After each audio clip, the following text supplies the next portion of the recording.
I'm live. Let's see. Share.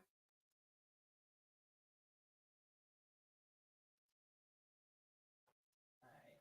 Share this. Testing, testing, testing. Say something. Derek, say something. I hear you clearly, Dana. Can you hear? Yeah. All right. So so you guys can hear me.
Can you guys hear me on X? I'm sorry. Can you hear me now on YouTube?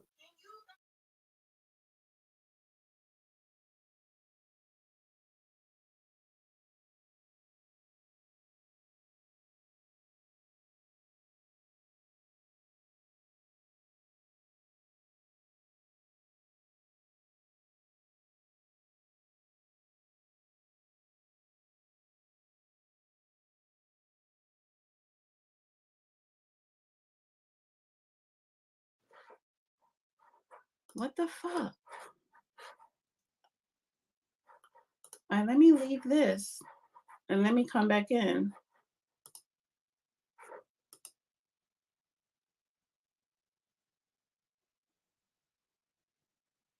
What the hell? What the fuck?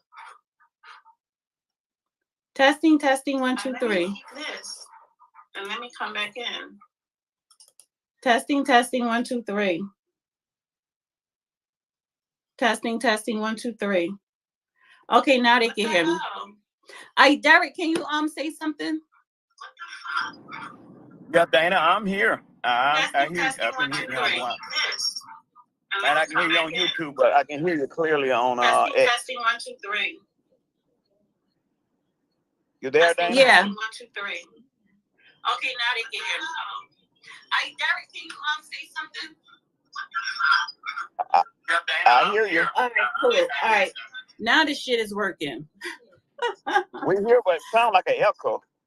I know. I had to do an audio check. It's working now. Great. Wonderful. Yeah, so let me give this to the judge. Sometimes it takes him a minute to come on because of his Wi-Fi. Log on now. Let me see. Log on now. And like I said, anybody want to request now to come up, do so. Whatever you want to talk about, the floor is open. Good on the okay, good. Damn. Honey, like I don't know what it is. I don't have time. I want to talk about how DEI. What you say? DEI is not good. I want to talk about how DEI is not good for us in this state or the city of New York, and how it's being taken away from us. They got a Dominican lady running it, and she complaining about, oh, the skin color too dark. She don't need to be in here. I mean, this is something that firsthand knowledge is ridiculous. Yeah. It kind of reminds me of. What you say? Hi, Sexy Rob. Hello, lady. Okay, was Derek finished? Derek, were you still speaking? Yeah, Derek, you were saying something. Oh, go ahead. You went out. Go ahead. Sexual, go Oh, ahead. okay. I'll say love, peace, happiness, reparations to the room. I want to talk about how when you have a difference of opinion, right now with the election, that I'm noticing we're being attacked, for our freedom of speech and our choices. And I'm having a real serious issue with it because, when people find out that hey, my thing is when you know better, you do better, right? So we know that right now this administration has not supported our communities. They're attempting to replace us. And so I was speaking online about the freedman status and reparations, and I've had Nicole Hannah Jones to come at me and speaking about being a Republican. And I think it's time for us as a collective that if someone is harassing or saying just because at this point in time you're selecting or you believe in being a Republican or voting for Trump, you don't necessarily have to be a Republican to vote for Trump. You can still be a Democrat, you can still be independent, but because of what they're doing, it's showing a great deal of division, right? And we're seeing how they're treating us as an ethnic group, original, authentic Americans. So why would we continue to go along with this replacement, illegal invasion, and then attack the community because we are attempting to do something different, to support us, advocate for our people, and things of that nature? That's what I'm having a big problem with, Dana. Yeah, because for so long, I think, Black people have just been on that Democratic plantation, and and it's like when people make you feel bad when they're in the wrong, so that they don't, so that they could keep convincing you to be on their side or whatever. And but it's only going to get more hostile, especially as the summer go along. So hi Brooklyn, hi Kicking NC. It's going to get more and more intense, and the Democrats, they are not going to go down without a fight. But the reason why it's this big shift, it is because of the people. The people are fed up. The people are disgusted with this administration. When he came and like, for instance, he did the executive order today to close the border. You're talking about, dude, you're 3 years late. It's over 10 million people, probably 20 million illegals that's already here. Crime is high. All the billions of dollars you allocated towards these people, nothing for anybody here. So that's really a slap in the face, and everything they're doing, every tactic, it's not working for them. You have Black people who are so gung-ho for the DEI, and you always say white supremacy, racism, to scare Black people to not vote for the boogeyman, which is supposed to be Trump. And it's not about race. It's really not. It's about everything else except race when it comes to this country right now. And some people don't like to hear that. Even if I'm pro reparations, but even talking about reparations, it's like, listen, that's not even about race. And it's a lot of stuff that needs to be dealt with before we even get to. I just sent you the co-host request, Judge. It's a lot that needs to be dealt with before we even get to reparations. And you got to clean up Congress. If we want to get reparations, we got to clean up Congress, because reparations is going to take an act of Congress. So who are we sending to represent the Congressional Black Caucus, which is a block vote in the House? And some of them are I think, 2 are in the Senate. So if we're really serious about reparations, then you need to be serious about Congress. And if you're serious about Congress, then you need to be serious about the election, the illegal immigrants, war, everything else. Hi, Judge. Hello there. Oh, I'm sorry. Well, go ahead, Sexy Rod, and then Judge, you could just come in because she was in the middle of saying something. Yeah, you were speaking about the DEI and the recent Fearless Fund, right? You know, I don't understand how she could have legal counsel that did not advise her to just go ahead and utilize the Freedman term, especially after the recent Supreme Court judgment case where they said that we need to go race neutral, right? So why not use Friedman and just go with that? But she was adamant, I think, in continuing to utilize race, which goes back to the reparations. We have too many, and I'm gonna say it, Pan-Africans involved in reparations at this moment and still want to push a race narrative when it's never ever been about race. It's always been about lineage and the freedmen. So I'm really like just disgruntled with a lot of Democrats right now. I'm gonna just say it and I'll land it there. May I make an observation, dear? Look Yes, who's sir. standing. Your legal counsel. Look who's standing next to her in the picture. And Cobra.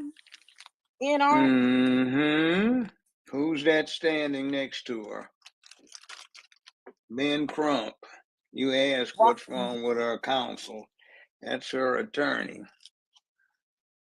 I've told people for years, you cannot get away with this.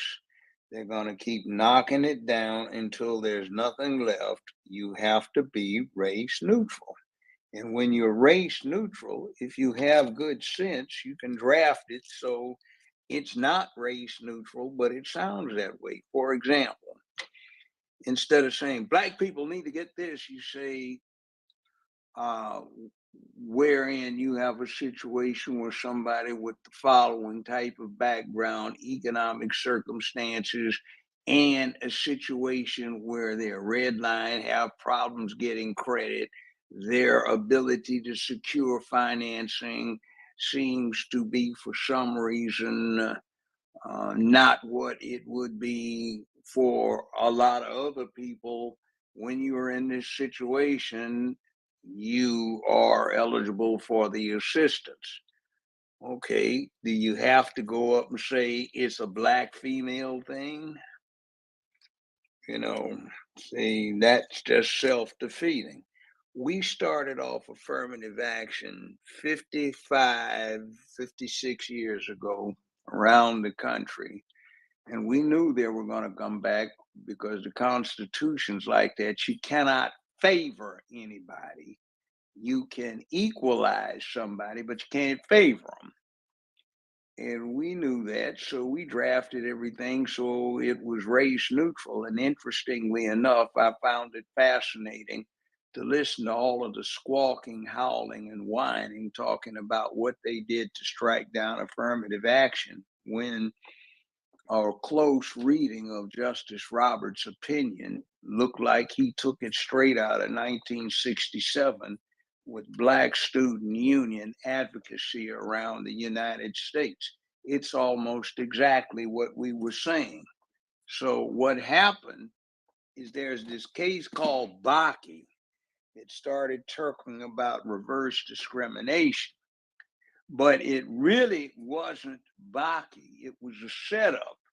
They had some Negroes who were trying to get in medical school at Berkeley, in Berkeley, California. And the rest of the Black students in California were telling them, you are some low down SOBs, don't do that. If you start talking about you don't want neutral, you just happen to have the highest colored scores. And I'm saying that insultingly. And you want to damn country because it was discrimination. The medical school had hooked up with Bakke and they told him, hang in there, we'll get you in and get you a full academic scholarship so you won't have to worry about a dime. and the Negroes got promised to get in. They did, and they shortly came up with the not Baki, anyway, the decision they came up with.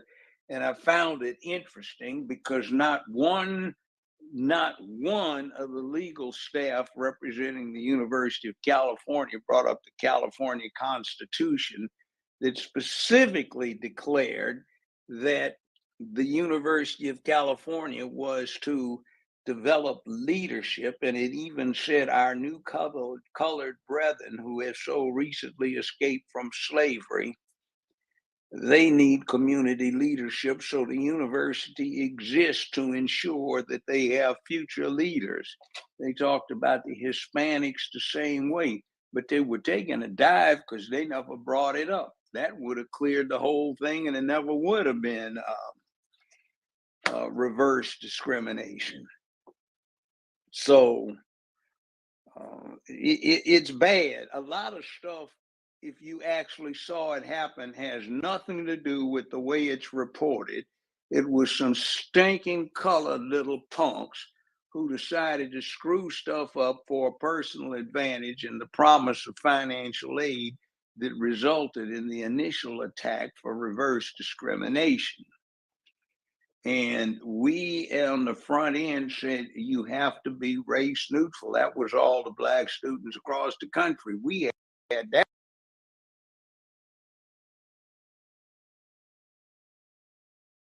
What happened? I can't hear you. Can you guys hear him? No, can't hear him. I think he bounced out or something. Excuse me, somebody was trying to call in. Am I still on here? Yeah, you see it. Okay, but see, we have to be smart. And one of the problems that we've got right now in the country is not a race problem.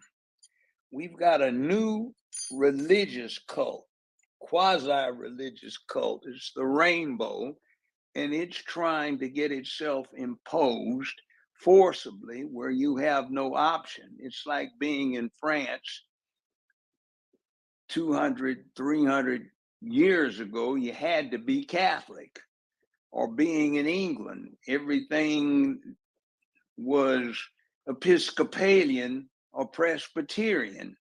Otherwise, you caught hell for anything else, and you were likely to get your head chopped off. They had 100 years war. And see, these clowns are trying to get back in there. You can't put Mother Mary on the side of a squad car or a picture hung up in City Hall. You can't put the 6-point Jewish star on a flagpole on a government building. You can't put the crescent and the star for Islam. You can't put a symbol of Buddha on a federal building, but you can put the rainbow on there. And you can't put any of that stuff in a school, public school, but you got the rainbow plastered all over the hallways, mandatory instruction on the principles, which basically are you don't have duty, honor, obligation, accountability, responsibility. You don't owe anybody anything. You don't have to buck up and deal with your duty. You can change gender and 126 forms of fluid gender, which is nonsense. The press pushes it all the time. They tell people they can't eat someplace because they don't support it. You walk downtown and the whole damn town has got rainbow stuff that the city paid to put up. It's like, what is going on? And we put up with it. And the bottom line is they're trying to destroy masculinity, and they're trying to destroy the traditional nuclear family. And we put up with that nonsense, acting like it's normal. It's not. It is not appropriate. It is unconstitutional, and nobody says anything about it. To crash the border is against federal law. There are laws on the books, been there a long time, that say if you aid and abet, give advice, counsel, you secrete or hide, or you assist in escaping apprehension, that is under the heading of harboring a federal fugitive. By definition, it's in the statute. If you crash the border and you come in, you're a fugitive. So everybody that's sitting up here setting up these sanctuary cities, every damn politician, official, appointed, or whatever who's doing this is arguably committing a federal conspiracy, felonious, to break the law. And then the folk that are in charge of this stuff who refuse or assist in these people evading American law, they've taken an oath to uphold not only the Constitution, but the laws of the United States. Whether you hold just a state office or you hold a federal office. And here they are, la-di-da, breaking them with impunity. And nobody does anything in the newspapers and the television, they all approve. And your latest fool in a mayor's office talks about it. Should be proud to be a sanctuary city. It is a new source of labor and it'll save everybody. Oh, hell. What is wrong with us when we fall for that? And why do we fall for it? We're so focused on social media talking about communications like this. We're here, we get used to it. But if you've been on Twitter before it became X, you knew how restrictive it was. So when they get everybody dependent on social media and they tell you this lie about it promotes communications, and then they chop you off, censor it, and restrict it, then you actually get less communication than you did without it. And you forget how to deal without it. And everybody sits there and you get some clown like Anderson Cooper in there. And instead of saying the position taken by individual X was so-and-so, they say individual X was trying to break the law when he came up with an illegal scheme. And the fool that's talking to you, Anderson Cooper, doesn't have a law license, never had one anyplace. You got people on somebody's staff for CNN, 3 years out of law school, didn't do so damn well in it, and they're trying to lecture on what the law is about. You've got folk talking about somebody has an upside down flag, so Alito ought to be banned, and you've got Clarence Thomas, whose wife is so-and-so, but you have Sotomayor, and she gets up and does something nobody has ever done. She starts crying. Oh my God, I will have tears thinking about how awful we are, what the conservative majority is doing to the law and order. You don't do that garbage. Now that is unethical, but nobody talks about that because the loudmouth little son of a bitches that are doing this have an agenda by any means necessary. They want to impose their cult on you. Now, I'm not talking about gay folk. You can get your freak on, get something stuck up your butt, or go between somebody's legs and got the same equipment. That's your business. I'm talking about this cult that's trying to subvert this country's laws, get rid of the Bill of Rights, get rid of free speech, get rid of the Second Amendment, get rid of the Fourth Amendment dealing with search and seizure, get rid of the Fifth Amendment when it's got to do with right to be free from self-incrimination and due process. I'm talking about that. I'm talking about these clowns that with a straight face advocate violation of the law, which under the circumstances is impeachable, under the circumstances is criminal, under the circumstances is conspiracy. And we, oh, well, yeah. And then we listen to folk talk about they got a conviction, and I don't really care whether it's Trump or not in this instance. I've been doing this for 50 years, and I look at what you are facing. there was no proper set of instructions given by the judge to the jury. He shouldn't have even been on the case because he was hopelessly compromised with his contributions against New York law to the party that was being protected, which was Biden. His wife had a stake in the outcome of the matter, and his daughter had $90-some million worth of funds she was managing with a stake in the outcome of the matter. He gagged one of the defendants and wouldn't let him talk. He got on and started talking stuff that was ridiculous because it wasn't even a law. He's the judge. There's no lockup jury, and he's talking about it's a swearing match. Who are the jury going to believe, Trump or Stormy Daniels? That's not what the law is, because the defendant has no burden of proof. He's presumed innocent. The entire burden rests on the prosecution. But here's this idiot who, by the way, was only an acting judge. He's not officially of that rank. He's filling in for somebody who's in a court superior to the one he's supposed to be occupying. He did not charge this. There was a sworn affidavit from Stormy Daniels that was executed in January 2018. It's been posted on X. Trump did it himself, but it's an accurate one. It was a notarized and sworn statement. And she says, not only have I not had sex with Mr. Trump or Donald Trump, this is an unfounded rumor that is being spread by European-controlled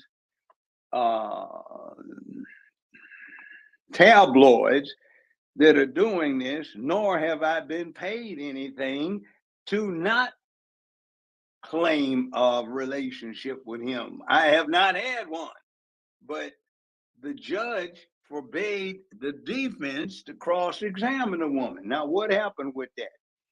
The scheme that the press isn't telling you is this.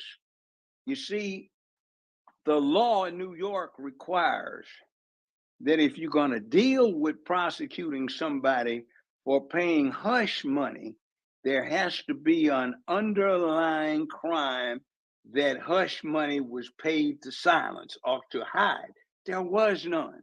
The defense asked over and over, what is the underlying crime?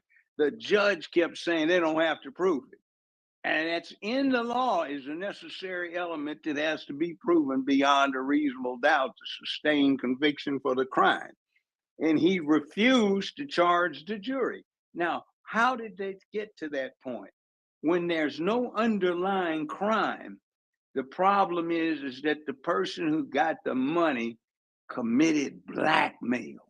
So they threatened Stormy Daniels and said, if you don't lie, and we won't prosecute you for perjury because we want you to tell this lie, we're going to prosecute you for felony blackmail. And you will go to jail. It's like 10 years. So, okay, you're not going to prosecute me for lying. I'll say whatever in the hell you want to. I'll just act. I've been my professional career. I'm an actress. I take fiction and I run with it and make it look real. And we're too naive to ask the questions. And somebody just got the lady just got through saying, who gave this woman this advice? And all of the pictures out there, he's making a point of standing right next to her. You've seen it. So we go for this kind of stuff. We will go for Anderson Cooper on CNN, CBS. He's a lying scoundrel. Can you hear me, Judge? Yeah, I hear you. All right, I want to go to some of the speakers. I want to finish this one point to give you everybody a perspective. I interviewed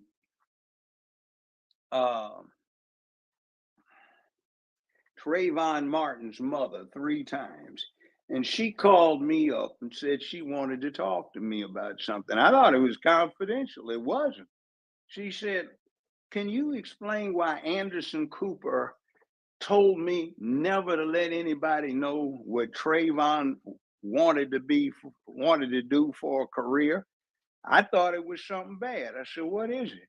He said, well, he always wanted to be a detective, police detective, like his father and grandfather were. I said, what? He said, why would he do that? So he said something about it would kill interest if people knew that the boy wanted to be a policeman. See, that scumbag was trying to pay it off to ramp up ratings that the boy was he a thug? See, that's the kind of screwed up garbage we find ourselves facing, and people believe it. But anyway, I passed the mic. Sorry for belaboring the point. So, all right. So I want to get to the speakers. I have, and hi, everybody. Brooklyn, Kicking NC, Investigative, Mark, and Nico. Go ahead, Brooklyn. Hey, shalom to the space. I'm just, chilling, listening to what y'all talking about. Of course, we have to talk about what time of the year it is, this demonic spirit that they put on this month. I'm in New York, and you see it everywhere, man. Every sign, every logo is suddenly a rainbow. Speaking, I can't hear.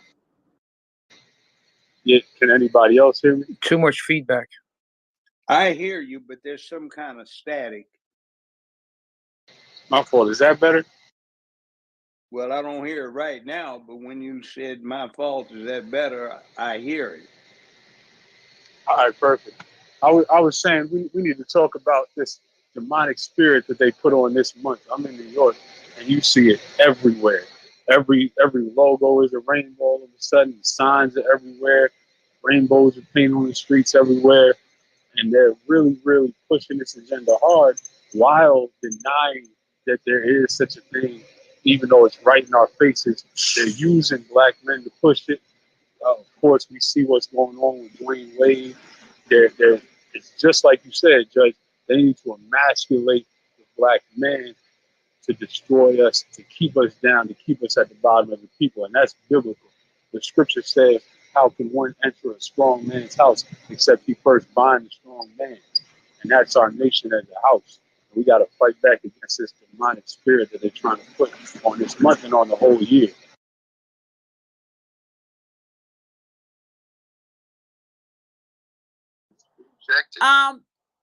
Was that a question?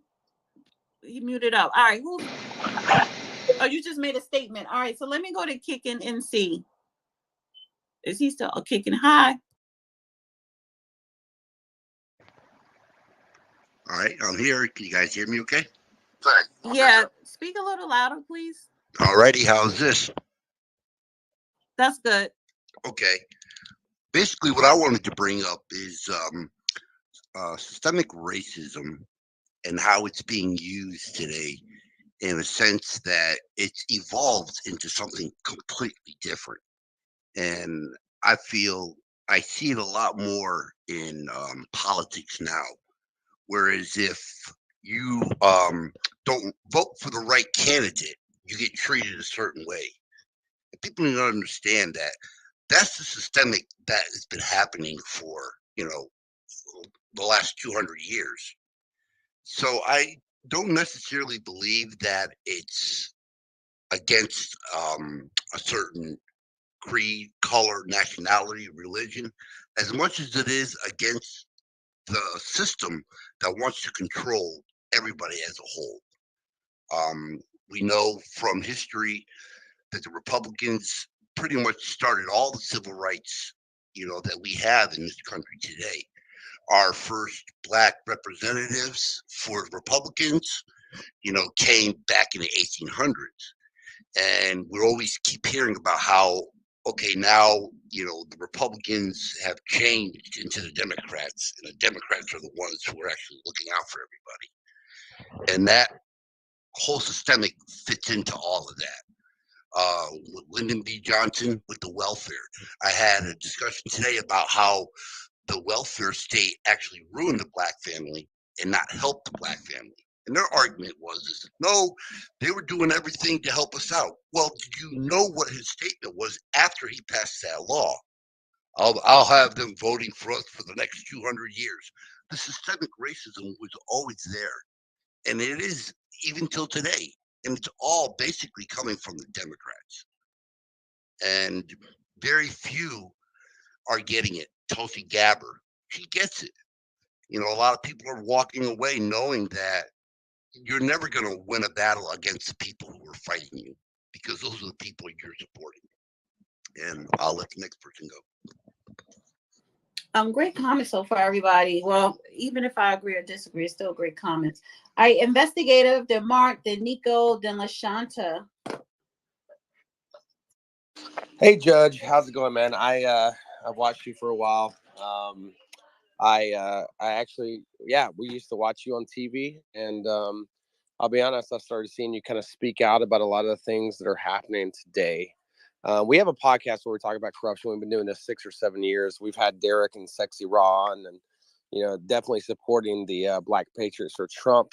And from our perspective, I think there's an awakening in the country to where there are people that don't typically get into politics. They don't typically get into I guess they don't dive deep in what's really going on. And I think there is a community, there's an outreach right now that is happening. I think it's doing a lot of great things for a lot of people. And I think that people are finally waking up. But I wanted to ask you something, Judge. 2 questions, actually. Number one, how much do you, and I think you kind of touched on this earlier, but how much do you think judges play a role in a trial? Like, for example, Donald Trump's, right? You had Judge Merchan, which was, you know, obviously a Democrat.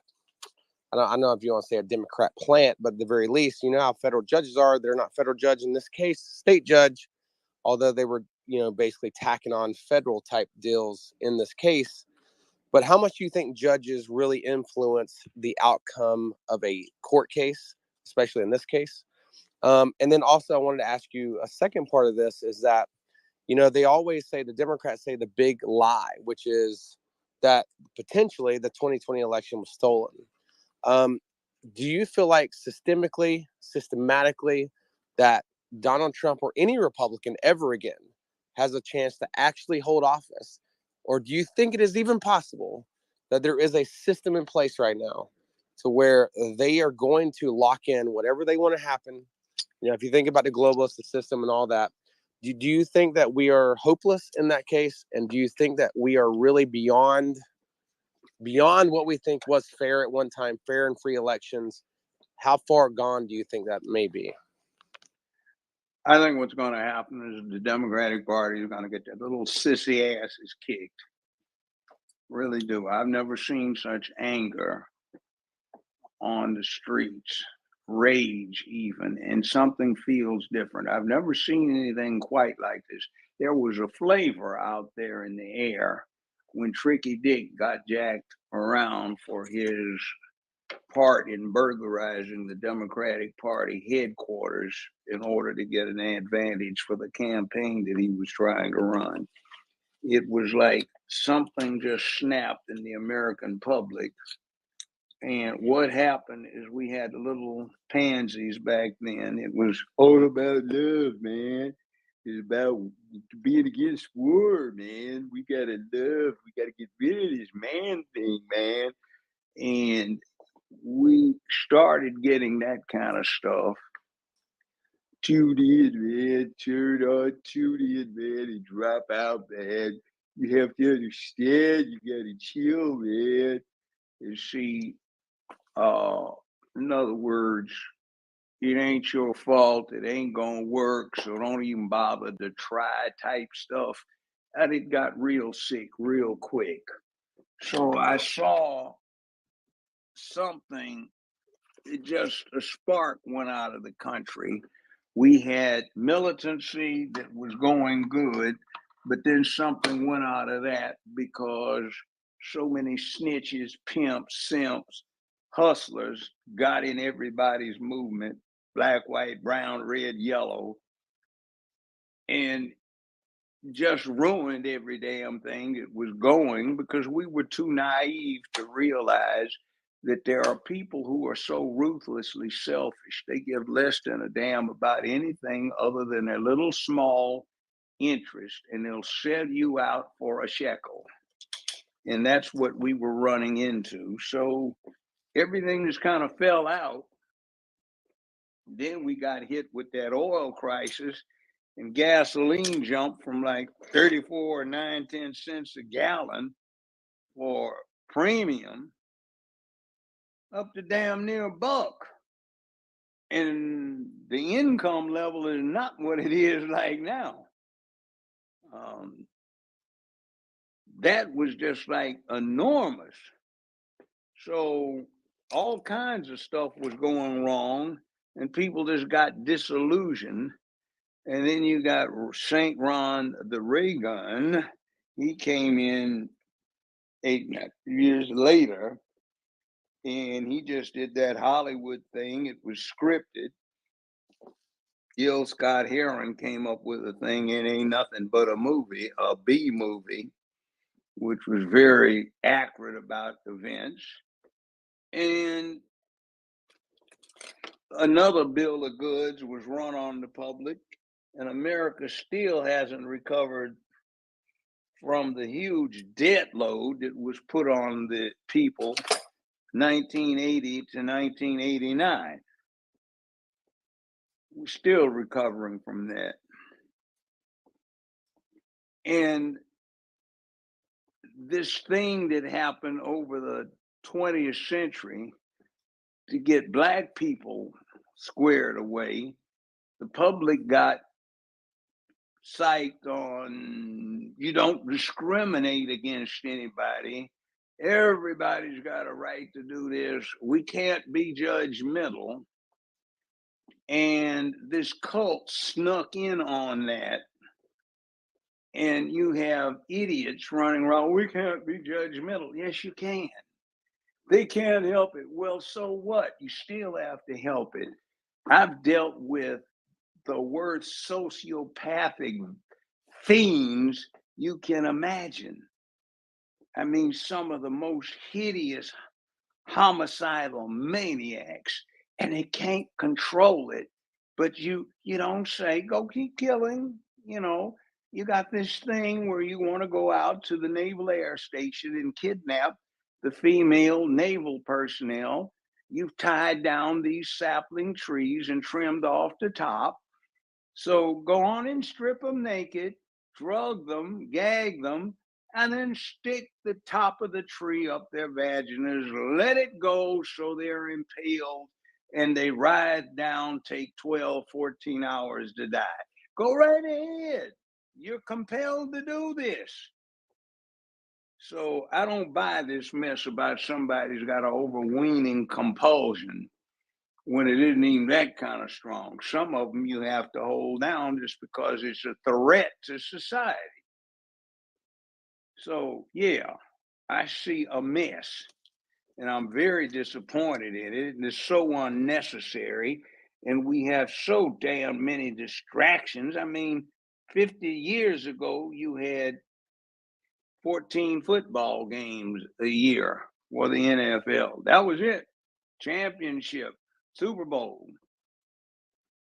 6 preseason games. Now you got a damn game every day of the week, damn near all year long, and people are distracted. Basketball seems to go 10 months out of the year, and we're distracted. Nobody pays attention to baseball anymore unless you have an insomnia and you want to go to sleep. And we have these distractions, and business is not getting taken care of. And we have these games that people run on us that deteriorate. It's horrible.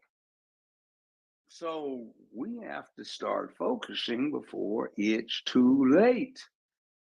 And I passed the mic. All right.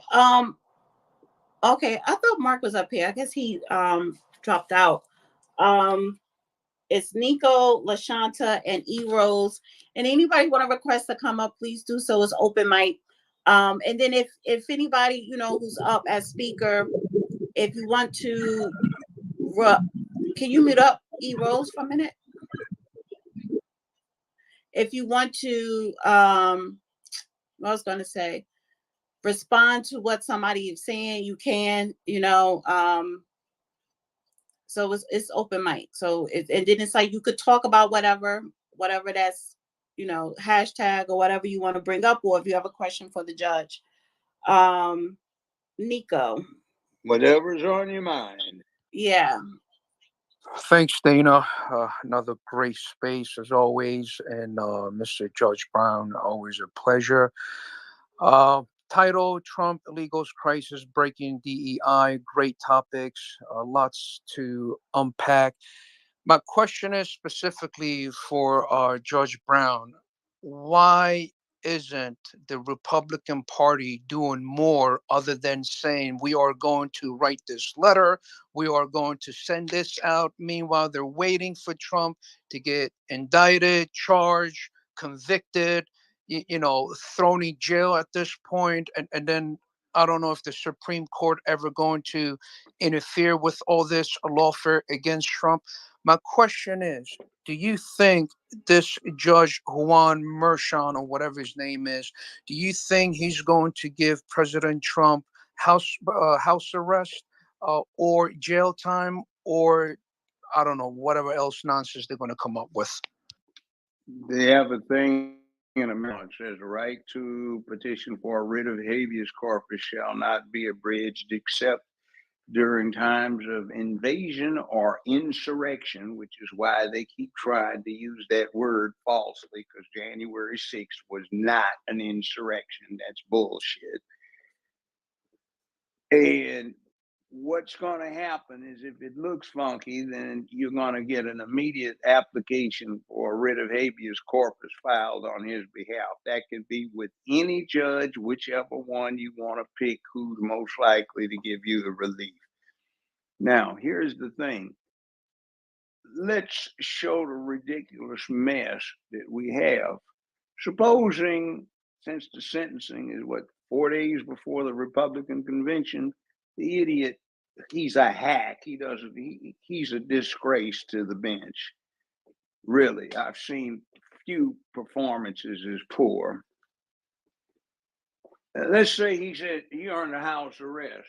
So he can't go to the Republican convention, and the Republican Party is deprived of the opportunity to strategize and plan with their candidate for president of the United States. Or let's supposing they say, okay, you can't leave the state as a bond condition. He can't go to the convention. Oh, well, supposing he gets elected, which I think he will, either way. So what are you going to say? I'm sorry, you can't leave New York City and go to the White House? Or you're in the White House, but you can find there you can't leave the country to be the chief diplomat under the Constitution? It's absolutely ridiculous. So there's so much wrong with that trial. I won't even bore people with doing it. But you see, herein is a strategy and a tactic. Republican Party's been coasting on something that is no longer relevant nor current these days. And what you've gotten is MEGA, the development of a third party that could easily spin off from the Republican Party and be something different. And you've got a viable candidate who is the first somebody in a long, long time who's been different, trying to get back to what the country was about. Now, let's suppose this happens. You get an attorney general from any state who says, well, look, I'm a Republican, I'm in a red state, and these idiots in New York have jeopardized my ability as a citizen of this red state to choose the electors that we wish to choose to select the president of the United States. Now, if a state files against New York, Georgia, or Florida, it's automatically, boom, straight there in front of the U.S. Supreme Court by the Constitution. There are no intermediaries. The original jurisdiction is with the Supreme Court if it's state v. state. So you see what happens is, what did Trump just get convicted of? The people of the state of New York versus Donald Trump. So this was state action from New York. So that gives anybody else who's impacted, who is a state, claim to be in opposition to New York for New York putting itself in a position of depriving this other state citizens of the ability to go forth and select the electors they want to pick the next commander in chief. That would put this whole thing immediately. They could do this next week. They could do it in 10 days, 30 days, 60 days, and get right in front of the Supreme Court. And the Trump defense team could file an amicus curiae brief to make their position. That'd get it out of the way real quickly. Now, I wonder why nobody's thinking of that. But it's a possibility. So there are all sorts of other things that could go, into this mix. I just say Mirshan's a hack. He's a hack. And he let them put on proof of acts that had anybody been thinking about charging Trump with. The statute of limitations had run long time ago, but he contrived to let these dead situations get revised and brought back in. He controlled the testimony, so stuff that was hearsay got freely admitted. He cut the defense off from their discovery. He cut the defense off from voir diring the jury to properly select it. He crossed the defense off on their proper cross-examination. And since the charge at law is, ladies and gentlemen of the jury, you are judges of the law and the facts under the direction of the court. The court is the source from which you get the law that you are to apply. And if the judge gives the wrong law, it's dead in the water. And he didn't give the right law. He was asked over and over again to please charge the jury what the law says. He refused. So this is something where this hack ought to know good and damn well what he did is not going to stand, but he didn't care. He's going to get his brownie points because he thinks these little sweetmeat sponsors are going to reward him with some kind of federal judgeship. And he won't have to worry about anything, and it'll be too late for Donald Trump to do anything about it the way they're looking at it. I mentioned this on a thing Dana and I did about a year and a half ago. I said the problem is that they're going to try to come up with something foul. So when they put it in place, even though it won't stand, it will block Trump from being able to campaign or be an impediment. And an illegality will be allowed to stand and ruin stuff for the rest of the country. Now, that is our problem right now. You're getting something that is very, very clear. It's not new. You can see it. Just visit the Smithsonian Channel on cable, the History Channel on cable, the Military Channel on cable, and you'll see it. It's Nazi Germany all over again, 1932, 1933. That's what you're looking at. The Reichstag, the burning thereof, that's 1621. And then the funny thing about that is, let us not forget, there is this law called the Confidence in Elections Act of 1877 that was the next thing on the agenda until Pelosi tabled it because of this emergency. What is that? It says the Vice President of the United States shall not certify the electoral count report if there is widespread lack of confidence in the validity of the election. He shall instead call for the appointment of a 15-man committee, 5 from the House, 5 from the Senate, and 5 from the Supreme Court, with the Chief Justice of the U.S. Supreme Court being head of the committee. And they shall take at least 10 days minimum to do an independent audit of the results, or such extra time as may be reasonably necessary to accomplish the purposes of this act. So was Trump trying to get Pence to do an illegal thing, or just follow the damn law? But you see, you got Anderson Cooper types who lie to you and tell you that he was breaking the law. He was following the law, and he took an oath to uphold it. All right. I pass. So Dana, can I just add this real quick, respectfully? Judge Joe Brown, thank you for answering my question and clarifying. I just want to tell the listeners, the real crime that we should all pay attention to is Hunter Biden. The sham trial with President Trump is all a deflection by the radical leftist Democrats. Hunter Biden right now, we are not seeing anything as far as his trial in the news media, the mainstream media. This man is facing 3 felony charges, up to 25 years in prison, and $750,000 in fines if convicted on all counts.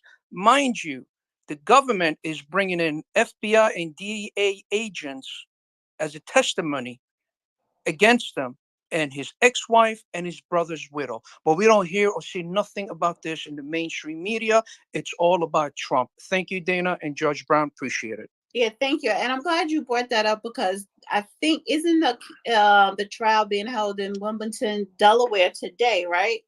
Yeah, and let me say something. There are 3 laptops in November 2022. I got to raid the download 3 laptops. Press has been lying, saying there's just one. There were 3. I swore in and interviewed the technician, and he showed the documentation that crackhead Hunter signed off on, giving him permission to download it. We read it. We asked, me and 2 other lawyers who were involved in it, we asked Fox not to disclose some of it because some American agents would be put on a wall and shot. Literally. There is so much criminality in there. And one thing that is just glaring, it's called FARA, F-A-R-A, Foreign Agents Registration Act. There is so much wrongdoing, it goes way beyond probable cause of indicting him for violation of the Foreign Agents Registration Act. There is discourse in the emails where he's talking to his dad, and his dad saying, have your guest go by and look in the black box behind the vet in the garage. And there's confidential information that's cycled in and out of that box. That is high crime. And it's plain as damn day because the emails are in there, a bunch of them. And somebody needs to be up under a jail. That's not my job to be fair and impartial anymore. I'm not on anybody's bench, not going back on anybody's bench.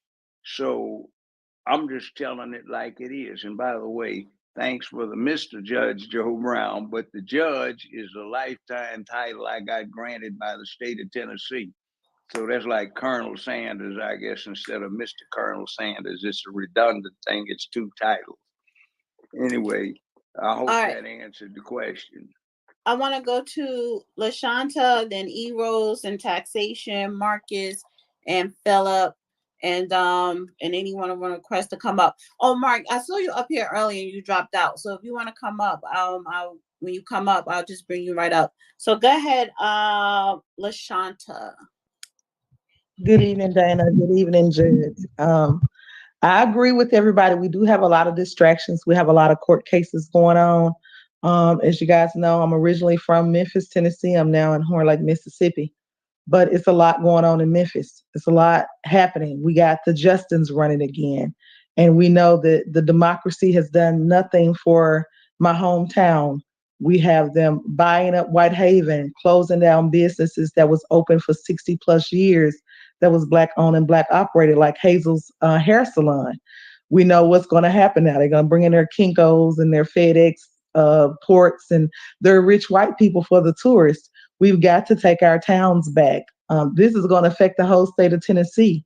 The Justins have a plan to turn the state of Tennessee blue. We need to focus on filling up the precinct committeeman seats in Tennessee. We need to focus on getting these city councilmen out that's not helping our communities. We need to focus on getting these state reps that's been sitting there for careers, not doing anything for the state of Tennessee. We need to focus on the smaller things like our board of education and the people that sit on that committee. We need to focus on the PTO and the PTA committees in our schools. We need to take everything back. Here in Mississippi, we have Harris Casino reopening for the youth of the illegals that come across the border. What about the youth that was born here? They said they need somewhere to stay. They need activities. What about our youth? They need somewhere to stay. Our poor Black youth, our poor white youth need activities. They close everything down in the poor neighborhoods in Tennessee and Mississippi. So these are things that we need to look at as well. I know Trump, he has big things planned for the country, but we also have to look locally at our states, neighborhoods, and streets. And I thank you for the time, and I land my plane. How about this one? What our dingbat idiot Mayor Paul Young, who says the solution to crime is midnight basketball for 13 through 18. In Memphis, there's a curfew for anybody under 18 at 10 o'clock. So they're going to be out 2 hours after curfew in the middle of the week when they're supposed to be either sleeping, doing homework, or something constructive, but they're going to be out playing basketball, violating the law. And they'll be right dead in a kill zone, and nobody's doing anything about the character. Did you see what he did this weekend about painting all of the squad cars up in the gay colors? And now we find that when the ones that aren't painted up that way, they will have a rainbow flag on them. So there are 800 plus unfilled slots for Memphis police because the chief is incompetent. And we've had loss after loss of the line. And his solution is we want rainbow flags on the squad cars because we want to recruit gay cops. Now, what the hell does that have to do with anything? That sounds just like reverse discrimination, doesn't it? It does, and we need to get him out of office too. We need to take these seats back and put people in that's going to work with our community. Yeah, and he's already made a killing with some crooked under the table crap that's stuff. By the way, Wanda Halbert, they're trying to scapegoat her. The real proof is that the mayor of Shelby County, Harris, and the state comptroller misappropriated $28 million out of her accounts that they didn't tell her they took out, but they sent a letter saying, what's the problem? We've been doing this for a long time. Mm-hmm. And the other thing, wait, one more thing. There are quite a few thousand missing brand new license plates that got hijacked from Nashville to Memphis, which was part of why that debacle occurred where people couldn't get their license plates. They had been stolen. Now they're turning up in interstate commerce on stolen vehicles. Who's going to answer to that? All right. I want to get to E-Rose, taxation, Marcus, and Philip. Hey, how y'all doing? Thank you for letting me speak. I appreciate you all, Ms. Dana and Judge Joe Brown. I really do appreciate your wisdom and everything that you all give to the community and your insight. I'm definitely going to make this quick. I know we got a lot of speakers, but Judge Joe Brown, I am a Memphis native. And I also was born in Chicago, kind of back and forth between those two cities. So I wanted to ask you a question. As you can see, I'm looking at the title of the topic. Also says the illegals. So I wanted to know what you think. Is this a coincidence that places like New York City, Chicago, Baltimore, and now Memphis, we have the black mayors. Do you think Memphis will be another sanctuary city where they will use the black people as scapegoats? They're already puppets because they're not helping the black constituents in these cities. Memphis is a majority black city. Baltimore, Chicago, things like that. Do you think that they're going to kind of scapegoat them? Do you think Memphis will be another sanctuary city? Because it seems like everybody has a solution for everything else except for helping black people. Let me jump in here. The goddamn fool in the mayor's office, the goddamn fool that's the chief of police, the goddamn fool that is the mayor, all of them black, the goddamn fool that is the county mayor, black. They're all calling to make Memphis a sanctuary city. And maybe the insidious part about it is Ford is supposed to be opening up an electric vehicle factory in Mason, which they're trying to take over so they can get Memphis Light Gas and Water Service outside of the county from a pre-existing contract. Blue Oval is what they want to call it. Does anybody realize that Blue Oval is a Korean electronics company and they've already hired 10 to 15,000 people in Korea they want to bring over here because they're going to hire 30-some thousand people at that factory and we're getting nothing out of it? Does anybody know that? But we got goddamn fools who are trying to make this a sanctuary city. They're trying to destroy masculinity and they're trying to destroy the country to be able to destroy masculinity because they hate what they are so badly and they want to play freak. Anyway, Pastor. Well, thank you. That's what I see what's happening, and I'm trying to land my plane right quick. But and that's horrible for I've been in Memphis all my life, mostly all my life, and I'm raising children here. What would my children have to? Even back in the 90s, we had a little more things with Willie Harrington. I feel like we had a little more activities. We had the summer school jobs. We had community centers open. We had things outreach for the children, and I don't see none of that now anymore. And these children are out here with nothing to do, and so then there goes the crime. So, but like you said, but let's have midnight basketball, okay? But thank you all. I appreciate you all. God bless everybody, y'all. Be one. Thank you. Bless you too. All right. So it's taxation. Marcus Phillip, but I'm gonna go to Mark Carter because you were up here earlier, and I see people sometimes they have to drop out and stuff like that. So go ahead, Mark. Hey, Judge. After we did the panel about the Blue Oval project. That they did an extension into Kentucky. So together, we're talking $13 billion to bring those electric vehicle battery manufacturing plants. And on top of the 30,000 jobs, homes, they're building a city. That's why they want to steal Mason, Tennessee, because the bigger part of it in those 4 cities down there, they're building a whole community down there, a whole city. I mean, a whole world down there. Businesses, homes. When they get through, it won't be just 30,000 people. Right. That'll mean there'll be 3.5 to 4 people per person. So we're talking about 100,000 folk. And then when you get Mickey D's, Malco's, Walgreens, Kroger, and all the rest of the stuff, hair salons, you're talking about another 150,000. So you're talking about the 4th largest city in Tennessee. And they want to make it 2.25 million inside of 10 to 15 years and make it a tri-county city like Atlanta is, where you've got DeKalb, you've got Fulton, and you've got Cobb County in Atlanta, and the same thing down in Miami. That's what they're trying to do. One of the local county mayors bought up 550 acres at rural prices. It's going to be right in the center. The governor of the state of Tennessee is a major investor in the company that's got contracts to make battery components for these electric vehicles. It goes on and on. But see, Judge, we did the talking about this already. We did the panel down in Memphis. What was that? Maybe a year or two ago we did that panel down in Memphis. So it's organizing time now.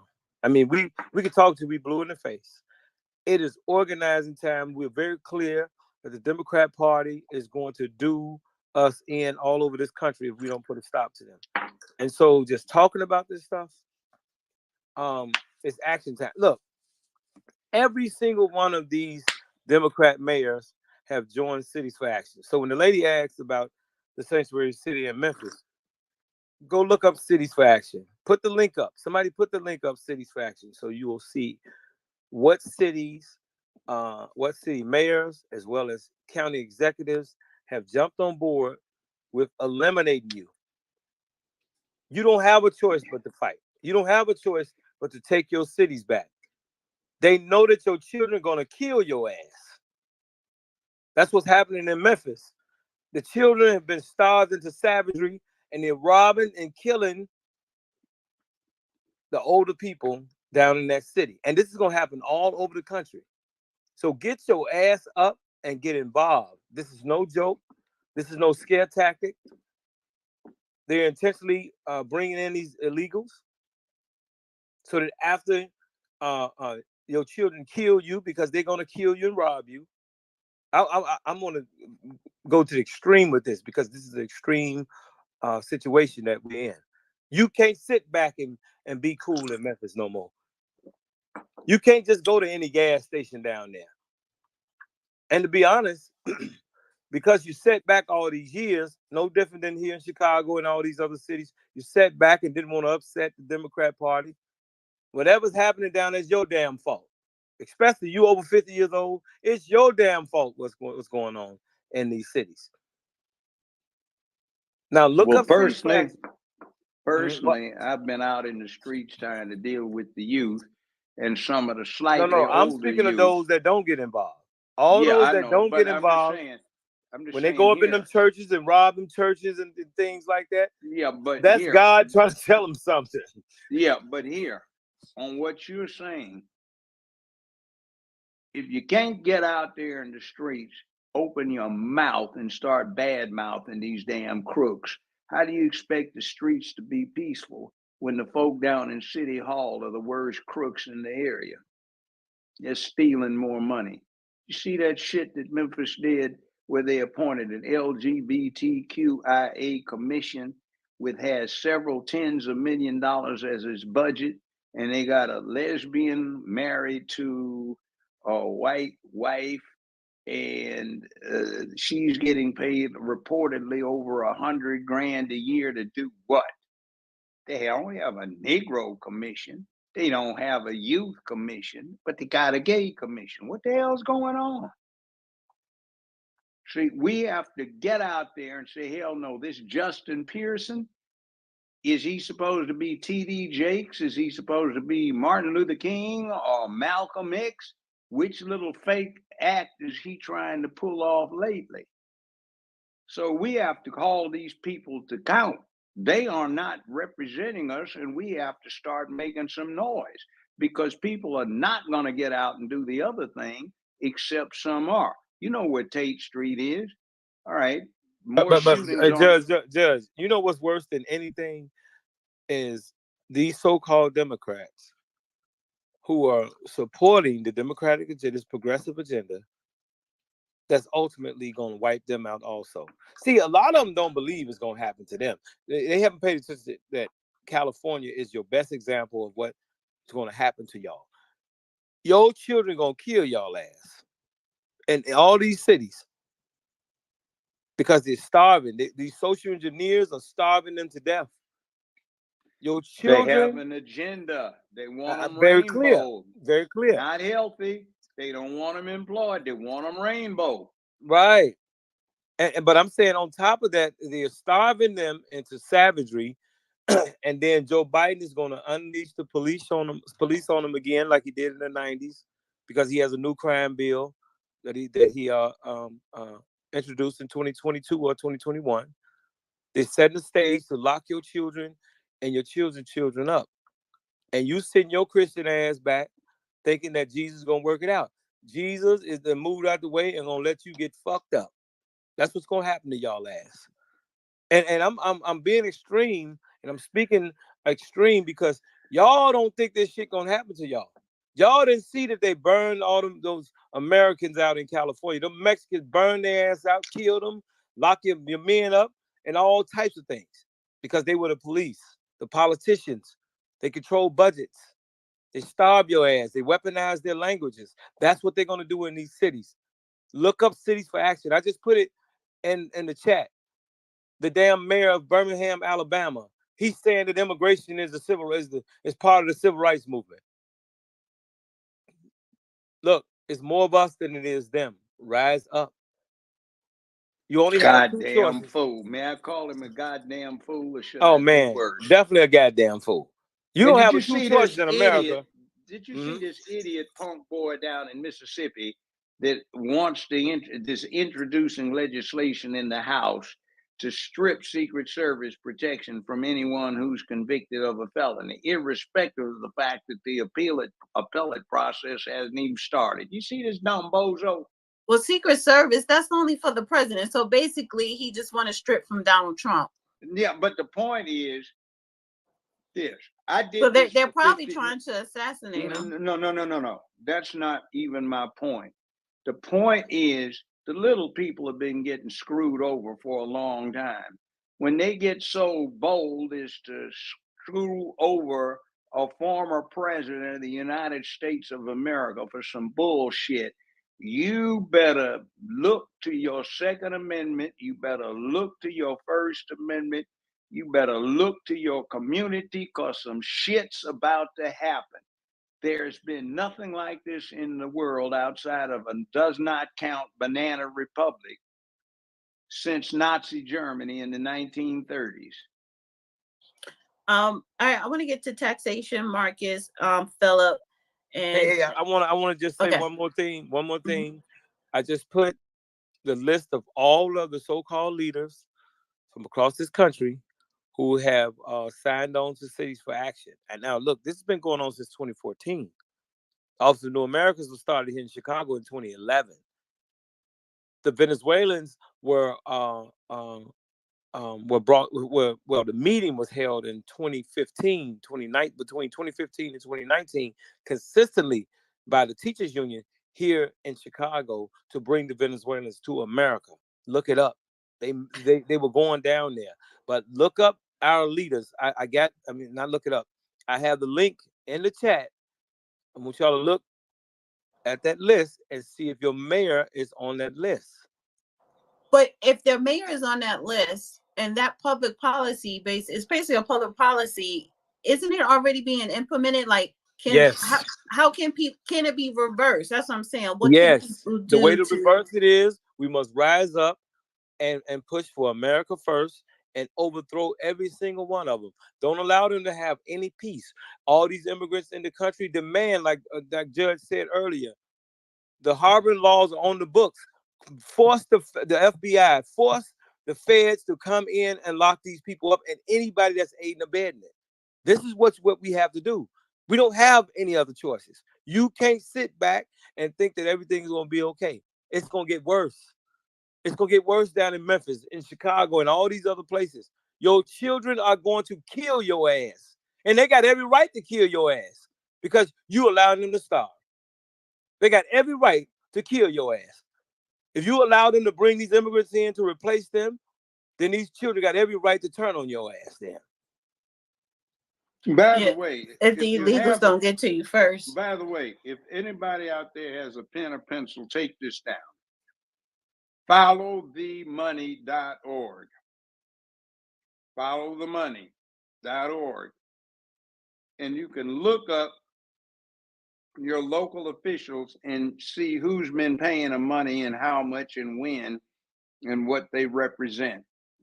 So you can see who owns who. It's very interesting looking up some of the national leadership and the local leadership as well. Followthemoney.org. Followthemoney.org. All right. I want to get to taxation, Marcus and Philip. And anybody want to request to come up It's only been an hour since we've been up here. Usually when we do these open mics now, they go on past 4 hours, so it's really no rush. So go ahead, no taxation. Hey Dana, how you doing? I'm doing good. How are you? Pretty good. Hey Judge, it's Gene in New York. How you doing? I'm good. I'm good. Uh, hey Mark, that's good. I see everybody's in the room. I guess everybody knows we don't have a government now. It's not a secret anymore. Huh? It's broken. And this, I forgot who came out and said the other day. He came out and made a statement in the Washington Post and told everybody he was not going to work with the Democrats, a group of them. And that's just the way that is. And in the Senate, I said, well, they came and told the American people, don't expect shit from the government. That's what they were saying. Anyway, it's a couple of things I want to ask you, Judge. The first one is that court case Edward Bloom got about the that organization that's giving the Black women into business and giving them a stipend of $20K and helping them get into their own business. And he took it to appealed it. They was okay, and then he appealed it, and they said today that they can't do that. According to, they didn't use the civil rights Because they filed it race-based instead of lineage-based. Yeah. Straight to the Well, What would be, here's the question though. Here's the question though.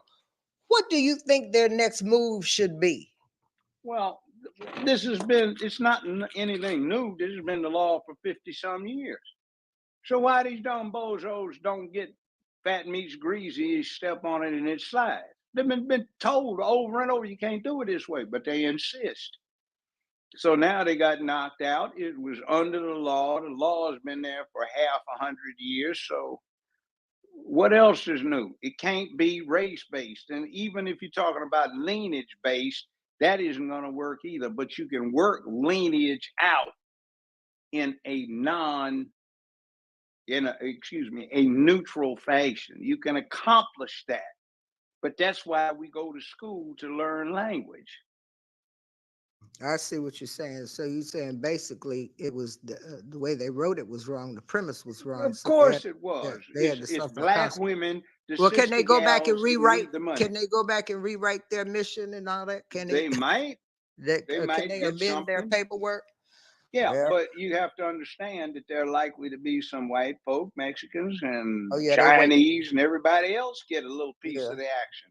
Yeah, you can't block somebody out, and these folk are too young to understand what it was like when it was no colored allowed. Even with your own private money. Yeah, even with your own private money. See, that's how they got the civil rights thing in. See, if you impact interstate commerce in any way, however slight, all of these rules apply to you. That's why a business, a small restaurant, can't say no Negroes allowed. They can't do that because they have a small but inescapable impact on interstate commerce.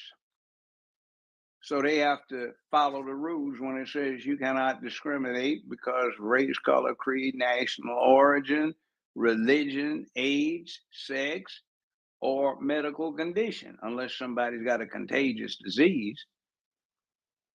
So, are you talking about the Interstate Commerce Act? No, the clause. It's part of the Constitution itself, not an act. It's so what is the Interstate Commerce Act of 1887? That's something different. That's just the law. But the Supreme Court applied all of the civil rights stuff to the states and everybody else and the individual businesses through the Commerce Clause. I got one more question, and then I'm going to drop down to listener, Dana. And thank you, Dana. Walk with me, Judge. Let's do a what if. What if Trump wins? What you think will happen? That's just the first part. What if Trump loses? What you think will happen? Okay, and I just want to hear what you got to say on that, and I'm gonna drop down. Thanks, Dana. Our whether lives he will be much wins better. or loses, I think there's going to be, I've been predicting it for several years, there's going to be a very bad backlash against this anti-family, anti-manhood, anti-womanhood, anti-childhood garbage that has swept the country and being pushed by social media, mainstream media. And all of these people are distinct, minuscule groups. They aren't even 10% of the country's population, but they act like they're 60, 70%. And there's going to be a bad backlash to that. And I feel sorry for some folk. I don't know if it's going to happen in the next few weeks, but it's Pride Month. I have a sneaking suspicion somebody's going to get worked up and somebody's going to get hurt. I wouldn't advocate that, follow the law, but you know, stuff is what it is. All right, so I'm gonna go to Marcus, then Philip and Walter, and then I see second hands up, and then I'll let people speak for the second time, and then I'm gonna bring up new, it's like 3 people requesting to come up. So go ahead, Marcus. And if you're finished talking, just drop down so I can bring people up. If not, like I said, I'll go around again and then drop some people down, bring some people up if they're still requesting. So go ahead, Marcus. All right, can you hear me? Yes. All right, Dynamite. All right, I think LaShanta made a lot of my point that I was gonna make. Right now, as Judge Joe Brown said, a lot of stuff I agree with. Almost everything that you were saying was so on point. So I thank you first and foremost.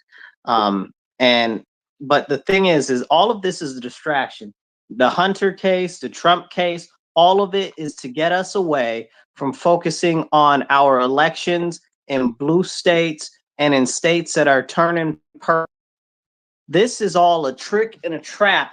So we get distracted instead of getting people organized, like Mark was saying earlier, organized and working for our local candidates on the local level, on the state level, where they effectuate the laws on our state level. If we don't get those people out to vote this year, we might as well wrap it up and dig our own grave in the backyard now, if they even leave us that when we're done. This is really ever so serious. We don't have a lot of time or a lot of energy. We see everything getting darker and darker.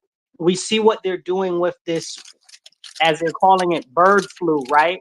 So they got this bird flu that's out here killing all these chickens, but the bird flu is going from the birds to the cows now because the US was working on making it more pathogenic in the beginning of the year. Now all of a sudden, here comes March. Now all of a sudden, now it's in the cows. Come on now it's going from the cows to the people.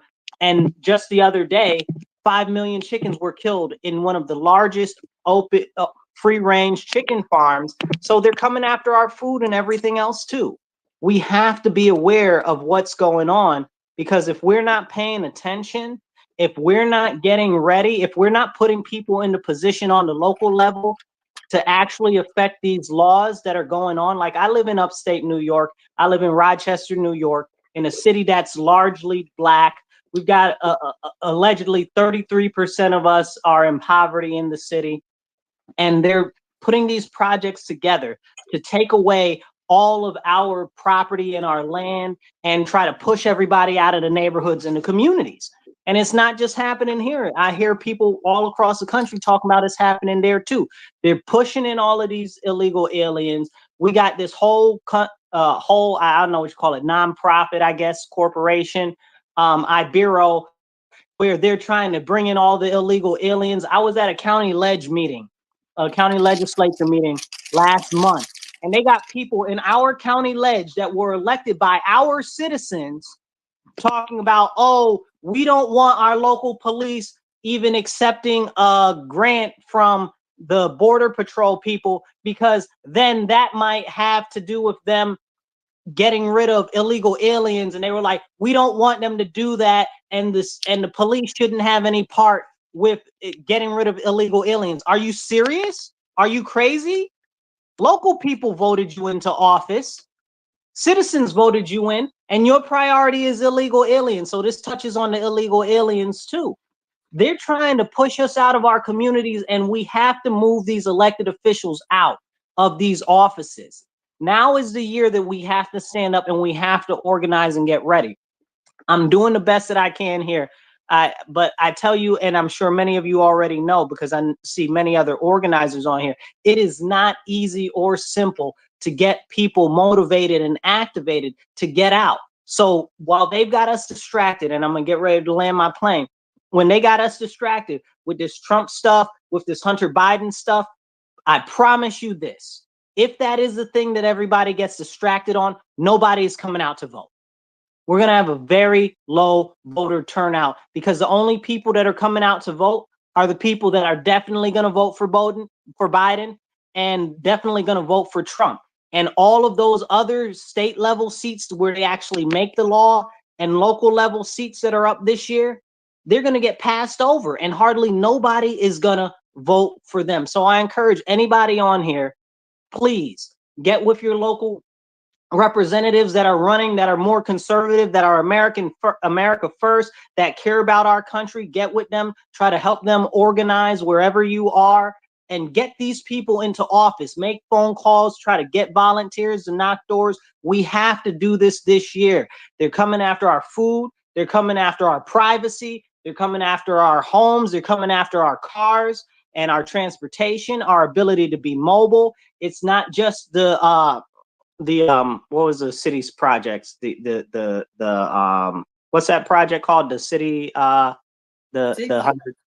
what, Cities of America, are you talking about? yeah, it's the city's fraction. It's not just that, it's more than that. This is their whole plan is to make it basically, it's what do you call it, it's oh my goodness, what was it called, it's basically reverse white flight, but it's about money. Okay, I forget what it's called. They did it back in the 70s when they repurposed all the black people neighborhoods and made them all high sedity and stuff and pushed us all out. What you talking redlining? Gentrification? Gentrification. Gentrification, but there's another word for it. It's an actual redlining or gerrymandering, redlining or no, urban renewal. Urban renewal. There we go. It's urban renewal part 2. Yeah, it's really removal of Negroes. Exactly. So we have to stand up right now, and nobody ain't coming for us. Okay, like it was said earlier, nobody's coming out the sky. I'm very religious. Okay, nobody's coming out the sky. We've been put here to occupy and to stand in the gap. We must stand up now. We have to get ready, and we have to do everything that we can. As a business owner, they've tried to do everything in New York State to stifle my business as an independent business owner. The taxes, the shutdowns, the overregulation. It's ridiculous. So this year, if we don't stand up and focus on the local state levels, we're going to lose everything. Forget who's in the presidency. We need to get in there. And last point, and I'm landing, is we need people to go out and get involved with the Board of Elections. Go be an election inspector. Go be a site manager. We need people in there on the ground because we don't have enough where I live, and we definitely don't have enough Republicans or conservatives. Last year, they tried to put independents in for Republicans and conservatives because we didn't have enough. So I'm sure that it's not just here, that it's happening in other places. That's what I got for y'all. Y'all be blessed and be well. I'm going to land my plane. Okay. 2 quick comments. To get people out to vote, one of the methods established by political science over thousands of years is to get them angry about something. That gets them motivated, the juices get to flowing, and they turn out. So get them mad about what's going on. Don't be afraid to get them very angry. And the other thing is, you touched on it, with these illegals, nobody's running them through health tests. There is a resurgence of HIV again that looks like it's going to go epidemic. Even CDC is trying to warn, but their public service announcements about being aware of that, they aren't carried. The other thing is that there is a measles epidemic. You got that in upstate New York, but I bet you they haven't told you about it. You've got an outbreak of meningitis, measles, some other stuff in Yeah, Chicago but and that other that places. outbreak with the measles in upstate didn't come. That came from the Jewish No, community. it's another one. No, it was one 3 years ago. I know somebody that went up there to work on it. 42 deaths you had in upstate New York from that measles outbreak, but there was nothing in the papers about it. I know And that now, was part of the Jewish community. yeah, and now you got a thing coming in from across the border, heavy infestation of measles, and these people haven't been inoculated and they don't have immunities. They've come in from Banana Republic places. And you've got hepatitis, an outbreak in Chicago, meningitis, an outbreak in Chicago that's coming from these illegals that nobody checked when they got in. You got a resurgence of folk infected with syphilis coming in. And now you got them attacking police in certain places. There was a large couple of hundred of them involved in a knife fight up in Chicago, a gang fight with knives. So this is what's being unleashed on our communities, and these idiots are talking about bring more of them in here. So I want to we get need to to get mad and get out to vote and do what the couple of young brothers are talking about. Get organized, start dealing with doing something about it, getting people to turn up and vote, and not off of bullshit like take your booties to the poll. I want to get to Philip and then I'm gonna swing to Sexy Rod and LaShanta, and then have you two drop down Sexy Rod and LaShanta after you speak, and then Walter, then Hot, and then I'm gonna bring up a couple of people that are requesting. So go ahead, Philip.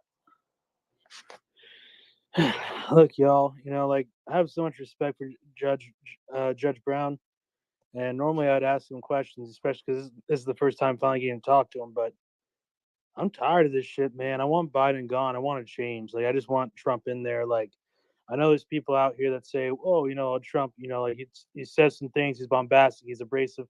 Who fucking cares, bro? Like really, who cares? Like, do y'all want the border invaded? Like, do y'all want the out of control crime? Y'all want all the bullshit that's going on with these prices?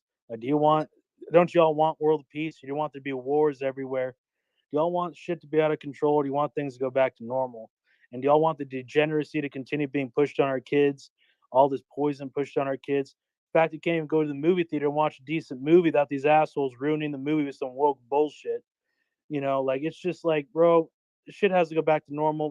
We cannot continue going down this direction just because they say, oh well, Donald Trump is not Jesus Christ. Donald Trump is not a saint. Who gives a shit? Of course he's not. We never said he was. Like, can we please just put this man in office, make shit go back to normal? Like, is that not what black people would prefer? Or maybe too many of us have been brainwashed. Like, I know Trump's doing better with black people in the polls right now, but goddamn, like it should be a lot higher than 20%. What the fuck's going on? Who would still support Joe Biden? This man's senile. He doesn't know what planet he's on. He's a segregationist, Oh, it was actually something I wanted to talk to Judge Brown about, because I remember how I watched one of your interviews, or I think you said back in the day, didn't you say that Biden called some kids roaches that were black? Didn't you say that in one of your interviews?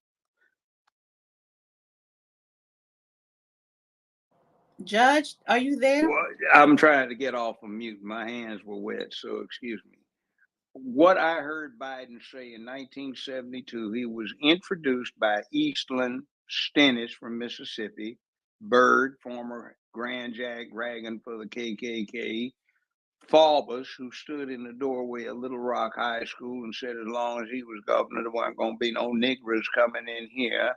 And Eisenhower had to send the 101st Airborne down there. And George Wallace. Was he we was in the wheelchair then. And they were talking about the great white hope, Biden, who knew and understood the Negro. And he got up and said that. And what he said was, Negro children are animals. And if you let them into the schools, they'll turn the schools into zoos. And he extrapolated on that over the next 5 years, over and over again. He talked about it. And he said, the Negro is an animal and they turn our streets into jungles. And he said, we need to put them in zoos where they belong. And if I'm elected, I am going to commit myself to putting them in a safe place where they can't bother anybody. He mentioned an illusion over the next several years over again that they were like roaches. They came out when you're not looking and they ruin everything. So yeah, he said that. He even used the N-word quite a few times and it's recorded. Some people play the old recordings on X. So just browse around, you can find them. All right, because I heard you say in an interview about Biden calling black kids roaches one time. And yeah, he did. Yeah, and I believe you, and here's the reason why I believe you. It's not like I did not believe you when you said it, but it was completely confirmed to me. I don't know if you saw when Joe Biden was campaigning 2019, 2020 against Donald Trump. He was at a swimming hole, right? At a swimming pool with a bunch of black kids. I don't know if you saw the picture of him sitting in that lifeguard seat, like elevated above the black kids and the black mom. But I remember how he was there at the swimming hole. He said, I love it when all these roaches jump up on my lap. You remember that? That senile man. Yeah. He said it again. It slipped out. That racist motherfucker. It slipped out. I don't know if you saw that. I probably didn't see that, but I would not contest that. That's so typical.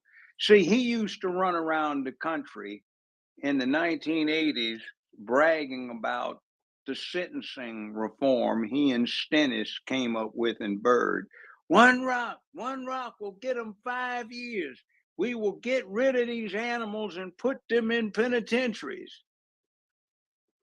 And look at his crackhead son, hadn't done a damn day for being a junkie. And who brought the coke into the White House? Yeah. All right. I want to go to Sexy Ra and then LaShanta. And then I'm going to ask you, go ahead. No, I wanted to follow up on a couple questions with Judge, when we first began in the room. And he spoke about how it's crazy and a lot of things happening, the mentality of what's happening right now in America. So I have two questions, Judge. One is, what are your thoughts about all of these in this administration to have dual citizenship? And then two is your thoughts that one, we see that these individuals are not right for the American people, and our recourse in doing something to make sure we remove them from office other than after the election. Is there via our Declaration of Independence? Can we do that? Can that be utilized? Those are my two questions. It's called getting to the polls and casting the vote and bringing everybody you can is on your side. And turn the son of a bitches out. We've had enough ridiculous mess. The Chinese have committed to being able to launch an attack on Taiwan by 2027. That's 2.5 years from now. And are we spending money on defense? No, we're getting tranny generals who are wearing dresses and just got their dicks cut off. That's what we're spending money on. I don't mind gay folk, but I detest and despise a fake. A tranny is by definition a fake. So they ruin everything. We can't girl watch, we can't boy watch anymore. The courtship rituals have gone to hell. And these clowns la-di-da do not give a damn what they're doing to humanity in this country. They're selfish, self-hating bastards who hate what they are, and they're trying to get everybody else to join in that hate of self. And we need to get people who appreciate the goodness that they have inside them and bring it out instead of getting that repressed. All right. Sexy Ra, would you mind dropping down a listener? I want to bring someone up as I need extra space. Dana, really quick, I want to ask the judge something. If that's okay. Okay. Hey, Judge Brown, I was wondering, there's a lot of racist stuff about Joe Biden that no one's even heard about. They haven't even made the connection about Joe Biden calling black children roaches just 4 years ago at that swimming hole, and that he actually had a racist past of calling black children those Judge, names. can you mute up? So, Can you mute up, Judge? Oh, so Judge is going to say, like, lots of people, lots of black people especially, do not know the racist past of Joe Biden, that just 4 years ago he called black children roaches to their faces. We had a Freudian senile slip where his true racist nature slipped out. And I was wondering, if you'd be willing maybe to go on the news and, kind of talk about this stuff, because people aren't making that connection. They're not familiar. They don't know the stuff that you just said. People don't know that, but they should know that. And they don't realize, like, when Biden called those black kids roaches to their faces 4 years ago on the campaign trail, it didn't make sense to no one. They just thought, okay, he's just talking crazy. Like, they don't understand why I say that. They didn't realize that Biden was actually being racist, that he has a racist past of saying things like that. So I was wondering, have you ever been asked to, like, do an interview about this stuff? I'm shocked that, like, Fox News hasn't asked you to go on or nothing like that. I am essentially blackballed by mainstream media in Hollywood because they don't like what I say, and I'm dangerous. See, before I retired after 15 years, I had the #1 and #2 syndicated show. I had 60, 70 million people watching me every 10, 15 days. I was beating Oprah every week in the ratings, Phil every week. The only person that was equal or sometimes above me was Judy, and the two of us would often tie with Wheel of Fortune, which was the #1 syndicated show.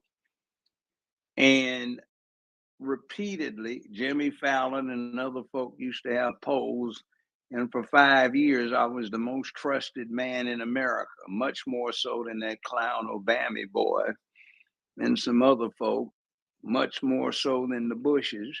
And they don't want somebody like that to be able to speak. So So if I could get you an interview, though, would you take yeah, it? I mean, I don't mind it. I've done all kinds of interviews.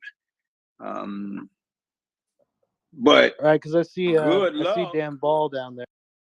Good All luck. right. Okay. So, LaShanta. Yeah, I just wanted to add what Mark said about the Office of New Americas. If you can't find your mayor on that page, look at Office of Refugee Resettlement. It lists the cities and states also that's there. As far as I go with Memphis, Memphis is losing. If you go to Getwell and Park, it's basically Little Mexico. If you go into Whitehaven, it's turning into Little Africa. So they're already moving in, even though our mayor is not on that list for Office of New Americas or Refugee Resettlement. The time to act is now. As far as I go with Mason, Tennessee, I bought 3 acres out there trying to help stop it, but the mayor has let the NAACP get in her ear, and they're kind of, going with the flow. Just try to do what you can. Get out there. I talked to a lot of gang members that aren't felons that are allowed to vote. We're overlooking these young kids. A lot of people seem like they're afraid of them, but don't be afraid of them. Approach them, teach them policy, let them know that their vote counts. So get out there, go when you get your hair done and get your hair cut, talk to people at the salons and beauty salons and barbershops, talk to them. We got to get out here and get active. And I am done. Thank you for the time, Dana, and I'll drop down as listener. Appreciate you. That's good advice. That's good advice. Listen to what this lady just got through saying and do it. That's important. Don't be afraid of these children. You have to make an approach. If you act like you're scared, you get treated like you're scared.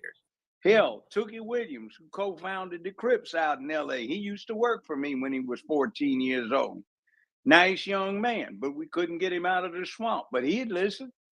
I got through talking to some local Crips, a whole bunch of them, one evening when some people were saying I needed to stay away.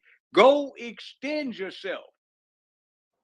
Right. Now, before I get to Walter, then King, then Brooklyn, then Marcus, I want to say this though, because yeah, this is Pride Month, and you know, everything is about pride, but they also have a lot of other days that I came across. Gay Uncle Day, Bisexual Day. This is like throughout the year. But one thing about the LGBTQ community, they activate their local legislation, to get policy passed.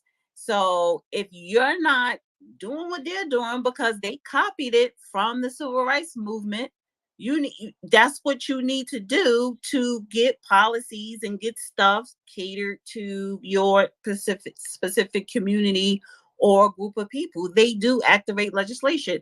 And then just a little side note, because transgenders were being brought up. Make no mistake about it. You have a lot of quote unquote heterosexual men who like transgender women. They sleep with them, they date them, maybe secretly, and some of these heterosexual men are married. So they aren't heterosexual, they're gay if they do it. It doesn't matter because that's what they portray themselves to the public. So that's I said quote. I said quote heterosexual. These are not men that identify as gay.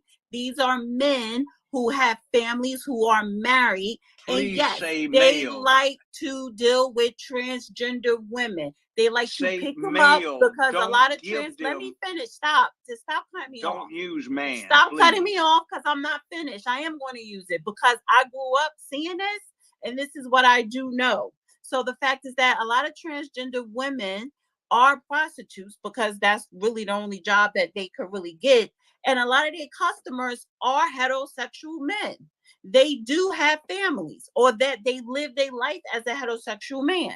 So whether, even though you sleep with another man with a penis, which is, yeah, you will be considered gay, they don't consider themselves that, but that's something they like to do secretly. So let's not make it seem like it's transgender people out here trying to run after straight men. No, these quote unquote straight men are dealing with them behind closed doors. So there's a lot of deviant behavior that goes on in society, not just by men, but by women too. Look here, let me say this. I fancy myself a man I've tried to uphold for my entire life. I will not be having some punk ass sleazy male who has not earned the title of man being called man. That's an insult. That's like somebody that has not acted like a mother who is slutted around and let her children go to hell doesn't need to be called mother either. You have to earn that. And these males that are masquerading as men don't qualify because they haven't paid the dues. And well, you don't know what thing. that no, they're I doing don't that. know, but goddamn it, if you're putting them, see when you start, I don't know. I look at you, and I don't presume unless you acting real sweet and swishy. No, they and don't. You're switching These your butt. are alpha men. They don't act sweet. They aren't alpha men because they ain't doing what Well, alpha men what do. I'm saying but is, the bottom I'm not line, hold talking on. about Here's what I'm saying. I'm not talking about a femme gay person. Listen to me. Listen to me. This is important. You got to start thinking right. I You know. can I am say, thinking. now listen. If you don't know what they are and they appear to be a man, okay, use man. But when you say they are doing what you just got described, don't use the term man connected with them because they haven't earned it. The status of somebody that does that kind of thing is not man. They're living their life as I don't care man. what the fuck they're they doing. They were born with the penis. They identify with the male. They identify. They are married with a woman with kids. Care. They dated all women. And in their deep, dark secret, they like to pick up transgender women and have sex with them. Dana, that's gay, though. That's a gay secret. It doesn't matter what you want to label it. When I'm telling you, that has been going on for more than 30 decades. Okay, look, let me make this point clear. Even if you are heterosexual and you are male, that doesn't make you a man unless you earn that title. You used to have to go That's kill all a well goddamn. and good. No, but excuse what I'm me. saying, It that is what's important. going on. It is important.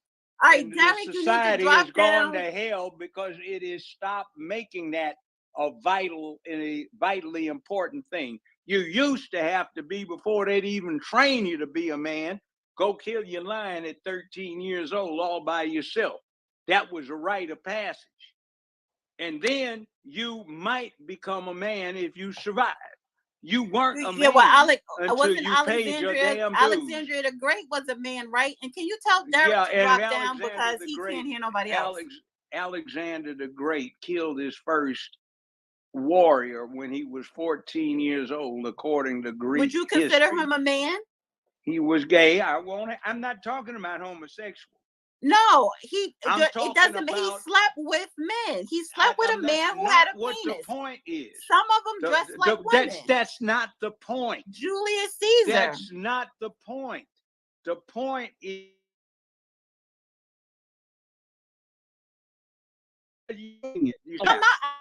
I understand exactly what you're saying, and I'm not disputing that. You are not what I'm a woman saying just is, because you're a female. no, listen, you have to act like listen. What I'm saying is, just like Alexander the Great was great, just like Julius Caesar, but these are men who lay down with another man, and they also lay down with men who dress like women. That's not what I'm talking about. I said take the sex out of it. It's your behavior, your conduct. Right, yes, your behavior. In other words, when the shit hits the fan, if you got your shield and your spear on the wall, getting ready to die for your people. Right, and that's what I'm telling you. So I'm a talking lot about of these men these are some punk ass. Wait, Judge. I'm not talking about their sexual proclivity. Judge, what I'm saying is, outside of the sex, just like you just said, a lot of these men are that with the spear and the shield. Bullshit. They just pick up trannies once in a while. You want to know how you can tell them? You can't. Yes, you can. Yes, you can. Stop. No, you can't. No, you can't. Look, I know. Look. Because if you could, listen to me and learn. You could identify. People could identify their colleagues. It's a question. Here's what you ask them, and they always give it away. Let's say it's 100 years ago, 500 years ago, 10,000. You pick the time. You went on a hunt, you got a small antelope or a deer over your shoulder, you're coming back to feed your family. You come around a turn in the forest or over the hill and you see a war party of strangers getting ready to fall on your village and slaughter them. There's nobody looking. Do you sneak off or do you sound the alarm and save your people and maybe sacrifice your own life? What do? The ones that aren't men would say, I'm going to run. You would? Well, you said nobody was looking. Well, what about yourself? You see, that's the kind of punk attitude I'm talking about. That's not a man. I'm not talking about that. I'm talking about the men who are men. I'm talking about the men that do run into battle, that do run in and save their village and protect their home and their wives. You're talking about there aren't and when I'm also telling you, I'll let you speak. Let me speak. I'll let you speak. Let me speak. I am talking about the men that run in the battle. I'm talking about the men that protect their kids and their wives. But these men, a lot of these men do lay down with another man that wear dress and makeup and call themselves a woman or a transgender woman. And if a lot of you men out there could say, well, we could identify the real ones from the fake men. No, you can't, because you will have to point the finger at a lot of your colleagues. I don't know if it's that many though. Colleagues.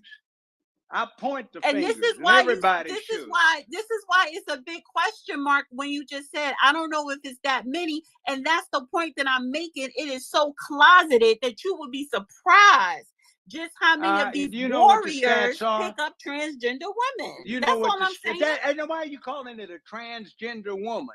Just say it's a tranny dressing freak. He ain't no woman. He got a dick. You can say freak. I'm gonna say transgender woman. He ain't a woman. He doesn't have. And if you would be surprised how many warriors pick them up. It is not a woman. If he sends a chill up your spine, that's not a woman. All right, so let's go to Walter. Where's Walter? There you go. Good point. Walter, you can unmute. Can you hear me, Walter? Because Derek, you couldn't. Okay, Judge, ask Derek if he could hear me, because he sent me a message saying he can only hear you. Brother Derek, can you hear Dana? The honorable judge. I can't hear anyone else. Okay, so tell Derek He to drop down says and come back up. he says he can hear I know me I and can hear nobody him. He else. can't hear me. So tell Derek to drop down and come back up. Drop down and come back up. You're instructed. Okay, now Judge, ask Walter if he could hear me. Walter, can you hear Dana? Dana, can you hear me? I can hear Walter, but can Dana, Walter can hear you hear me? me? Can you hear her? No, I can't hear Dana. He Tell can't him hear to you drop either. down. Drop Tell him to down and drop come down. back up. And Judge, can you tell anybody else who can't hear me to drop down and come back up? Okay, Dana is talking right now, and if you can't hear her, drop back down and come back up.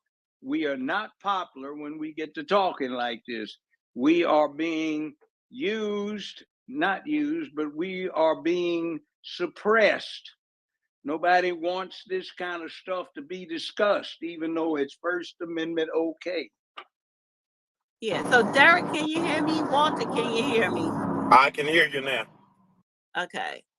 All right. King. All right. So, wait, who was it? Oh, go ahead, Walter. Go ahead. Can you hear me, Walter? Yeah, I can hear you now. Okay, go ahead. It's your turn. What I was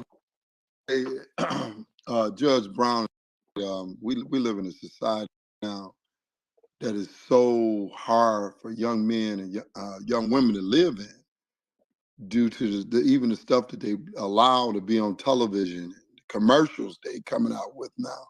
It's just ridiculous. It's not even giving our youth the opportunity to grow and become who they want to become. It's like they're all being led by a force of negativity, I would say in my book.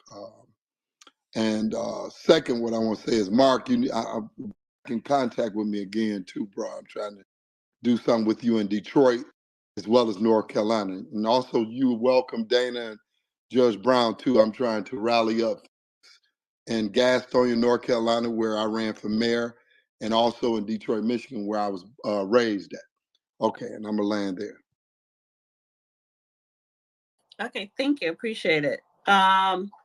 We have King, then Brooklyn, then Marcus, then Adam. And then I see 3 people requesting, and then I'm gonna swing back to Nico and Philip. So go ahead, King. King Law. I got you. You know what? I love the relationship that you and Judge Brown got. Y'all put me in the mind of the Sanford and Son, Lamont and Red Fox. I love y'all relationship. That's the first thing I wanted to say, and I said it with humor. But my question though to Judge, we talked a while ago about the corruption here in Memphis. What I want to know is, do you have any projects that's going on that I could try to help and assist with? And also, do you think that Paul Young is he going to make any type of real changes or do anything that's worth the time being mayor? And that's all. Paul Young is a crook. He is misappropriating public funds. He worked for Strickland for 6 years. Strickland appointed him to downtown development, and he has secured city grants to various and sundry folk that he's gotten a bit of kickback on. Harris, who is the mayor of the county, the same way. They misappropriated and embezzled $28 million from Wanda Halbert's fund, and they're trying to scapegoat her. You've got all kinds of corruption. Van Turner, formerly the NAACP, is the same thing. Tammy Sawyer is trying to run for a position over General Sessions Court clerk so she can handle hundreds of millions of dollars a year and siphon funds off illegally. And she has not yet answered how she and Turner bamboozled the public into giving them 2 multi-million-dollar parks for $1,000 each, no bid, that they acquired through a corporation they started, and they stand to make tens of millions of dollars a year off of when they turn the fairgrounds into an area that has a new soccer arena that's $710 million to convert the Liberty Bowl to a soccer arena, $3.5 billion for a new football field, $500 million to convert the Mid-South Coliseum on the same facility to an opera house, and also the monies and royalties that come in from gentrifying the area around and about and encroaching on this huge public park so they can have another gated community. A lot of money is being made and it's crooked. The police department is incompetent because the management is shit. And the mayor is over the police department and he can't run that. Doc Harrington and I ran into each other at Houston's. I don't even like the place, but my niece wanted to go. And we sat there and talked a little bit. He didn't have a bodyguard. I didn't have a bodyguard. But Paul Young had 8 cops tied up and several squad cars because everywhere he goes, he has a mass bodyguard because he's too punked out scared to deal with the people in the streets. It's a disgrace and shame. And then starting that shit that he did this weekend with that crap about we have to recruit gay cops because that's the solution to the crime problem. And we have to spend tens of millions of dollars on an LGBTQ commission and pay somebody $100,000 to be director of LGBTQIA plus affairs. See, that's that whole thing. That's a group getting a benefit nobody else gets.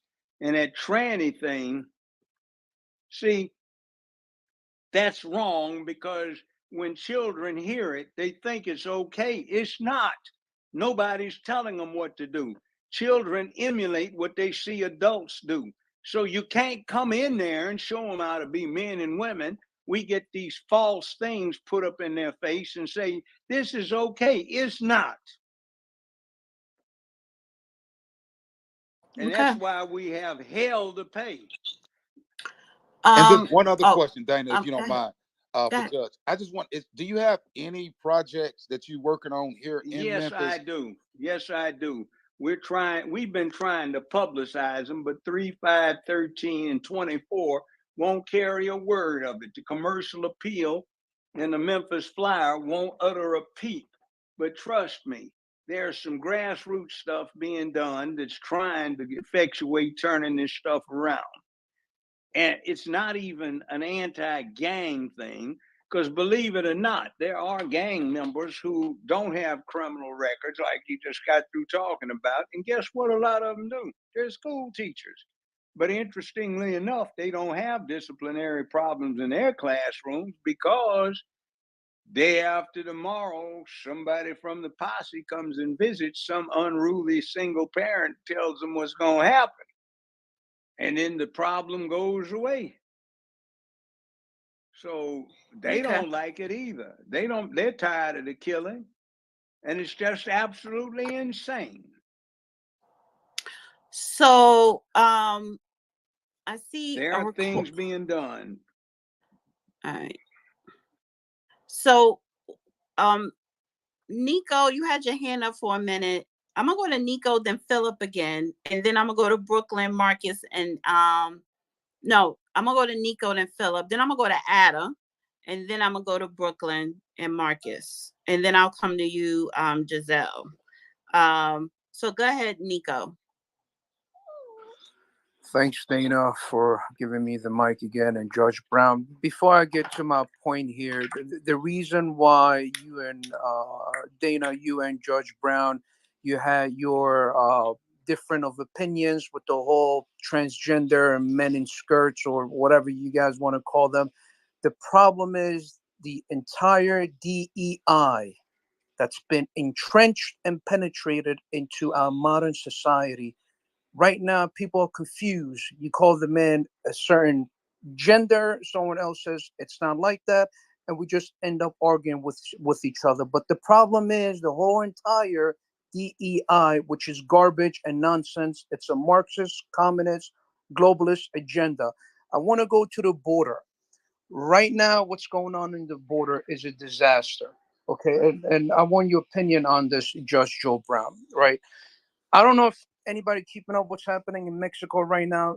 They just had the presidential elections this week, and I think it was yesterday you just elected Claudia Sheinbaum as the first female president. The problem with her is she's a radical leftist, woke Marxist communist. Please, folks, do your research, okay? Now, she was a mayor. It was a total disaster in her area. She did nothing about the cartels, okay? And somehow, after I think it was 38 or 40 presidential candidates who was assassinated, she gets elected. So I'm going to tie this in with the border. If I'm not mistaken, a single term for presidents in Mexico is 6 years. So she just got elected. So for the next 6 years, I think the border is going to be a total disaster because the cartels are running it. And now with her as a Marxist, communist, leftist, woke, nonsense, globalist propaganda campaign she's running, it's going to get even worse. My question to you is, Judge Joe Brown, how do we fix the border, especially now with this new garbage elected president? Get Biden the hell out of there. Get Trump in so he can sic the Department of Justice that will be crewed by people that will be brought in to replace the bozos in charge now. Prosecute all these son of a bitches, set an example, a deterrent, and beware of something that they're trying to do under Article 6. Article 6 says the supreme law of the land shall be the Constitution itself, certain laws passed to carry out the Constitution, and this is the dangerous one, such treaties as have been ratified by the Senate. Those are on the same level as the Constitution, the amendments, and laws that are passed to carry the amendments in the Constitution out. Why is that important? Because this Biden bozo bunch of assholes is trying to engineer a treaty with Mexico that would become part of the supreme law of the land, that it would effectively undercut the Second Amendment. So we're all goddamn helpless while these lawless clowns are running amok in the streets. They're trying to defund the damn police, the police departments in the blue cities where this hell goes on. They're underfunded, understaffed, and they'll get worse. They're incompetently led, and we're supposed to go out there and be some kind of damn sacrificial lamb for some violence out in the streets so folk can go, oh my God, Twitter, oh my God. And nothing for us to be able to do something about. You are right about the cartels. I think Mexico had 4 candidates for mayor assassinated in the last month who were running for re-election or election. Now, she survived, and like you say, are there mob connections? Are there cartel connections? So what time is this? We need to beware. All right. Before let me go to Philip real quick, and then I'm gonna ask. So after you, Philip, I'm gonna ask Philip and Nico to drop down. So because I see 2 people requesting to come up. So Philip, then Adam, and then after Adam, Brooklyn and Marcus. Go ahead, Philip. So I'm gonna keep it brief. Just want to encourage everyone here. You know, this election is not like the past 3, 4, 5 elections. This election really is clear cut, and don't listen to the hype. Vote for what's best for you and your family. And we all know that answer is Donald Trump. Like once Trump gets in there, he'll be like, weight will be lifted off your shoulders. You'll be able to take a deep breath. You're gonna feel better. Okay. Yes, there's gonna be people that say, well, I don't like him personally, but y'all, this is so much bigger than personal feelings. People's lives are literally on the line in this election. The sovereignty of this country is on the line. The justice system itself, preserving that's on the line. I don't think there's ever been this much on the line in an election. Please, for the love of God, if you're confused in any way, you're in the middle, vote for Donald Trump. Do it for the world. Do it for America. Do it for everybody. But Judge, just wanted to ask before I go. So, I see Dan or I guess Dan Ball's still down there. I bet he probably want to interview. And then there's I just sent a message to someone who's kind of a big time in the political circles who, because I thought that, I believe you did say that you'd be down to do an interview. So maybe I can message you and we can talk about that later. Yeah. I look, did you ever see the old Paladin thing? He used to have a card that said, "Have gun, will travel. I have voice, will talk." So no problem. Because you should be on all these news channels because like your voice is valuable. I'm shocked that you're not like on like mainstream news like every day. Well, like why Newsmax would, but Fox. that's, I think you answered your own question, because if you look at mainstream media, they would not have him up there Well, because I'm not talking about CNN, MSNBC, Oh. ABC, or CBS. I'm talking Oh, about oh. like Fox. Like I honestly feel like Fox is giving Fox a chance is to speak. MSM. Well, yeah, they are Rhino News, but hey, you get Judge on there, it's gonna be a damn show. People are gonna learn some shit. You gotta get Judge on there, man.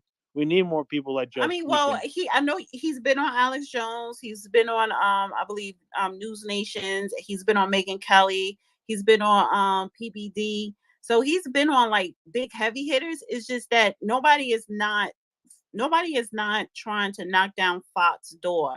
You know what I'm saying? I put Fox, even though I like some people over there, I like them better than CNN and MSNBC, but I still put them in that category. I prefer the Patrick Bet David. I prefer the Megyn Kellys. I prefer Tim Pool.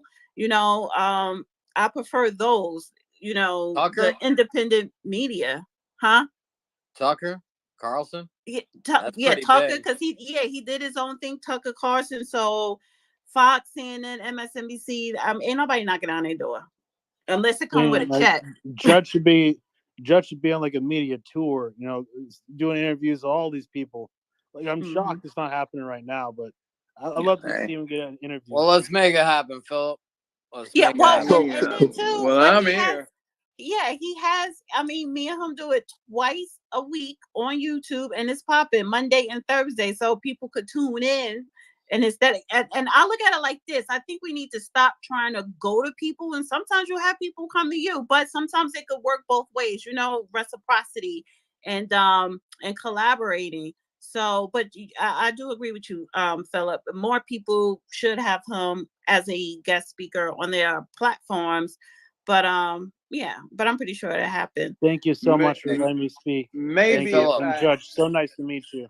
So nice to meet you, sir. Look, hey, Philip. Thank you. Maybe if I ate more fried chicken like Al Sharpton, or I look more like the Pillsbury Doughboy with some chocolate chips stuck in, Joe Brown, like Roly Poly Martin, maybe they'd like me better. Maybe. Hey, all right, Philip. thank you, Philip. I want to go ahead, Adam. Go ahead. Philip, listen, if you have any contacts, you could line up some good shows. Reach out to Dana. Dana will hook you up, and she'll get things lined up. That's the main contact line there. And Philip doesn't like me too much, but it's okay. I love him. It's okay. He's just a little rambunctious as well, just like Trump, and we love him too. So, no hard feelings, Philip. Yes, is it my turn, Dana? Yes. Okay. Well, I just want to say hello, Judge. Hello, Dana. Much love to y'all. Marcus, I heard him earlier. I just wanted to get up on stage because he's amped. He's America first. He's ambitious. I love the push for the local level. He's somebody that definitely want to talk to. If you want to give me follow back, I work with American Mission, and we help push candidates that America first. We do a little bit of meeting with you. We have the uppers meet with you and talk with you, and kind of figure out what vet you out basically, and then we'll bring you on the shows and promote you. We have a network of different X platforms that we get candidates out to, phenomenology and all sorts of good people that'll help promote you and get your name out there. I really like a lot what you say, and you seem to really love and care for this country, and we need more of that. But I wanted to bring up, can I talk about the Hunter Biden case shortly? Because because Marcus did bring it up and was saying that it is a distraction, and same thing with the Trump case, kind of in a sense, even though it's unprecedented. So that's not that that's not a distraction in the case. It's just something that really kind of needs to be paid attention to. But regardless, we can't lose our eye on the target, as he was saying. But the Hunter Biden case, we have people out there that are in the courtroom, actually, from American Mission. JP was out there, and then somebody else that was actually in the courtroom. I forgot the gentleman's name as well. And the thing is with the case, they have all these charges they could put against them. Now, generally, prosecutors will throw everything at you and see what sticks, right? For the general public, if you get one charge, they're going to try to add on as many charges and try to get as many of them, and see which ones stick, right? With him, they're focusing on the gun, the purchasing of the gun and signing the paperwork when he was on drugs at the time, proven through text messages, all sorts of things, with drug dealers and prostitutes and trafficking prostitutes across state lines, all sorts of things. They focus on these two things because these are the prosecutors. They're doing the opposite of what prosecutors do. They're supposed to go at you with the full extent of the charges, and the defense is supposed to the prosecution is supposed to prove the case, right, of guilt. But in this case, they're only picking two things, which would be him purchasing the gun while he was using drugs and on drugs. So he lied on that application, which can be a slap on the wrist for him if he says that I was under the influence and I wasn't of right mind. So they could kind of plea out on that very easily. The leaving the gun in the dumpster is something else, where near a school. So that's something that could be there, but that's about it. He's got a lot of charges. So what we had Dustin Stockton and the American Mission crew out there going around with Marco Polo books, which is the Hunter Biden laptop broken down. It's censored, as far as any graphic content. You can find that on BidenReport.com. And you could go through it and, pick certain things. Don't pick the salacious things to send to friends and family. But you could send some of the, financial things, a lot of dirty financial things and dirty financial ties that you could share with family members, which aren't like, graphic, degeneracy, which he So basically, you're saying it's a RICO case, right? It's a RICO case. Yeah, pretty much, and it's all tied up with that laptop. And what the one thing is, the actual laptop, not the copies, not the the carbon copies of them, was actually turned in as evidence in this case. So that's another thing, the actual laptop. And then one more thing to land on real quick, which would be there's some point of information. There are three of them, not yes, one. exactly. And that's why I kind of wanted to try to get you in the space earlier, but I was working on the car. I was doing some sway bar links and doing some man stuff, So the last thing I would say was going to say is that the American Mission crew was going out there with that Marco Polo book, and they were telling people like, okay, it's kind of funny. They'd tell them name a page 1 through 560 something, right? And if there was something to do with prostitution, you get $10.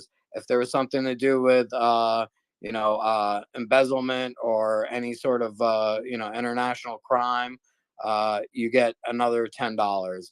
And they were basically going around. Okay, hold on. Let me ask you this question right here, right? Hold on, let me ask you this question. At what point, right, do we understand the federal vacancies, judicial vacancies, right, across the land, which matter in terms of these cases across the state, right, across the country. So once we get to who is, I mean, what seats are actually vacant as far as the judicial system is concerned, right? Because then we can see who they're trying to pin as the sacrificial lamb, right? From the Democratic Party and then through the Republican Party, right? We can see the play being made. What big RICO case is going on right now, right? Who are prosecuting this case, right? Okay, so all this thing ties in nationally because of, I mean, both sides are trying to set a precedent that has never been set before. I'm gonna land right there. Yeah. Let me add a little quick something here. You know what irks me after a half century in this criminal law business is this. The special counsel for the Justice Department, Mr. Herr, says in his estimation there is probable cause to submit Joe Biden for indictment, but because he is nominally senile, a jury wouldn't convict the old man. That's not American law. That's blasphemy because the truth of it is it's at the time of the commission of the offense. He can be a little on the downside right now, but what was he 15 years ago when the offense was committed? That's what's counting. He's not. And if you're trying to say that the man is on the magic button, the most powerful man in the world that can launch nuclear Armageddon, if he's too senile to stand trial, then you need to exercise Amendment 25 and get his ass out of office. All right, so Adam, finish up, and then I'm gonna go to Brooklyn, Marcus, then Derek, and then Giselle. Go ahead, Adam. Yeah, I was gonna just agree. Judge just said it right there. We got this guy that's too incompetent to stand trial. They said it themselves. What is it? If he's competent to stand trial, why the hell is he in the presidency? Period. And that's the best point of all. We already knew he was going downhill, and that's about it for me. I'm gonna get myself to sleep. I'm definitely listening, and thanks for having me. Thank you. I appreciate you, Adam. Mute up for a second, Judge, because I hear a lot going on in the background. I want to go to Brooklyn, then Marcus, then Giselle, then who is it? Milo, Love, and Real Queen, and then I see two people requesting. But go ahead, Brooklyn. Are you still there? Yeah, I'm here. Hey, Dana, you taught me something I didn't know. You said Gay Uncles Day. They even have something called Gay Uncles Day to celebrate gay uncles, which they might as well just call Pedophile and Child Abuse Day.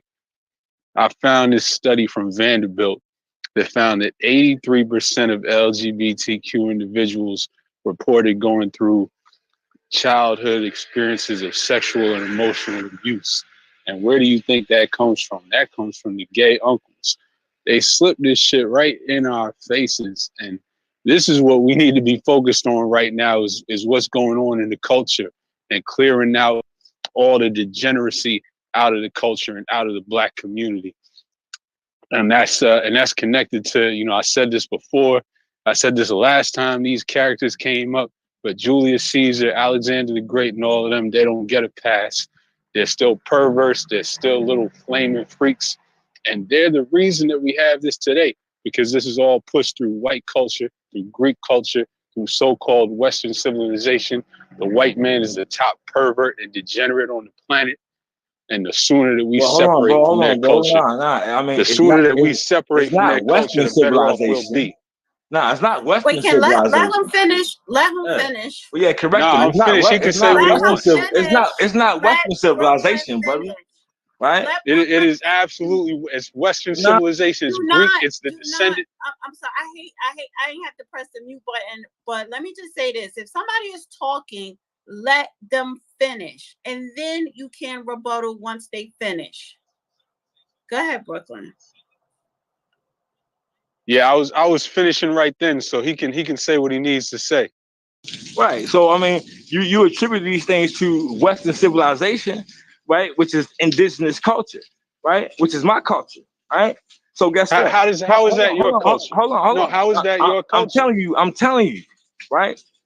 Okay, so what you're saying is, right, that the West, right, has automatically, conformed, right, to these ideas, right? And that's false, right? I don't give a fuck what storybooks you read, right? Or where you come up with this thing at, but guess what? You're in America, right? I'm in America. Are you in America? I'm in America. I'm indigenous to Okay, this so land. My America is the family is center indigenous of to this all of land. that right now, is it Hold on, not? hold on, Is hold on, America hold not on. the center of Nah, LGBTQ no, culture in the it's world? not. No, it's not. This is No, it's Eastern. not.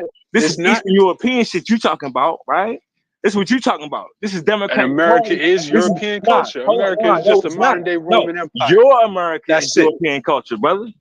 Your America is European culture. No, Not mine. my Not America ours. is European culture. What kind of? how stupid brother, do you listen sound right listen to now, what man? you saying. There's no my America. Listen to what you I saying. don't Where you have a from? part in this. I don't have a You part know, in this. see, this is where My you family wrong was at. brought over here in chains. This is a culture that was forced on our people. This degenerate culture does not belong to us. This place doesn't belong to us. Let the white man have it. Let the white man have his freak show. You're on the wrong side of the fence, brother. That's what This place does belong to I'm us. on the straight side of the that's fence. what you got from this land, brother. And you on the wrong side of the fence. I'm on the straight side of the fence. If you wanna own this, if you wanna own this culture that exists here in America, you can have it. I can't wait for it to burn. All right. Who was? Oh, Marcus. Just Well, like I've the got some scriptures say. very Just like the expensive scriptures say it property needs to here. I burn. don't want it burned. But let me ask you a question. I'll wait. Can you name any people on the? Can you name any people on the planet that has not been enslaved at some point in their history? Would you compare any of those other slaveries to the transatlantic slave trade? In severity, not, in brutality, but most of them, in size, in scale. Well, and see, this is the problem here, Judge. This is the problem. This is the problem that culturally, right? You know, what I mean, we're up against because a lot of these people have a false narrative of history, right? And then they have a what false was false narrative. that I just said? What was false? They have a false narrative of actually who they are, what their bloodlines are. So only thing that's really happening is share with the room what is false. So the only thing that's really happening is that people are actually choosing their bloodlines, who they are, right? So guess what? If you're a European or an immigrant that came on the transatlantic slave trade, then guess what? You have been subjected to European ideologies long before the slave trade, right? What did you just say? So did you just say a European immigrant that came on the transatlantic slave trade? Brother, put down the blunt, man. Put down the blunt. Put down the blunt, man. Go to bed. Go to bed. You're not even making sense. You're not even coherent, man. You just said a European immigrant that came over on the transatlantic slave trade. Gentlemen, one at a time. Okay, so are you saying that all you Africans King, that came on the transatlantic slave trade? Hold on. How does he think he's the one? Well, I need No, everybody stay on your mic until it's your turn, because these two are having a back and forth. So let them flush it out, and then okay. Right. So hold on. If anybody want to rebuttal, you can rebuttal after they flush it out. What I'm trying to ask this guy. He's having a back and forth with the blunt, man. Come on, bro. Like, all right, so are y'all done? Hold on. Let me get this off, and I'm done. Right. Let me get this off. Anybody? Wait. A question. Anybody know where the term slave came from? SLAVE. Tell us, Judge. It came from Europe. We all know it's Slav. It's from Slavs, because they were looked at as ideal slaves. Like I said, can anybody name any people on this planet whose ancestors were not slaves at least some point in their history? Anybody?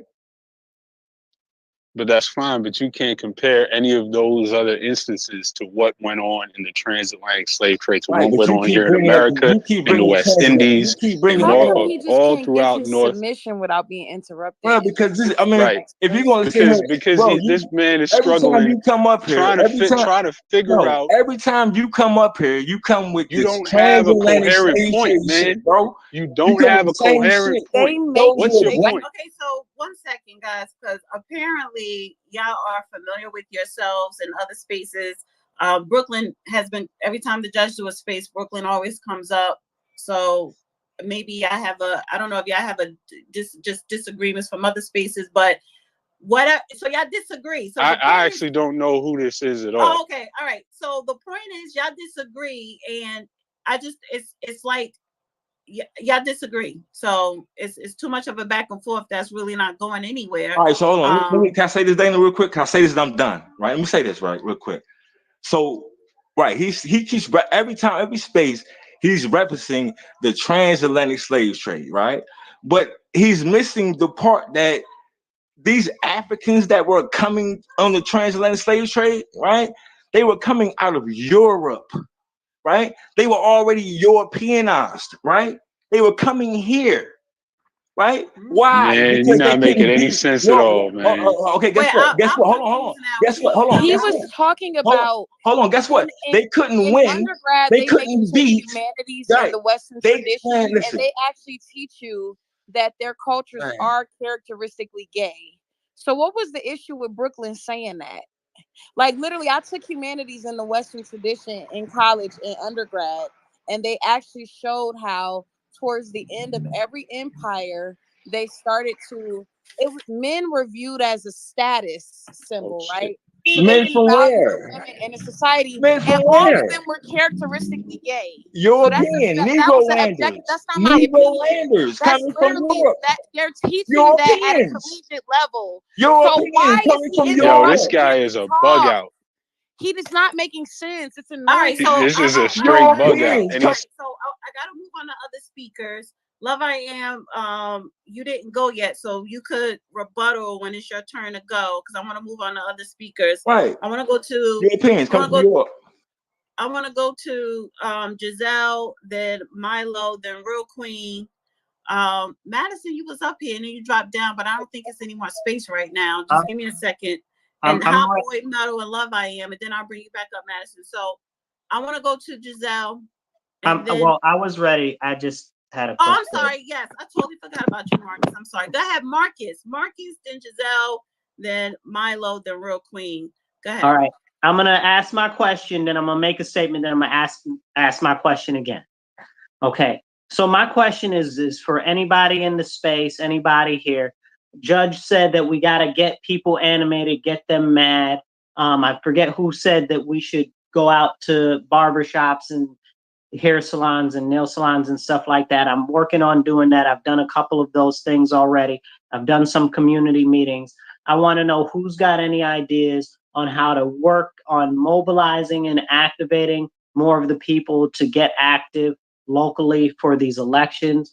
I'm open all ears. I don't have any preconceived notions. I just know what I've been doing and been listening to what other people have been doing.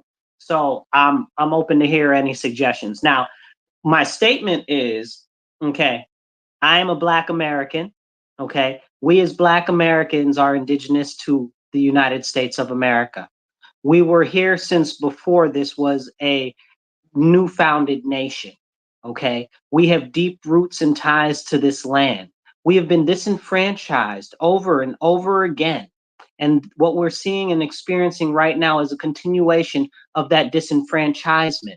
You can go and you can look at the stuff in the Library of Congress, and you can look at the descriptions of the people when they landed here on the East Coast, and even some of the Southwest and West Coast peoples that were indigenous. They are us. Okay, you look at the Mesoamericans, you look at the South Americans, they are us. We are of this land. We are not from some other country. Maybe if you want to say back at the heart of the oneness of humanity, we're all from Africa, but I'm not trying to hear that. We were already in this land before the Europeans came over here. We were here. This is our land. We are continuously disenfranchised. Now they're calling us African American and everything's red, green, and black. They're trying to even make Juneteenth red, green, and black when it's red, white, and blue.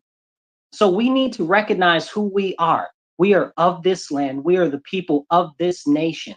This nation, as it currently is also part of ours. It is the extension of us. Has it been corrupted by morals and values that have come from other nations and come over here as we've collectively merged together? Absolutely. But it doesn't take away what we are historically, and that is that we are of this nation, and we need to realize that, because everything has been whitewashed, and that's something that everybody agrees on. But when we get into this conversation, nobody wants to hear it. Now I'm going to leave that alone. I'm going to go back to my original question. How do we activate our people? How do we activate our Black Americans? How do we activate our Blacks that are historically about family, about what we can do for our community, about how we can actually build and protect ourselves? How do we get those people active? I'd love to hear from anybody that has any ideas. Please go. And I'm going to drop down. You can't listen. That's the thing, right? You can't get people activated, right?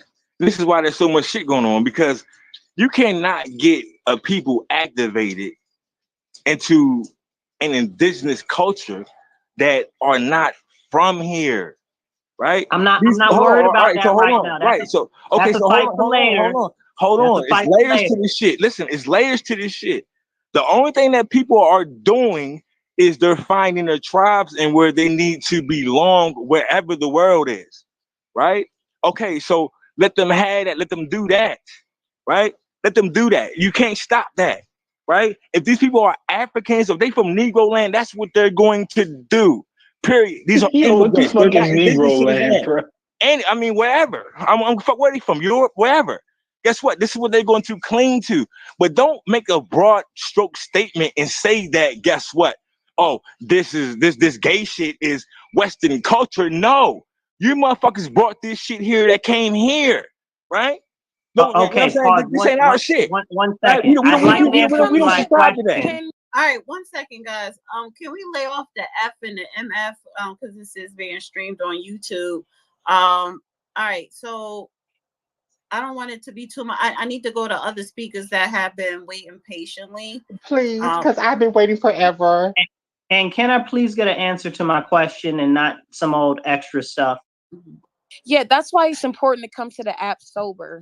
It's not your time to speak, honey. No, I was going to answer his question. I'm not trying to cut you, let Giselle. people answer his question, and then I'm gonna come to you, Giselle. Don't speak to me. I got what 3 I said. blocks. I got 4 blocks in a row. All these people that just talk, except for Marcus, because they're vehicle by which they have been able to get us into this position has been propaganda and triangulation tactics. Media is our best friend right now in the mass dispensation of information, Marcus. So all we can do is get out here and tell the truth. That will activate our people. I actually think the timing of it is very spiritual. We had been in a supernatural slumber, which is why people were having the inability to receive the information. Everything you said concerning the indigenous, the copper color indigene that's absolute truth. And absolute truth is the only thing that will cancel out lies and propaganda. So when we tell the truth, that frequency will cut up against the lie. And I know this sounds crazy, but when Kendrick Lamar put out his stuff on his frequency, that truth frequency, you don't want to hear Drake shit after that. Excuse me, I'm sorry, I'm cussing. I still want to hear Drake. I still want to hear Drake. I want to hear actually even more after listening to Kendrick. But in all honesty though, because one sounds authentic and one sounds like the lie, right? And so for those who are, it's a lot of theys singing the song. That's why people do still want to hear Drake, because the they not like us, it's a lot of theys that are still singing the song. But the us's are coming to the forefront, and that standard is being restored. And I think that by continuing to tell the truth through media, using our voices to just keep speaking the truth, it's going to pierce those lies that have kept us in bondage for this time. So media, get the information let me out say there this. to the I would people. definitely agree with you. It's media, but it's media coming. It will have to come from us, the people. That's what I'm talking about. I do not reference no celebrity, no entertainer. They're not even in the category. I don't even I acknowledge use them. celebrity. I solely they just need to be listened to. What that woman say? Shut up and dribble. They just need to shut up and sing or rap. But I don't acknowledge celebrity. Media. You I'm just not a acknowledge fan. Kendrick Lamar. I'm not a fan. He don't operate in celebritydom. Yeah, he had to come He's out. A celebrity. I'm talking about these people who are out at the forefront and not telling the truth. So I'm literally saying it's the truth and then a lie. If somebody is coming out on that lie frequency, wanting to get you to even in that realm, there's going to have to be a stark difference between Drake would be the lie in that instance, is what I'm trying to say. Like, are you giving an example, an analogy? Yeah, I'm saying on every level, there's going to have to be someone there telling the truth to expose the lie. We are here as the grassroots to tell the truth against the lie. And when I'm talking about media, I'm talking about me use my voice on a platform. Marcus uses his voice on the platform. He just came up here. He told the truth.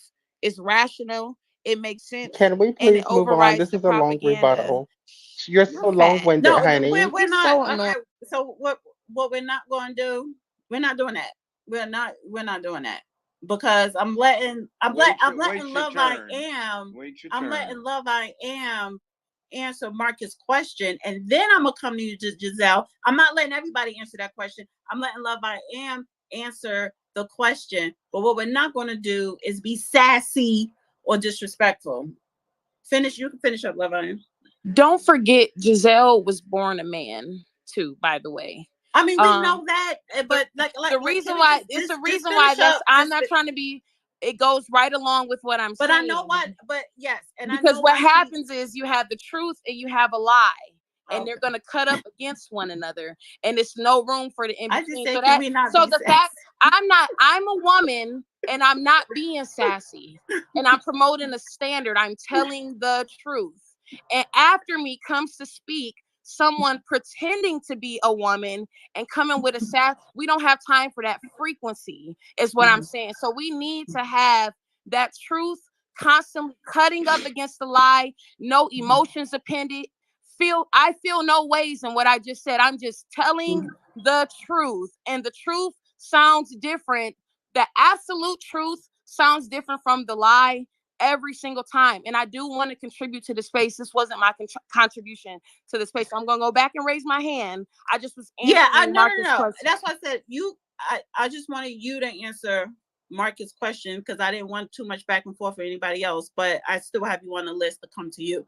All right, Giselle, it's your turn. Then I'm going to go to Milo, then Real Queen. Did I see Madison? Yeah, then Madison. Right, so I only need 60 seconds. Okay, go ahead. Miss Dana, and Miss Dana, you're known to dish it, but you can't take it. So I just need to say what I want to say. And then I don't need any interruptions. To the space, to the YouTube, I'm the notorious, legendary, iconic T.S. Giselle, every girl's dream, every man's fantasy. So I am in the marvelous chateau, literally packing because I'm getting flued out to Mexico. Oh, I was on mute. What I was saying is, what the fuck we not going to do? I don't give a fuck where you at, what trick don't pay for you to be put up where, allegedly. I don't care. If you want to say anything because it's Pride Month and maybe you disagree with what somebody said, or you just want to say something because it is open mic, do so. Open mic is not for you to tell us that somebody done flew your ass out because we don't give a fuck. Don't play with me, girl. Or don't play with me, she girl, she man, whatever. I do say transgender women. Other people are going to say other things, and I'm pretty sure you're used to it. So Miss Dane, don't play with me. So if I unmute, and you want to talk about what these Johns that probably do have a wedding ring on that I was referencing earlier, if you want to talk about what they're doing for you right now, this is not the space. This is not the space. So if you have something constructive, then you got 60 seconds. Okay? Ask them who is it. It's a whole bunch of Europeans and Africans, ain't it, Giselle? Whole bunch of Europeans and Africans, huh? Niggas from Negro land. Wait. Stay You on give your a lot of mic. Stay SAS on your data. mic. I have a build up, Yes, because but I give a lot, so I'm building up. I can give SAS because you see the 4 letters. It says host. So I can give all the goddamn Hotel SAS. Oscar Sierra Tango. Okay, go ahead. Go ahead. 60 seconds. Start now. So while I was packing, I'm listening into the space, and once again, the girls are the subject of discussion. Listen, Crypt Keeper, we're tired of it. You're not more black than me because you're heteronormative. Okay? And that goes for you also, Miss Dana. Bleach blonde, bad built, butch body. You're nothing more than a broken whore from Newark, New Jersey. So keep the girl's name out of your mouth. I came on stage to run your bleach blonde, bad built, butch body self down, sweetie. And the same goes for the Crypt Keeper, your co-host. Every week you get on here disparaging the community. I'm just living my life lavishly, sweetheart, okay? And yes, I am packing for a lavish vacation. And this is why you're not Can respected. I Let interject me say something? something real quick, Judge. Then you can jump into it. Let me interject. This is I'm why with you're that, not with this. respected. Because you think you saying something profound. You think you saying something. No, you think you're reading. And you can't read, bitch. You're illiterate. You can't read because Okay. no, I'm not finished, Judge. Stop. This is a SAS thing right here. So just give me a minute. So let me read her. You can't read this thing because you illiterate. So all that with the black blonde beach, ba ba boo ba. Stop. This is not the space for you. You come up here lying. You come up here. Actually, you are a bad spokesperson for the LGBTQ community. You are part of the cult that the judge always referenced. See, I let you speak so that you could fall on the sword because you're busy swallowing one, but I wanted you to fall on it. So I wanted people to hear your ignorance and your fucking stupidity. Okay, let me have at it. Look, No, let I me really ask you wasn't finished, but go questions. ahead. Hold on. Let me no. Sir, why do you choose to portray yourself as female? Well, I got everybody on mute. You want me to unmute? No. Hold on. Answer the question. I gotta first. unmute them. Why do you? Okay. First off, Dana, you would never. No, bitch. You're gonna answer his question. You're gonna answer his question. Why do you choose? Listen. Why? Look. Why, sir, do you choose to portray yourself as female? Okay, Crypt Keeper, you're not the only one that can name call. I'm Okay, divine femininity. I'm divine femininity, sir. Wait, time. And Dana, don't ever lie on my puss. A copy of my first. Wait a minute. Say that again. You don't have a puss. I said, Dana, don't ever. I said, Let me Dana. handle this. What did you say? What was your answer? I said, why do you choose to portray yourself as a female? That person is not going to answer your question because if I unmute her, she's going to say something slick. Let her go ahead. No, she's going to say something slick to me, then I'm going to mute her and say something slick back. I don't got time for the back and forth. Just say what you want to say so I can pull her down back to listen. Put your ego in check. I want to hear this because it's going to be she's educational. Too ignorant. It doesn't make any difference. Let it speak. Now, when we hear this, we'll understand a lot. Now, why do you choose to perceive yourself as a female? Answer the question if you can, if you got nerve to. I'm the crypt keeper. Okay. Yeah, hold on. I'm I an had to old delete motherfucker, my but I done had a hold on. good time Yeah, I tonight. had to delete my copy of my confirmation. You would never lie on my pussy. Okay. So You to got a answer, bussy. You don't Well, got a okay. puss. You got a Okay, bussy. okay, to fine. answer your question, Look, fine, Yeah, fine. Go ahead. man, Brag about yourself your Judge, now. pussy Why let do her stink. you just choose? answer. Your Just pussy answer the stink. it, question. No, Why do come you on. Your I'm choose the getting pussy, I'm question? getting Wait a your flown minute. pussy. out, and all. So All right. See, I don't answer got time for this shit. I answer don't. this No, Judge. No, question. because you let her just. Everybody be All quiet. right. God So you damn it. two I be did this for quiet. a living. You be quiet Now too let and let me her do fucking this. answer. Let me do this.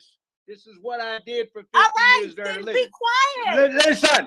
Listen. No, fuck it. Why, I'm about to just sir, drop do her. you I don't got choose? time for this shit. Why, sir, do you choose to Answer portray the yourself question, as a Giselle. female? Answer that So for if you me, can. yeah, it's a very simple answer. I was just born in the wrong body. What your gender that may be between your legs may not always correlate with what's between your head. And so for me, I've always been of the feminine mystique. I felt uncomfortable in a cisgender male body, and thankfully, because of science and freedom, I had the choice to transition, and I made the appropriate choice for me.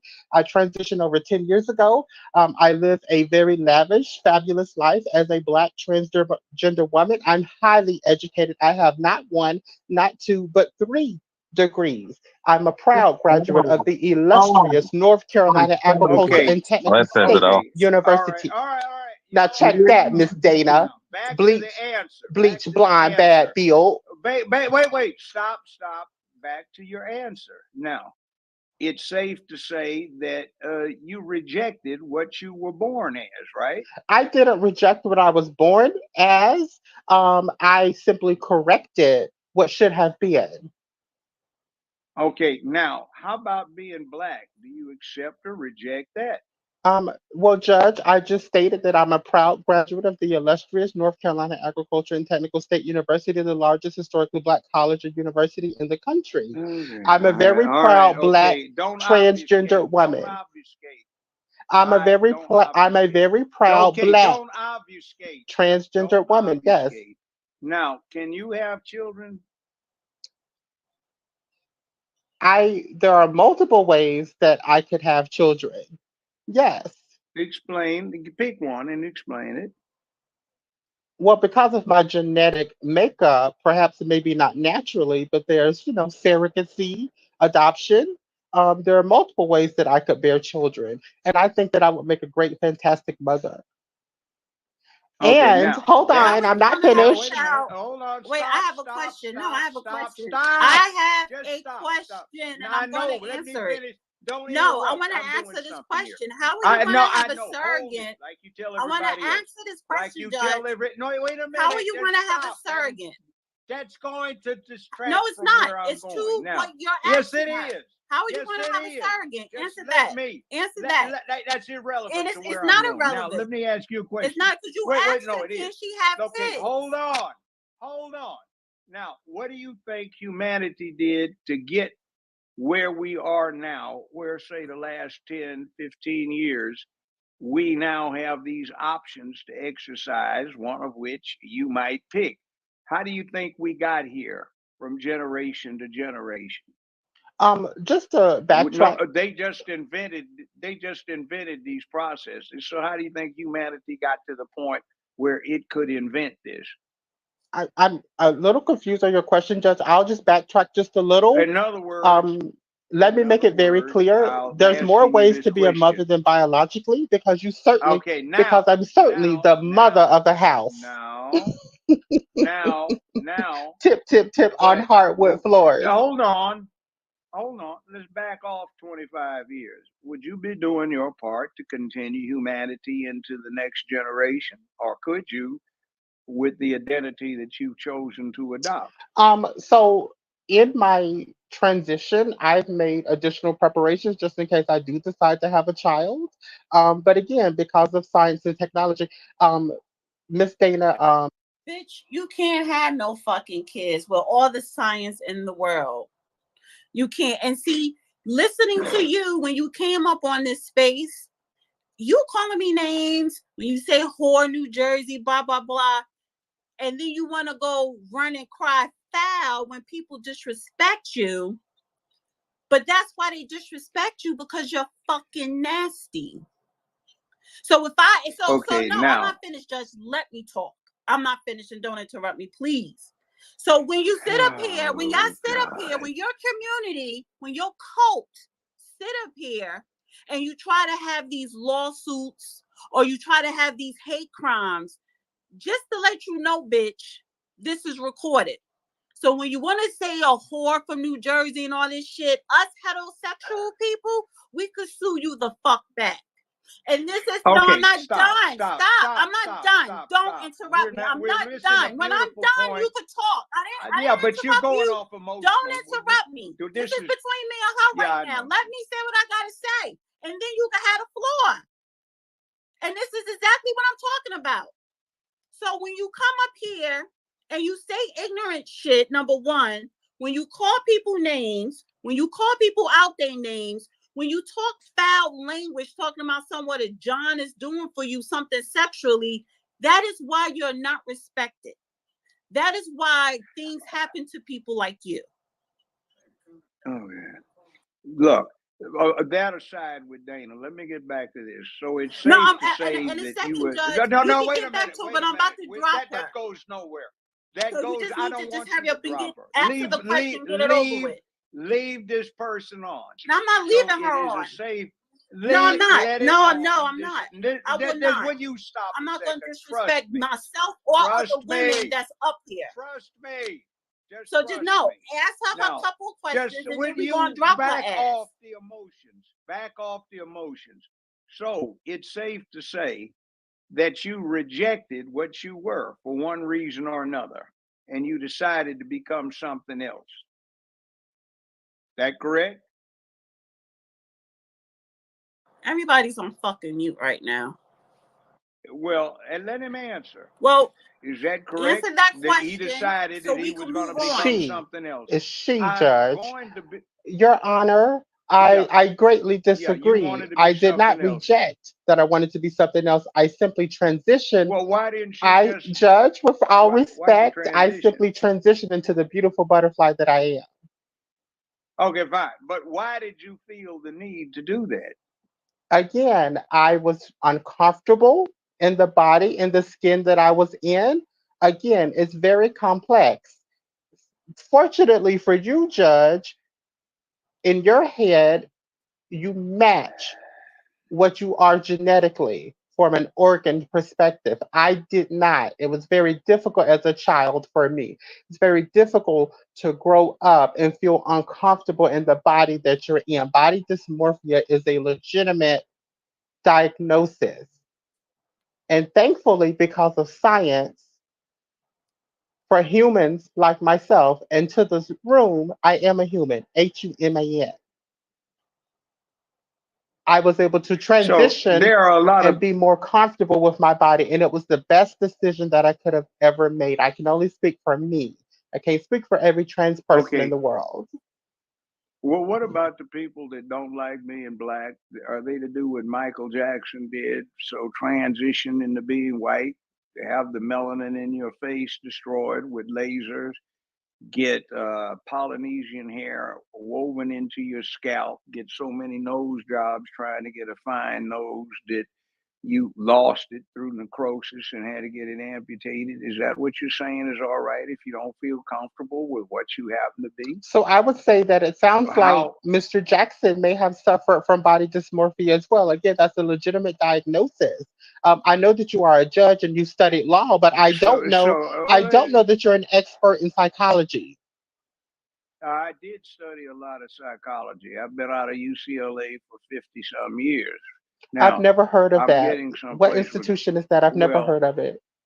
UCLA? I've never heard of it.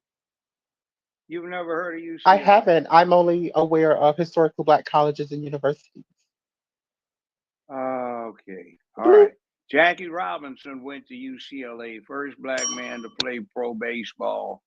Don Barksdale went to UCLA. They played in the same backfield. He was the first one to play basketball. I've never with the heard of Lakers, it. who was black in the NBA. I've never You heard never of heard it. of Kenny Washington, his first black man to play football in the NFL Um, with the Rams. He was on the same oh, is that backfield. an You ever heard institution of of higher Ralph learning that Bunche, only produces black secretary athletes? Oh, I'm of I'm not aware of that. My institution put the first black man in space. Mayor Tom My Bradley, institution mayor put the of first Los black man in Angeles. space. Also, my Wilma Rudolph was institution, on the another faculty. athlete, Okay, my institution put the first black man in space. We also, the first but black man to run for president of the United States, was a graduate of my you went institution to as well. North Carolina State. I, You went to North where's this Carolina The going? State. North Okay, Carolina hold on, Come Agriculture on, and Technical because State it's 7 people waiting to University. hold speak. on, Come hold on. on, hold on, hold on, hold on. Oh, My Dana, you got grandfather your taught chips at an all ruffled, honey. blacks. No, My you're just grandfather fucking taught at an annoying. all black I'm just that school And called you're girl. irrelevant. Got a lot of style. Red Got a You're irrelevant and He, you're annoying my and you're fucking grandfather, ignorant. And I got 7 my people grand. waiting to come up here to actually talk about Okay, something but of I make substance. okay. He's talking some of substance. You No, talking no, about no, you come, no, look, he's look, not. And so if psychologically. you got another So wait a question, minute. Judge, answer Stop, it, because I'm stop, telling you, stop. I'm about to drop this out. Give me a couple of minutes. No, I'm giving you Look, 1 now, minute. do you ever? You mentioned psychology. Did it ever dawn on you that a diagnosis under classical psychology might say that you're suffering from, to use layman terms, self-hate? You didn't like what you were, so you went through a lot of changes to be something else. In other words, you rejected what you were. You did not feel part of that, and you say you're suffering from it. So it's a pathology that you're describing, sir. So if you have a pathology, you're suffering from something outside of the norm, are you not? I would again. My Eh, pronouns are she and her. I don't think that you would like me to refer to you as the crypt keeper. Well, He you can doesn't all give a you shit want what to, you but refer to him as. So I'm why do you okay, care if okay, he hold on, refer to you hold as a on. he? Hold on. So the point is that you have labeled yourself as suffering from a pathology. So that's sickness, isn't it? When it's a pathology and it's not normative, something's wrong. And we define illness, we would define pathology as when something is not normal with somebody and they're suffering to the point where something has to be done for it. So you have made an interesting point. You're not normal, you're suffering from a problem. I like to think that And I'm you normal. are compensating. No, you're not, because you just said you weren't. You said you weren't born with the appropriate approach toward what you were. So you had to transition. You rejected what you were. That's a pathology. So you've just made the point. You're suffering from an illness. So in this And the country, whole thing that Because in this country, North Carolina State is not older than Hampton University agricultural school. So hush. I don't know. okay, now I you don't made my know what point for me. uneducated baboon was speaking, but um, in this country, we have a federal He's law. not We have a uneducated. federal law known as HIPAA, and so any medical diagnosis is my privacy between me and all of my healthcare officials, and so Well, what's um, the point? You already admitted it, sir. You have suffered from a pathology. You suffer from a mental health pathology. You're you're ill. So entitled to you your had to go do opinion, something to but treat I yourself. I know. certainly I But do you have a see, the point therapist. is, I That's not do have a opinion. That's not therapist, opinion. You oh, brought you up got a science. She brought up therapist. science. He brought up science. So it's not an opinion. You brought the science up, Giselle. So I mean, are we sticking to the science or are we going with your own opinions, Giselle? What are we doing here? And you had a sir. therapist. You Why do you can't need a articulate therapist if you're a normal? proper sentence, so Why please no, don't I address me. can. I've got a very I'm high not. IQ and I'm an not speaking to extensive you, education sir. and a doctorate degree. He's in Okay, the And right. that point. He's in and the that right makes right Hold on. now. Hold on. Giselle, Why stop do playing, you Giselle. well, let's stop interrupting, sir. Hold on. I'm going somewhere with this. Why do you need a therapist if you're normal? so I need a therapist for various reasons. A, I'm black in America. I'm a black trans woman. I'm a black trans woman from the South, and I'm a black trans woman that works in corporate America. So I certainly need a therapist to keep it all together. And I encourage black people to Well, therapy. Um, I never had a therapist. but I I'm don't know if well Medicaid over your pays for age. therapy, King.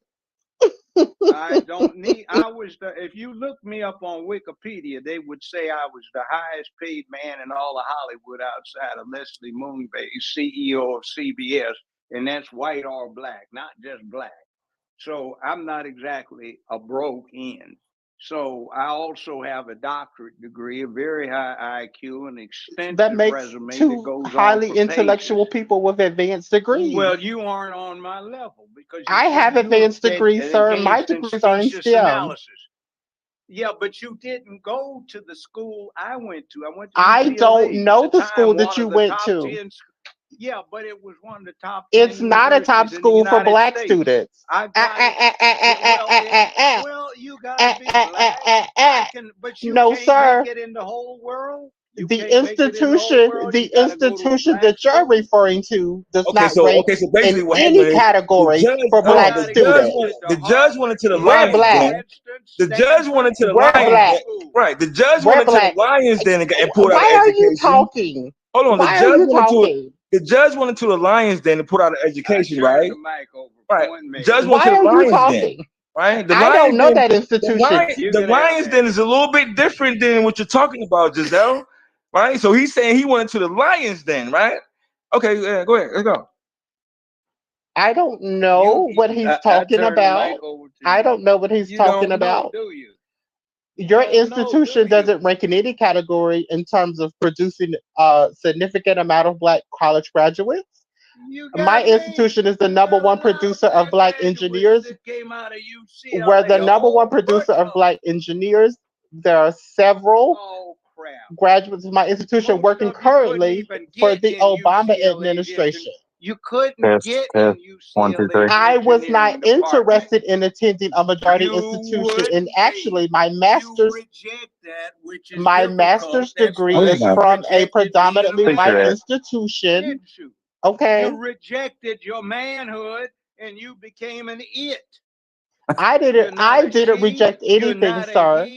You are an it. I'm every girl's dream, every man's fantasy. Oh, it ain't no every girl's I'm dream. every girl's dream, every man's fantasy. Look, you don't even amount to You can mute now, and regardless of what you say, Judge, I'm still packing my bags, and I'll be out of the country tomorrow. I feel sorry for you. First class, and I'll be traveling first class. You girls are coach. I'm first class. You girls are coach. Because Africans are European. Where you going, Giselle? I'm gay. Can I speak No, now? there's no there. I'm next to speak. I'm not yielding. It's Pride Month. I'm next to speak. I'm not yielding to anyone. We will talk at the same time. I'm next to speak. Check. I refuse to yield to anyone.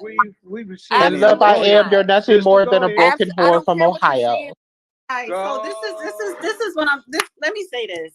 When I'm talking, I don't want to be interrupted. I don't want to be interrupted by you, Judge. I don't want to be interrupted by anybody. That's number one. Number two, I did not want this fucking bitch up here this long with the nonsense because I knew where it was going to evolve into. Number three, I don't care. I don't care. Stop. So and I asked you to stop interrupting me.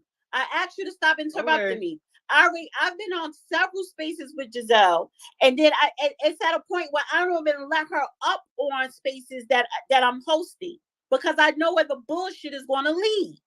So as a woman, if I'm having a back and forth with a person like that, don't interrupt me because I know what the fuck I'm doing. I know how I'm talking to her. And the only reason why I wanted to highlight certain things is to let her know her nastiness. Why are you calling her? Let me finish. Her nasty, and I could say her. I could. Her nastiness is why you're not respected, is why you're hated. It is why people say and do things to you because you're nasty. And you do nasty stuff to people. So I wanted people to hear her nastiness, to hear the first thing that come out her mouth. She talks about sex and how people pay to fly her out to fuck her. But they want to call somebody else a whore. And then think she could go run to an LGBT policy or legislator to save her ass when you can't. Because all this shit you came up here saying nasty, disrespectful things is defamation. So that's why I did not want to have, when I knew where it was going, and I just said, listen, just I let don't her answer the appreciate you question. lying on It my is name, my Dana. turn Finish now. it. I'm I not. don't. Yeah, it's love. I'm It's not gonna love yield I to am. another one happen. It is my It's love turn. I am. He It's gave the love. order of the space. Dana, It is let the love other I lady am's come up. turn. Move the board. It is Move love the board. I am's turn. Then Good. the real Love. queen. And then Come I'm on gonna go up. to Your turn. Party, and then I'm gonna go to any other woman that's up here that wants to Bring them up. address We've had Giselle. enough of So go we've ahead, had enough love of Miss I Stein. am. Please. Go ahead. You have the floor, Love I ma'am. am. You was a double mute. So Yes. go ahead, and then real queen. There was the double mute. I had my volume down because I can't afford to absorb any of that into my spirit. I'm not even trying to be funny. Judge, what you just did with her, I don't even see the value in that. I'm a millennial. It's not entertaining. We don't have time for it in the community. We just simply don't. Yes, you do. No, we don't. No, You know we what I don't. just No, did? we No, don't. we don't. You know what I just don't even did? have time. Your I'm not trying to generation be thinks funny. it's Let her I'm not normal. trying to be talk, funny. Judge. Is it my Let is it her my turn or talk. not? Is it my turn or not? Go ahead. I need to You know got how the I need to floor. Go orient ahead. myself because I can just leave. I'm literally telling Go you ahead. when I You come have up the here, floor. Quit when I'm talking. coming Now up here to talk. speak, Tell us what you want to say. is when I come up here to Tell us speak. what you want. Don't complain about I'm it. not Just complaining. I say don't what you have want a to say. He's trying complaint to for talk, you. Judge. I don't have a Come on. complaint Just for say you. what you gotta say. Here's the Judge, thing. don't let up. Judge, Can don't I let go up. then? Can I go then? I want to be very clear. I want to Ma'am, be you very have the clear. floor. Is it Make my your turn or point. not, Go Judge? ahead. Is it my turn or not? It is. Is it my turn Make or your not? point. Is it my turn or not? It is. What Okay, did I so say? can I speak It, alone or no? I-E, Because is. you I-S. open the Go floor for ahead. Giselle. So I Love want I to am. point Love I out. am. Is you I gonna want speak? to point out that Love I you am. Say open what the you gotta floor. say. Is it my turn or not? Yes. Go Okay, ahead so and then talk. let me speak alone, please. I just said I don't get into celebritydom. I don't care who the fuck it is. I'm not up here to complain. I don't see the value in that. I know the value that I have to speak. I can go anywhere to speak. I don't have to come to someone's platform and complain. I have more power in my being than that. I had my phone muted because I don't want to absorb any of this shit into my spirit. Mine says love I am, right? I love the most high Yah. I love I am, right? I am is a statement of being. It means to be. What I like about the most high God is because there's no separation between who he is and what he does. So when I see people who are speaking and their being contradicts itself, where that there is that sort of separation, I don't want to hear from them. I don't want to hear a man come to the stage and say they are divine feminine while disrespecting the divine feminine. And then I don't want to see a divine masculine providing the space for the man to come and disrespect divine feminine. And so what I'm going to do is I'm always going to come up and tell the truth.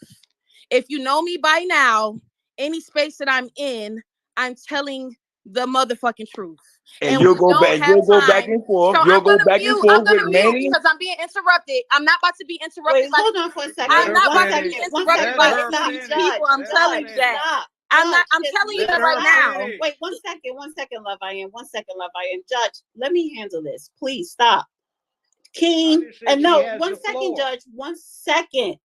If you come off your mic again, King, I'm dropping you down. It's love I am. You don't need to do that. A man told him I to am. be Stop, polite. stop He can be coming polite. off Come on, the man. Be fucking polite. mic. Let the woman Stop let coming the off the women mic. finish. Go Anybody ahead. else come off their mic, I'm dropping you down. Let her finish. That's what I said. Now go ahead. You have the floor. Cost benefit analysis, that costs too much. So unfortunately, I'm going to have to make a conclusion here that as long as we continue to do this as a community, we will not get anywhere. If we say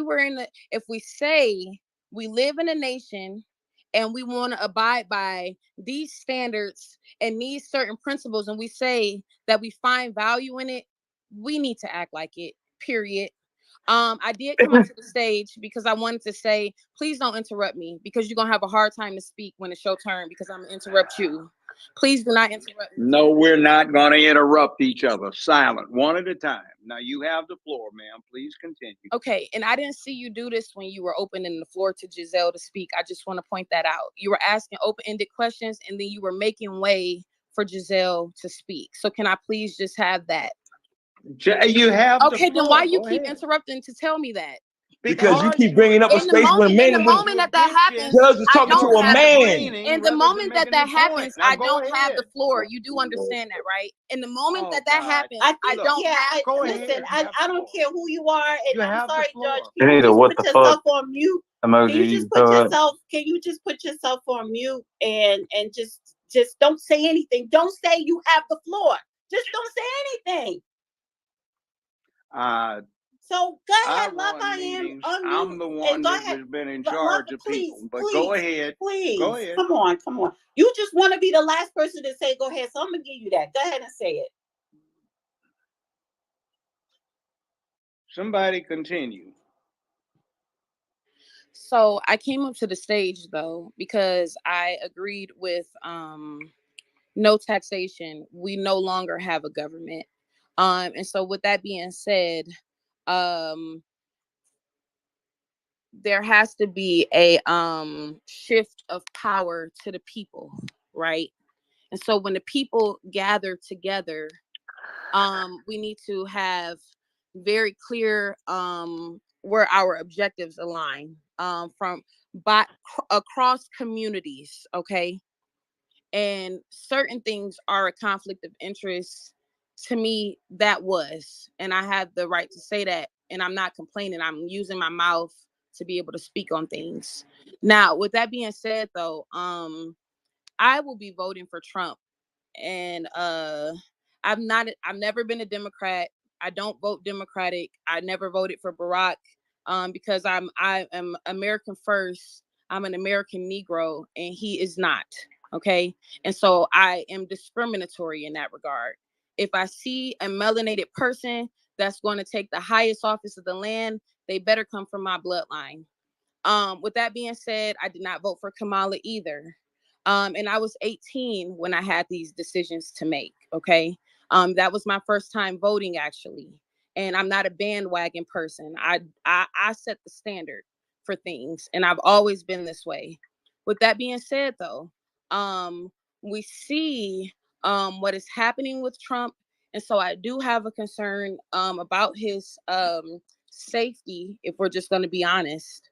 And then also, too, I do have a concern about who will run as his vice presidential candidate, because I will not be voting for a foreigner either, because of I'm talking about someone who descends from. Can you put yourself on mute, Judge?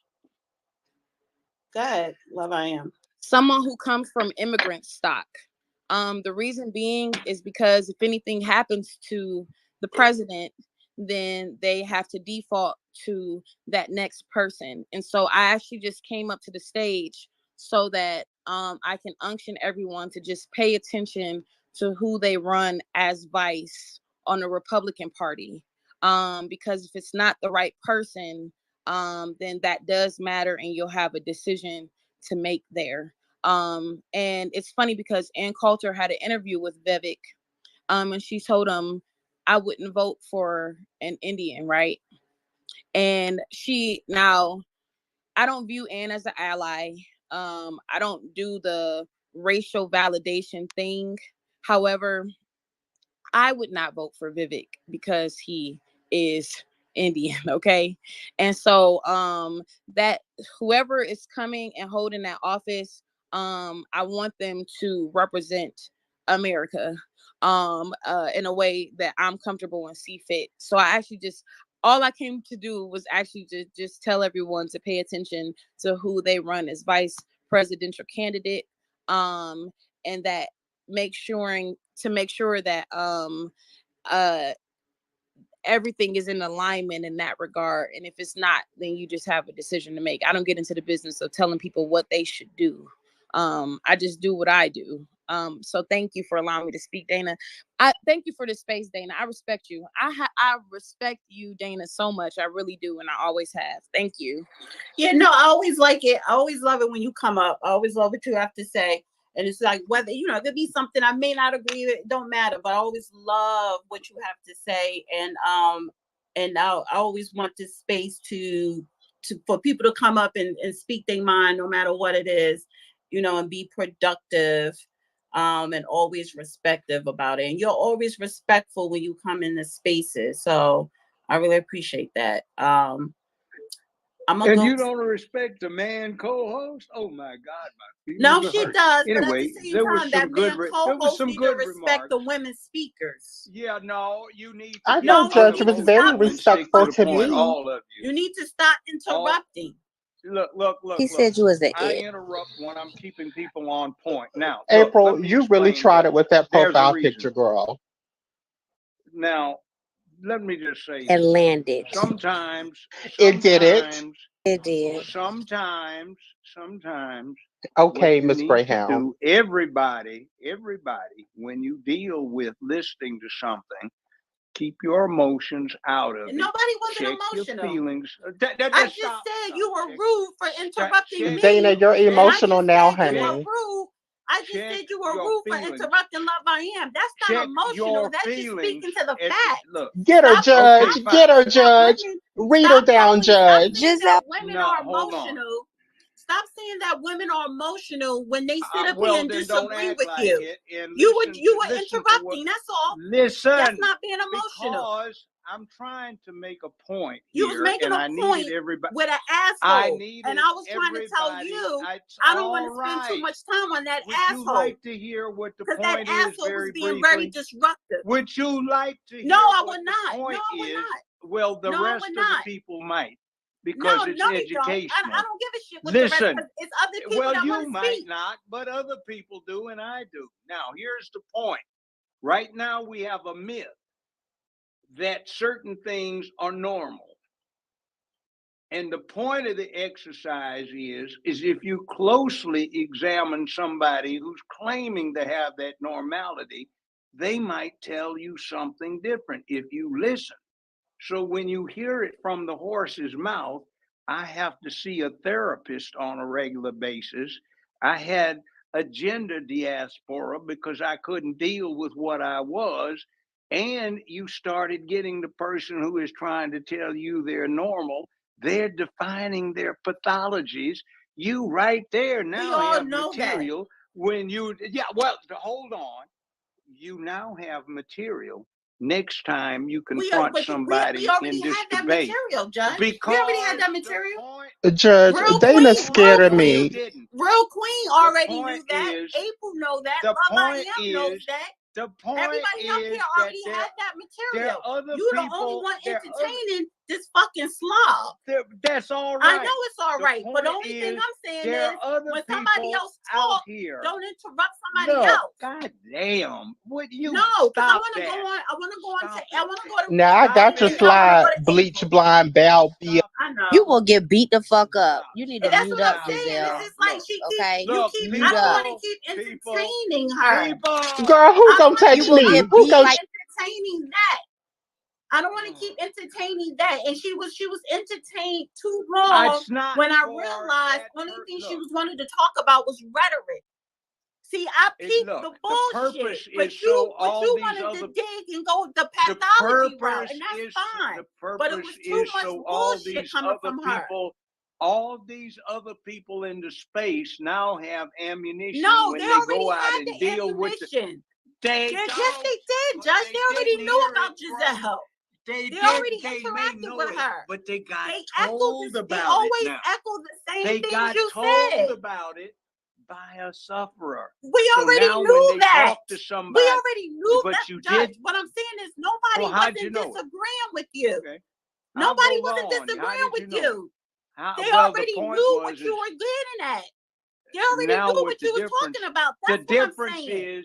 is, did you know it all for bullshit, or We did you knew get it it was as a witness? bullshit. We knew what you No, were but saying. yeah, We but knew what no, you were trying to get out, which you and did it get wouldn't out make of a her. That's the point that I'm trying to make with yeah, and you. now You didn't teach look, anybody you anything new. You don't just you don't get regurgitate my what we point. already knew about You her. don't get my point. The No, point is everybody that the got people your are. point. Why are you talking over me? No, I'm Why are talking you over you talking because over I me? want to get to the next speaker. I don't want don't to want talk to get about to the Giselle next anymore. speaker. I We don't got even a want to talk about problem her here where the people. human race is at stake, I where want to the talk. black I want to get people, to the other white people speakers. are at stake. But you So keep the point is, LGBTQ in your mouth all the time. No, no, bitch, I don't. I don't. He does. go ahead. The Do judge what, does. what I you don't. I don't know why I don't you're give so a fuck pressed about over the that. yeah, TS. go ahead. I don't give a fuck Go ahead. about you. Go ahead. I don't. Go ahead. I don't give a Forget shit about that. you. You're getting I don't keep personal. Now, go LGBT on in with my what mouth. So I'm going on to the next speaker, real queen. Only thing Then I'm pressed gonna is go your to April. scrotum. The fuck? April, girl, Yeah, mute up. I'm Mute in the up. city, sweetie. Mute I'm up. getting flew Nobody, you out shouldn't even say to. nothing I'm today. getting Mute flew up. out to I'm so sick of you. Cancun. Mute up. If you have You big something back to bear. say, All right, so Giselle, I'm gonna drop you because you should have been dropped bye, 40 minutes bye, ago. bitch. You broken Thank whore Bye, from you. Newark, bear. New Thank Jersey. you. Thank you. Now go and Now enjoy was that weak. John's dick That that was you about to weak have in right your there. ass That was tonight weak. and in your mouth. Go and enjoy that. Yeah. Because that's the weak. only thing that you have You to shouldn't do. have done that. You was entertained far too fucking long. And that shit would But you made a never point. Now, happen let's again. go to the next speaker. So Let's go go to the ahead, next real speaker. queen. Okay, the problem we have, and thank you, Honorable Judge and Dana, okay, for this opportunity. The problem we're having is like Joseph McCarthy said back in the day, he feared the communists have infiltrated the State Department. Well, we're seeing that unfold tenfold now. Ben Crump, on the payroll, George Soros, we got Letitia James, Fonnie Willis, Nathan Wade, what's his name, Alvin Bragg, and others. Communistic to the damn core. We got Beetlejuice, Lori Lightfoot, her replacement, communists. They're not serving their Black constituents in Black America, yet their cities are going to shit, okay? All they can worry about is getting Trump, putting a case on Trump, which is a travesty of justice, among other things. And so we're seeing things like LGBTQ popping up. We're seeing things like crime, unprosecuted, popping up. We're seeing things like defund the police. America's under siege, you guys, and it's very freaking sad and sickening to see it playing out. We've got to change our ways as a people. If we go back to the 1960s with the Black Panthers, why the hell were they founded? MLK wasn't assassinated until 1968. Come on now. And the NOI, communist, anti-white animists run amok. And to get to the point of this Giselle thing, this abomination of God, talking about being a divine feminine, Negro, please. Okay? You can never be a mother. You don't have XX chromosomes. You are a man. Okay? It's out of control. If we look at what our people are doing, what we're suffering from is due to a lack of knowledge. Okay? Can't tell Black people nothing without being told, oh, you're a racist. You don't like Black people. But it's true.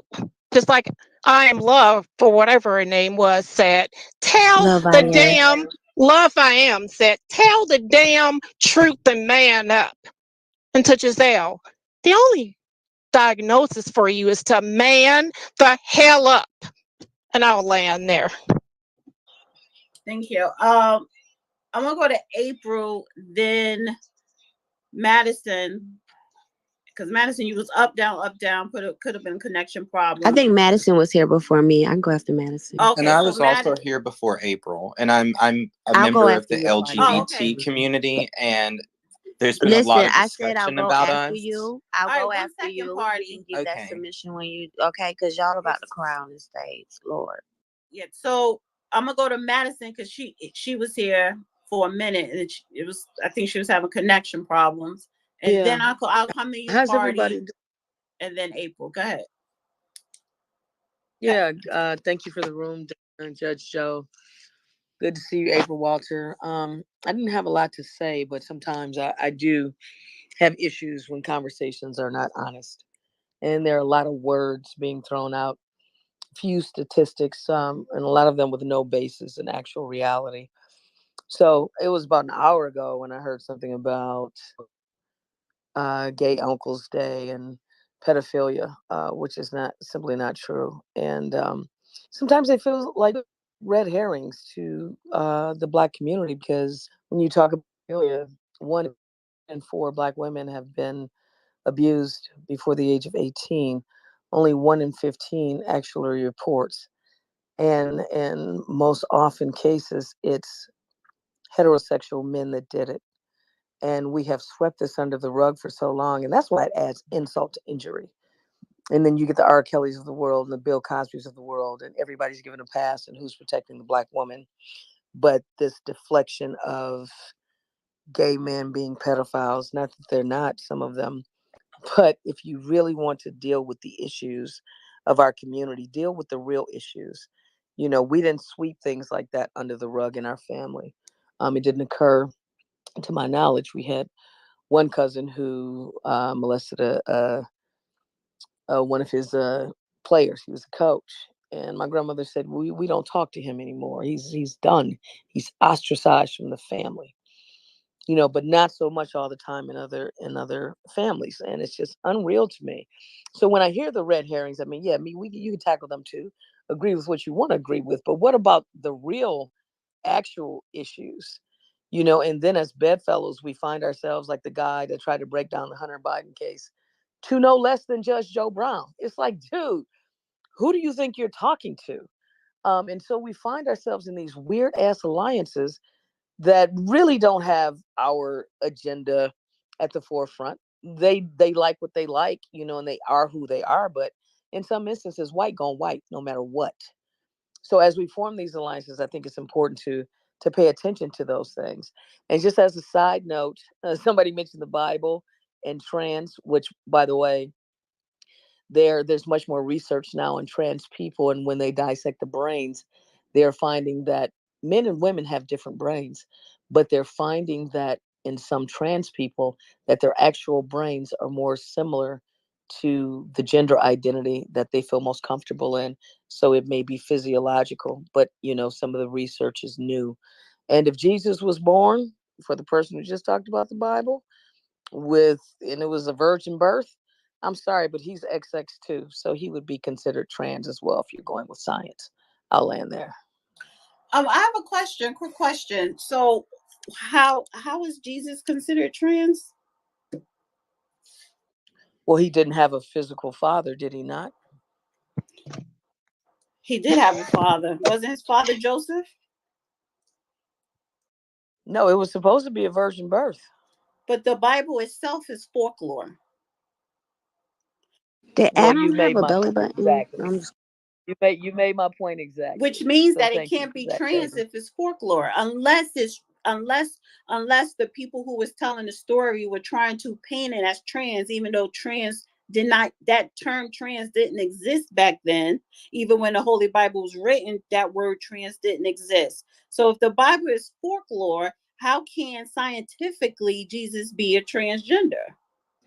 Exactly. And if the Bible is folklore, how can the Bible be used as evidence that homosexuality is wrong? So both things can't be true at the same time. Well, So I it's just say pick. folklore, Which and is it said it was wrong. right. I agree with you, and it's folklore, it's But you fairy just tale. said that But Jesus next time was when somebody has that transgender. argument, I said if that were the case, so I'm using opposite arguments against the two. Okay. It can't be both. Yes, so I'm with you. We agree. Okay. This is why I don't get into religion. And then I don't understand the significance though when people try to compare biblical with LGBT. I mean, especially with trans. The whole thing with transgender and that whole terminology didn't come into existence until the late 20th century. So what are we really talking about here? I mean, I think Exactly. So people shouldn't be bringing up the Bible when we're talking about trans who brought people. up the Bible? So just leave it out of the Oh, conversation. somebody brought up The the last Bible. speaker who spoke. Can I also say that Absolutely. man, Giselle, masquerading as a female, called you a bad butch body? Honey, you're a man. On our worst day, our bodies are better than yours, idiot. I just have to freaking say that. That's the individual that's at the risk of deflecting once again. That's who said that. If you have any questions about that, Dana. All right, so I'm gonna go to Party. Thank you. It's a pleasure. So I've heard I hear a lot of people talking at gay people, but there's not a lot of talking with us.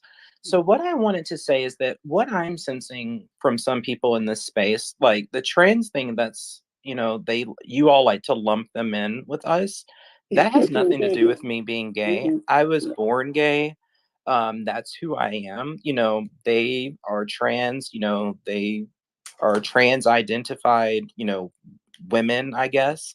And that's their own thing. What I want to say is that I'm sensing that when it's our month, our Pride Month, and I think that what we're seeing is that your community is feeling like your power is waning, and you feel threatened of the fact that in less than 10 years, gay people have obtained all of their rights. We can adopt, we can have babies via surrogacy, we have equal rights in the workplace, we have equal rights under the law. And I feel like you just have to understand that civil rights are human rights and gay rights are human rights. We're not going anywhere. We don't need your permission. We don't need your approval.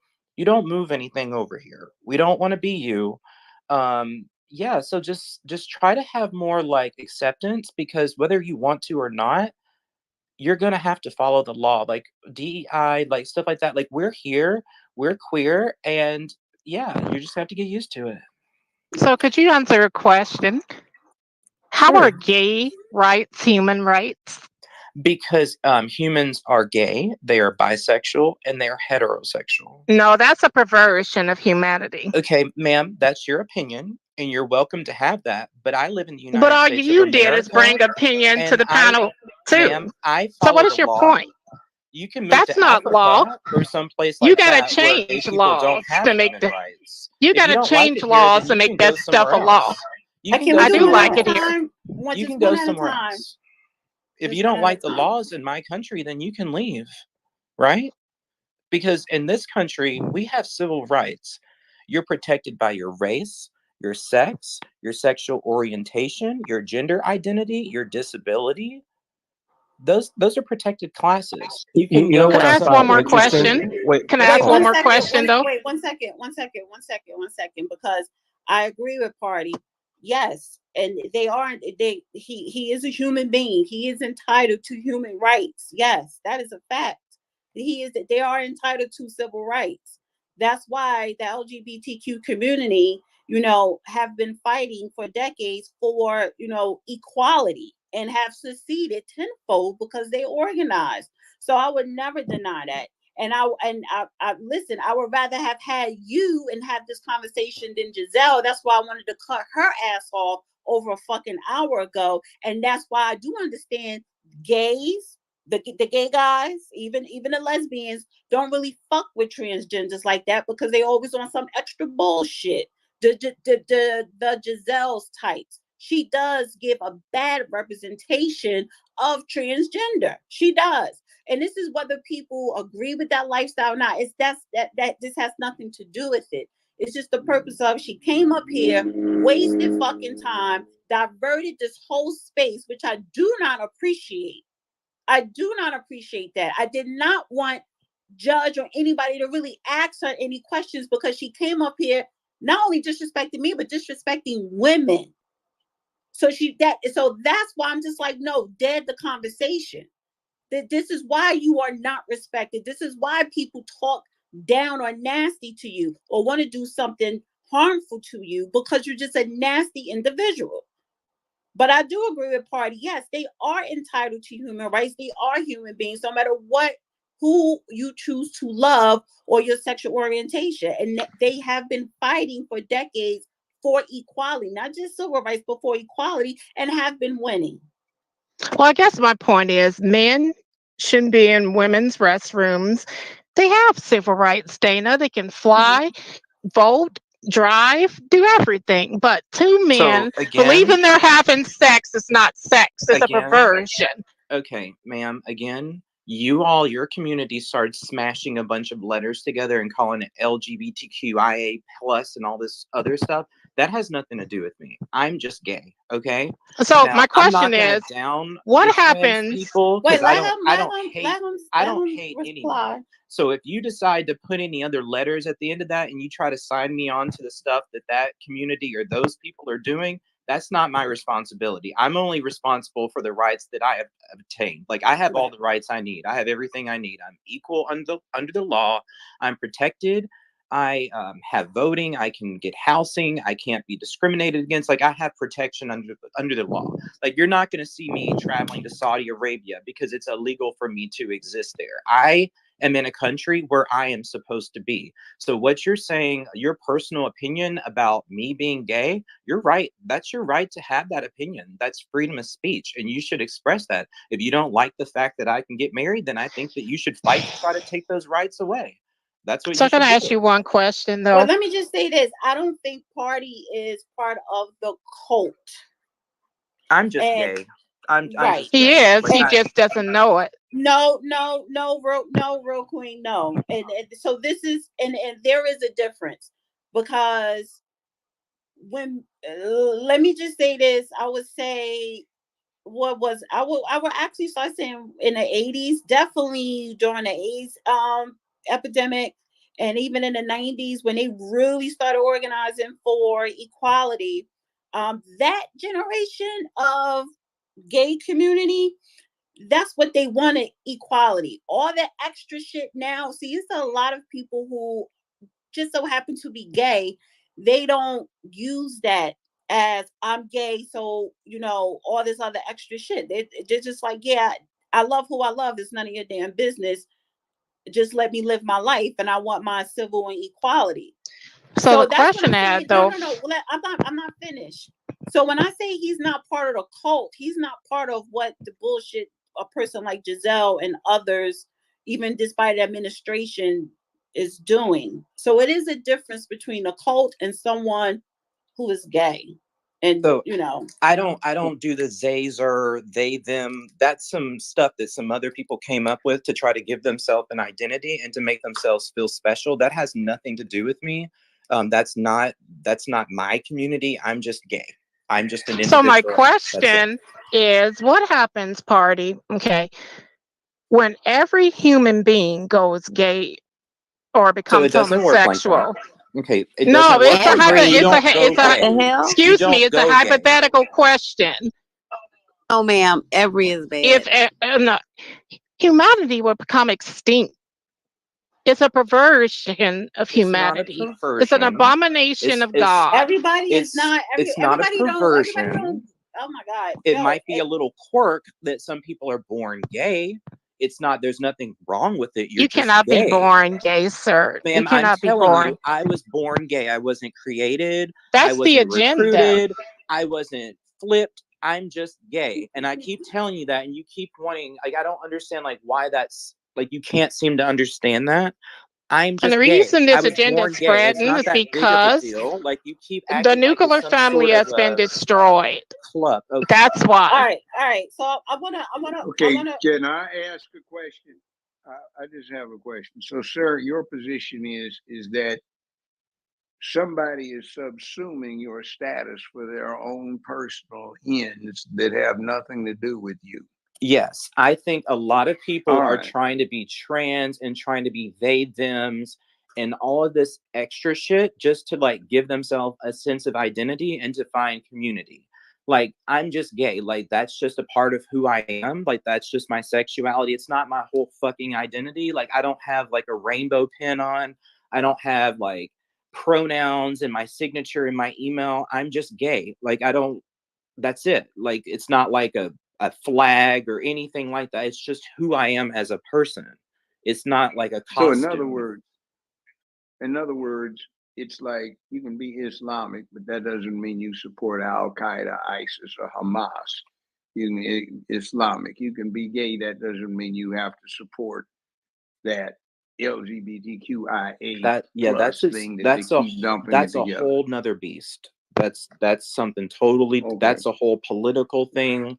That's tweens and teens that are confused and just want to have a sense of identity and community, so they want to say that they're trans and all of this other stuff. I'm not trans, so I can't tell you what it is from their perspective. I just know I don't like it when people try to lump me in with them. So I'm forced to say I'm LGBTQ, all that shit, because like that's what it is. But that truly has nothing to do with me. Like, I don't know what it is to be a trans woman. So in other words, what's going on is the press, mainstream media, social media, whatever, politicos, they're trying to lump disassociated groups in with each other for their own political purposes. That's what you're saying, in other words. Okay. Yeah. All right. Excellent I want to lesson. go to April. Thank you for your candor. Yeah. Appreciate I want to it. go to April. And then Molly, Walter had his hand up, Chicago, Robbie. One quick question, real quick, Madison. I'm just curious, and I don't need nobody else to comment. Just one question. When you referenced that Jesus could have possibly been transgender, would he have been a transgender man or a transgender woman? He would have been had a woman. He would have been a woman because he would only have had the XX chromosomes. Okay. Oh my God. All right. So I want to go to No, April. Go listen, ahead, April. Go ahead, April. Stop. It's genetics. In other words, there are animals in the animal kingdom that can't breed without mating. So what happens is they're always female. They talked about it in Jurassic Park. You have the Y chromosome can wind up with an X chromosome, you get a male. If you get two X chromosomes, you get a female. If you have an organism that breeds with itself only, it will be XX by genetic mandate. That's what she's talking about. That's scientifically correct. So are you concurring with her that Jesus was transgender? That's not what she was saying.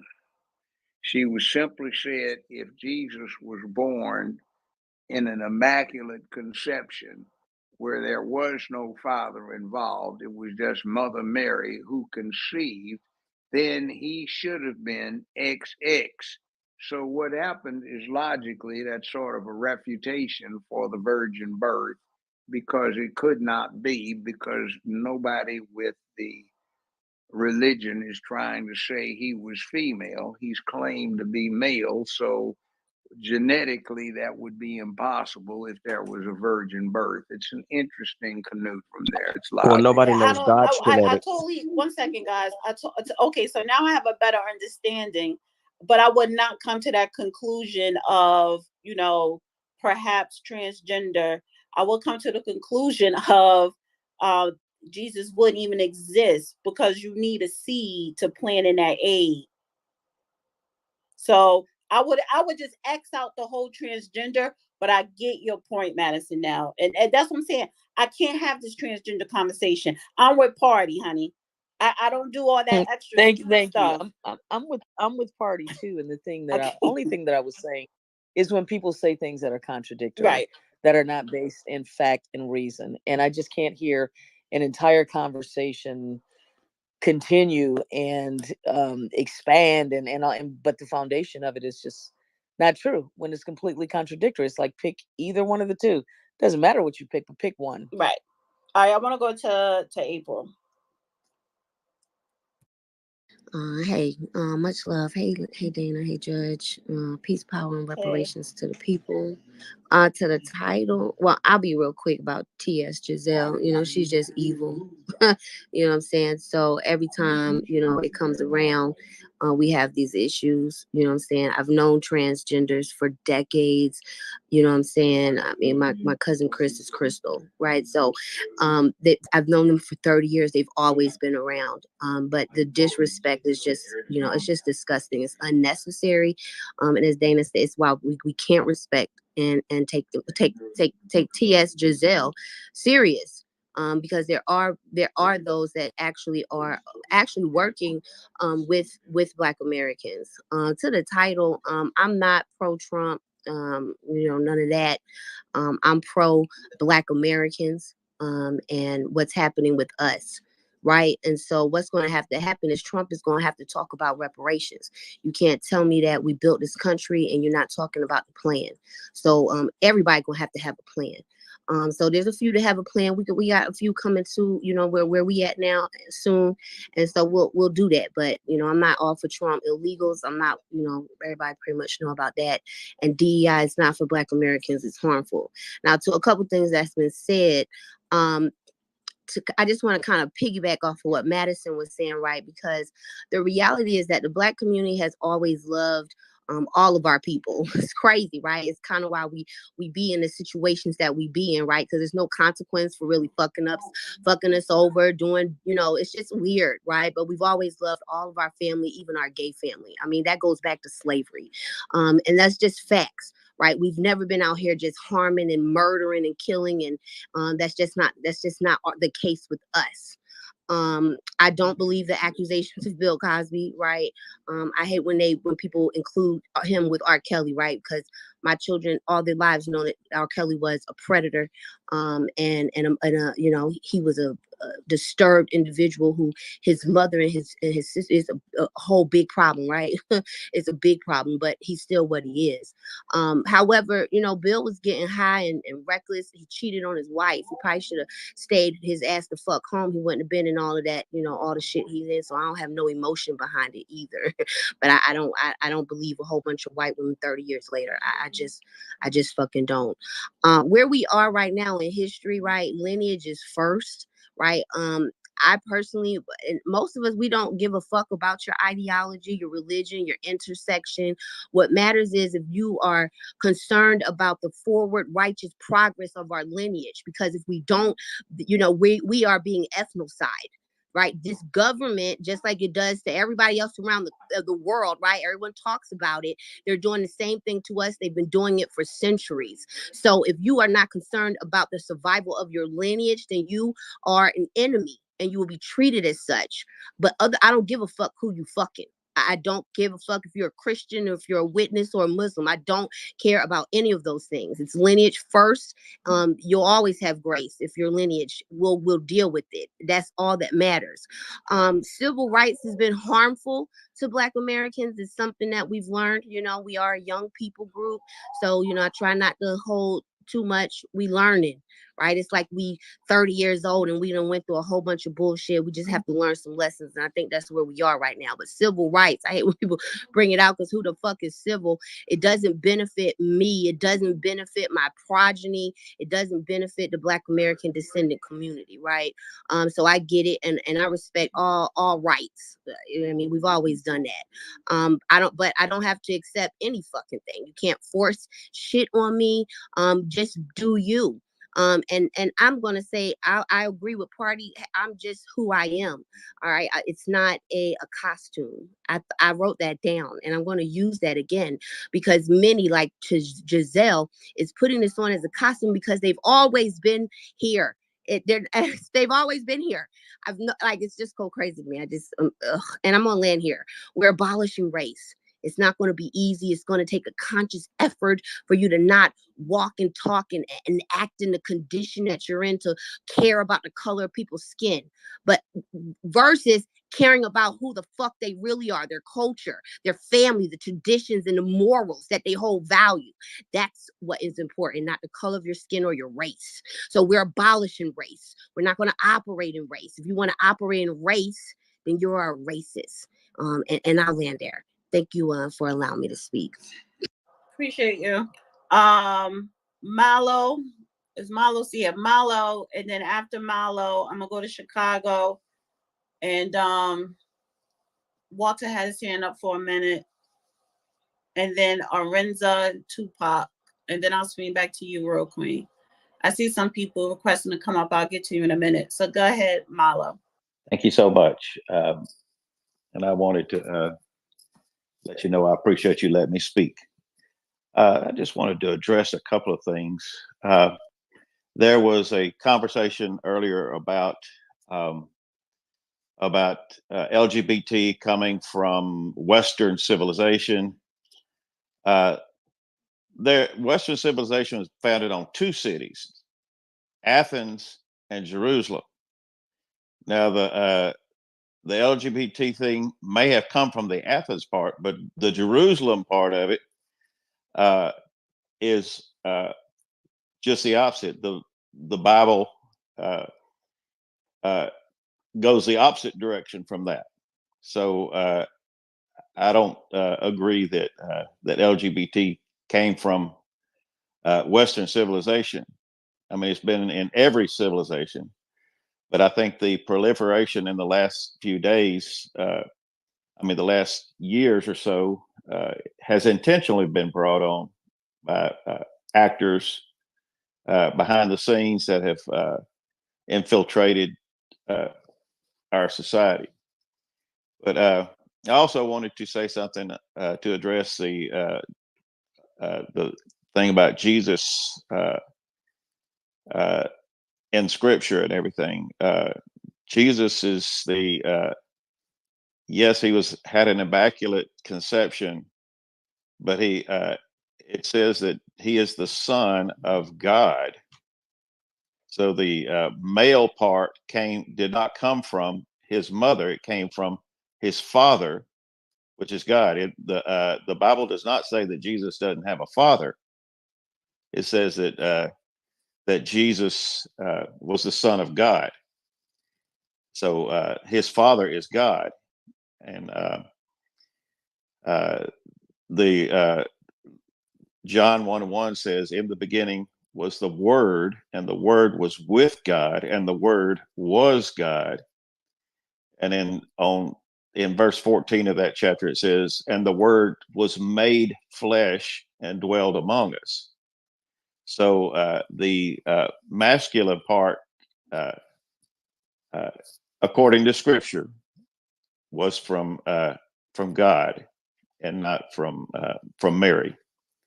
So anyway, I just wanted to say those couple of things and let everybody know I've enjoyed the conversation. Thank you very much. Thank you. Appreciate you coming up here. Chicago.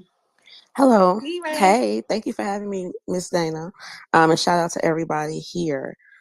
First things first, I believe that the LGBTQIA plus movement was nothing but a political movement to grant minority status to white men. They're the ones who benefited the most. Now, white men have the same minority status as you and me, descendants of freedmen. They now get to benefit off of Negro trauma. That's why I'm against all DEI, all minority, all anything that lumps us in with minorities and white men. Um, I don't even know why we're standing for this. Nothing against them. I don't think that people should be qualified based on how they choose to have an orgasm. That's the difference between heterosexuality and homosexuality. Your choice of orgasm. Nothing more, nothing less. And that does not, in my opinion, qualify to give you the same resources that were supposed to be reparatory. I don't know if that's a word, but they were supposed to repair the Negro and the freedmen and the drama and damages that we went through during Jim Crow. So first things first, that's what I believe. Nothing against them. I just, again, your sex life, your orgasm, your business. And we have to be very careful, again, not to give white men minority status, because remember, gay white men were also victimizing Negroes. Gay white men were also butt breaking slaves. Gay white men were doing all of these things, and now they lumped us all together. So we cannot have that. But I'm just one lady. As y'all know, I support Trump 10 toes down, baby, and my guy is coming to Chicago. Now, when we first started doing this, people were like, P. Ray, you're so stupid. Trump's never coming to Chicago. Illinois is not even in the mix. I don't know why you're doing this. You're wasting your time. My guy is coming, okay? First things first. Not only is he coming, but he himself has noticed my efforts, hence my profile picture that he signed and mailed to my house. So we're very excited for my president to come here. We're going to greet him well. He's going to get the best hospitality he's ever had in his life on the west side of Chicago. A lot of people talk about out south and the ideal, you know, we one city, but the west side is a whole different vibe. So Trump is going to be received like a hero on the west side of Chicago because he's the only person trying to save us right now from this invasion and this progressive liberal failure. The people that are harming us the most up here are fellow Negroes who are in the Democratic Party. We don't know anything about the white Republican boogeyman in the state of Illinois. We have the most Black elected officials anywhere in the country. And according to wallet.com, Illinois ranks number 50 in equality between whites and Blacks. So all that Black leadership has not translated into Black power for Black people in the state of Illinois, in the county of Cook, in the city of Chicago. So therefore, we're moving on. You know, nobody cared that Trump got these felonies. So the vice mayor of the city of Chicago, his name is Walter Burnett. He is a convicted felon and he robbed a bank. If Brandon Johnson drops dead today, tomorrow Chicago will have a convicted felon as a mayor and nobody cares. So I don't understand why people are making this big to do about Trump being a felon or he lost his case. So we ain't voting for no Jim Crow Joe, not over here, not over there, not in the moat, not wearing a coat, not anywhere. Jim Crow Joe, we are done. My self-esteem is too high to support the Democratic Party. My neighbor's self-esteem is too high to support the Democratic Party. My city's self-esteem is too high. We deserve better. We're not making any more excuses for these people. We're not going to say it's going to get better. We're not going to go with any more acts. No, they know they messed up. As my grandma say, they didn't tow their draws and showed their ass to us. So we got to move on.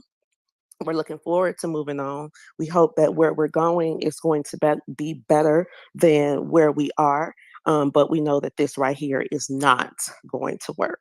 So shout out to all my fellow MAGA people out there. Don't be ashamed to be MAGA. Wear your hat, put your shirt on, and I promise you, you're going to meet so many people in the society who align with you. You're going to make new friends. You're going to be in new networks because everybody is kind of on the same vibe, but people are still a little bit afraid from what happened in 2020. And don't let nobody bully you. You are the bully slayer. Slay your bullies. Stand up for your country because at the end of the day, the Negro, this is our country from sea to shining sea. We are as American as sweet potato pie. And it is our responsibility to save our country, even if these immigrants do not want to, because they can go home, we at home. And I'll end there. Thank you. Appreciate you, P. Ray. Gotta have you on a platform. So I ain't gonna keep saying it. Call me. I'm 100% ready now. Like I bought everything you told me to do. And when I say everything you told me to do, I did it. Everything you told me to do, I did it. So I'm waiting on you. My apologies. I was raggedy, but now I'm not. All right, I'll give you a call tomorrow. All right. Thank you for letting me speak. All right, always. All right, I'm gonna go to Walter, Arenza, Tupac, and Jane, and then I'm gonna swing back to you, real quick. Go ahead. Go ahead, Walter. Okay, yeah, to Dana and Judge Brown, I've really enjoyed this platform. Before I go to bed, because I'm in Detroit now, I'll be traveling to North Carolina and then Arizona. While I'm in Arizona, I'm on some personal issues. I'm going to see Sheriff Joe Arpaio. He's running for mayor in Fountain Hills. He's a good friend of mine. And Dana, I would like to collaborate with you and Judge Brown when I do go see him next week, if that's possible. So you guys can inbox me some information. I'll contact you guys when I'm with him. And I'm going to land there. And I really enjoyed this platform. I pray that we all continue to stay peaceful and respectful to one another, because we definitely living in some very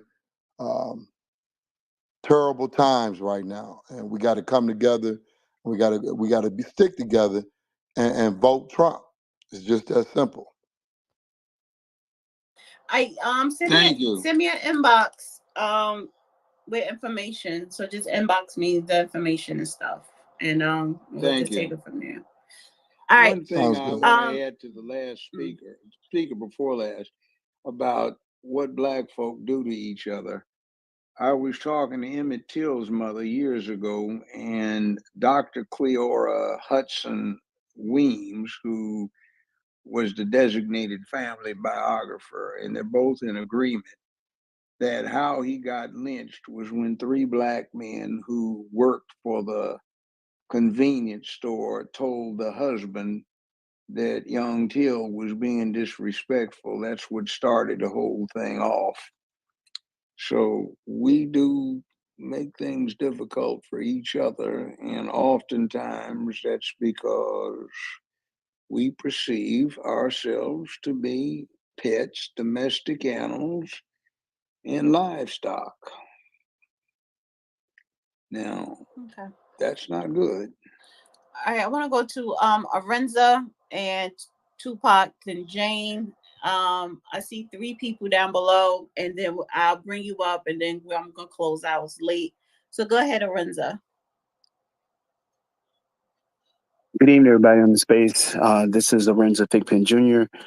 from the state of Alabama by way of Anchorage, Alaska. Time up here is 9:20 p.m., so I'll try to make this as brief as possible for everybody. I come to you guys with reports. Presidential candidates, I got Cornel West on the ballot, Jill Stein, and RFK Jr. I'm trying to see what they're about. I haven't decided if they're my type I would vote for, in a sense that I haven't made up my own individual decisions, but I am leaning towards Cornel West for a number of reasons. I also want to talk about reparations. It's the first and foremost issue that is directly related to us. And there's been an issue on who gets it. So this is my definition of what should happen. There should be 2 systems. If you were born in the United States and you're a descendant of an American slave, you deserve full benefits. But if your immediate family is American descendant of slave. However, if you were born in another country like Drake, but you're a child of an American descendant of slave, you're entitled to some money, but not as much as those who are born under direct lineage, both by their nationality and their birthright. Illegals, the time will come, guys, when we will have more control of the subject. I can't say what that is because I'm watching some things unravel behind the scenes, but I believe that we Black Americans will have a solution for that legislatively. I also plan to host a number of spaces, including ham radio, how to use your library effectively. I'm going to do that again. Developing a Black first agricultural market so that some of these guys who grow crops can be able to make sales far away from home in order to uplift and empower financially the Black community. And that's pretty much it. The only advice that I have based on what's happening in today's trends is don't be so quick to endorse crypto. Cryptocurrency is another way of controlling us. So unless we're on the other end of that, it's just another way of diverting attention. We already have a system that works and we need to work on that. This is our country. We built it from scratch. And so we should be able to use what resources we currently have to get things we want without having to switch to somebody else's currency. So just keep that in mind. I wouldn't be so quick to do it. And I'll on the space, Dana, and all the guys that are listening, I try to update you as much as possible. I've been away. I've been working outside in Alaska during the voter registration drive. I was the only one doing it. Temperatures here, negative 17 degrees Fahrenheit. But now it's warm, so I'm kind of enjoying being outside. But I was out there when things were rough, and I was the only one out there and still managed to get all this stuff done. So shouts out to the room. Black first. I've been here first. I'll be here last. That's how we roll. Back to you. Can I ask you a question? Or host, Yeah. y'all mind if I ask a question? Because I want to be on order. So we got Idris Elba, who has just come out and said that he has a Negro grandfather who was born in Kansas City and fought in World War One. So I did some research on this because I'm a nerd. And I know that there are what are called Sierra Leone in Creoles, and those are Negroes, Caribbeans, who moved to Sierra Leone and formed like a Liberia-esque colony. So his grandfather patriated to Africa, and then the family went to Europe. Because Idris Elba has that Negro lineage, would he qualify under your plan, even though he's been gone for a while? He would. No, he would not. Hold on. I said Wait, Arinza, before based you on what say, Arinza said, based on what Arinza yeah, Oh said, yeah, but he yeah. wouldn't because he's not of the well, his lineage. Well, grandfather here's, is. Literally. yeah. If No, he's not. That's not how it works. He also has to be identified as a Black American. It's not just tracing your lineage. It's also self-identification. right, And there's a time period in which you have to be self-identifying. So no, he would not. He's British. He would not So then would qualify. Drake yeah, qualify as Just a like a Canadian? Liberian would not Okay, qualify. yeah. When hold he on. Drake when would. they actually went over there, that was a part of their reparations. They already took it. Right. Oh, I didn't know that. Let me ask a Mhm. question. Yeah, Let me she's ask right. a question. Yes, Let me sir. ask a question. Yes, sir. Your parents are in the service, or your father's in the service, your mother's married to him, she's pregnant, they've got long lineage in the United States, they're at a foreign military base serving the United States, you get born over there, you have dual citizenship because you were born on American soil, that American base, you might be able to run for president, but you're also born in a foreign country. So you have dual citizenship. Do you cut them out? No, they're a part of it. They get to have their cake and eat it too. The existing immigration laws of other countries also have to be recognized. But at the same time, because their parents are both military and they are American descendants of slaves, it's just as if they never left the States. Well, So they qualify. well, what about the situation we just talked about? Your grandfather is a direct descendant of slaves. Of course, his father was a slave, which is the actual fact for Eldris Alba. So if your great grandfather was a slave, your grandfather was born in America, how do you get cut off because you've got direct lineage? If your great grandfather was a slave and it can be identified and documented, and you are a descendant of his bloodline lineage, you are entitled to small benefits, but not the full. They should develop. Why not? Because over time, when you have a transition like that, this is the problem with Drake. If you are born in another country, but your great grandfather is an American descendant of slave, because that's in your bloodline, you are entitled to a small amount, but not the full amount of the lineage. We're not excluding anybody that is a descendant of an American slave. What we're saying is that those who are continuously born in the United States, they have a different angle than those who may have, say, ventured out into the rest of the world. But the people who are descendants of American slaves biologically and by lineage, and it can be proven documentarily that these people were descendants of American slaves, they are in their bloodline is entitled to the benefit, just not as much as everybody else. You guys heard me? All right, now. And reparations isn't just for slavery, right? And so it also has to do with you actually living in this experience. And so most of those that went and left here, they left in the 1800s, right? And so it is the time period of which you were as well in America, your family.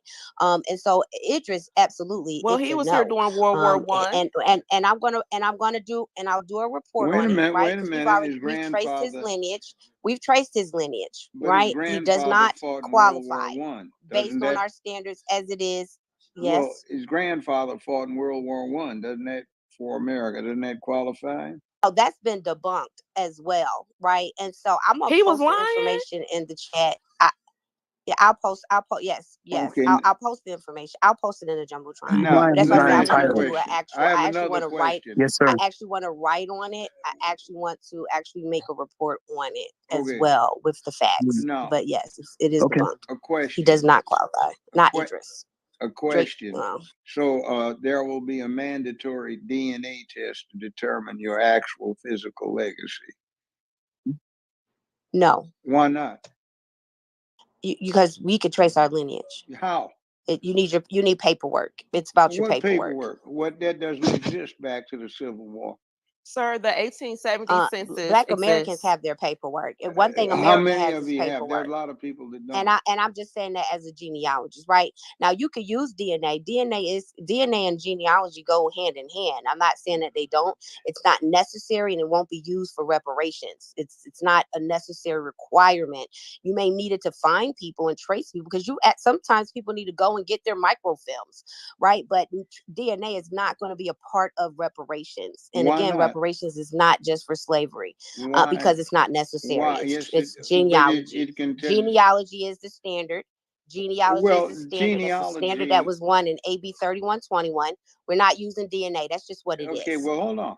I happen to know because I did wills and all that other stuff. I've been doing this for and it doesn't include DNA. Hold on, I've been doing it for more than a half century. There are a whole lot of situations where, and we still don't have reparations. For reparations, it does not require DNA.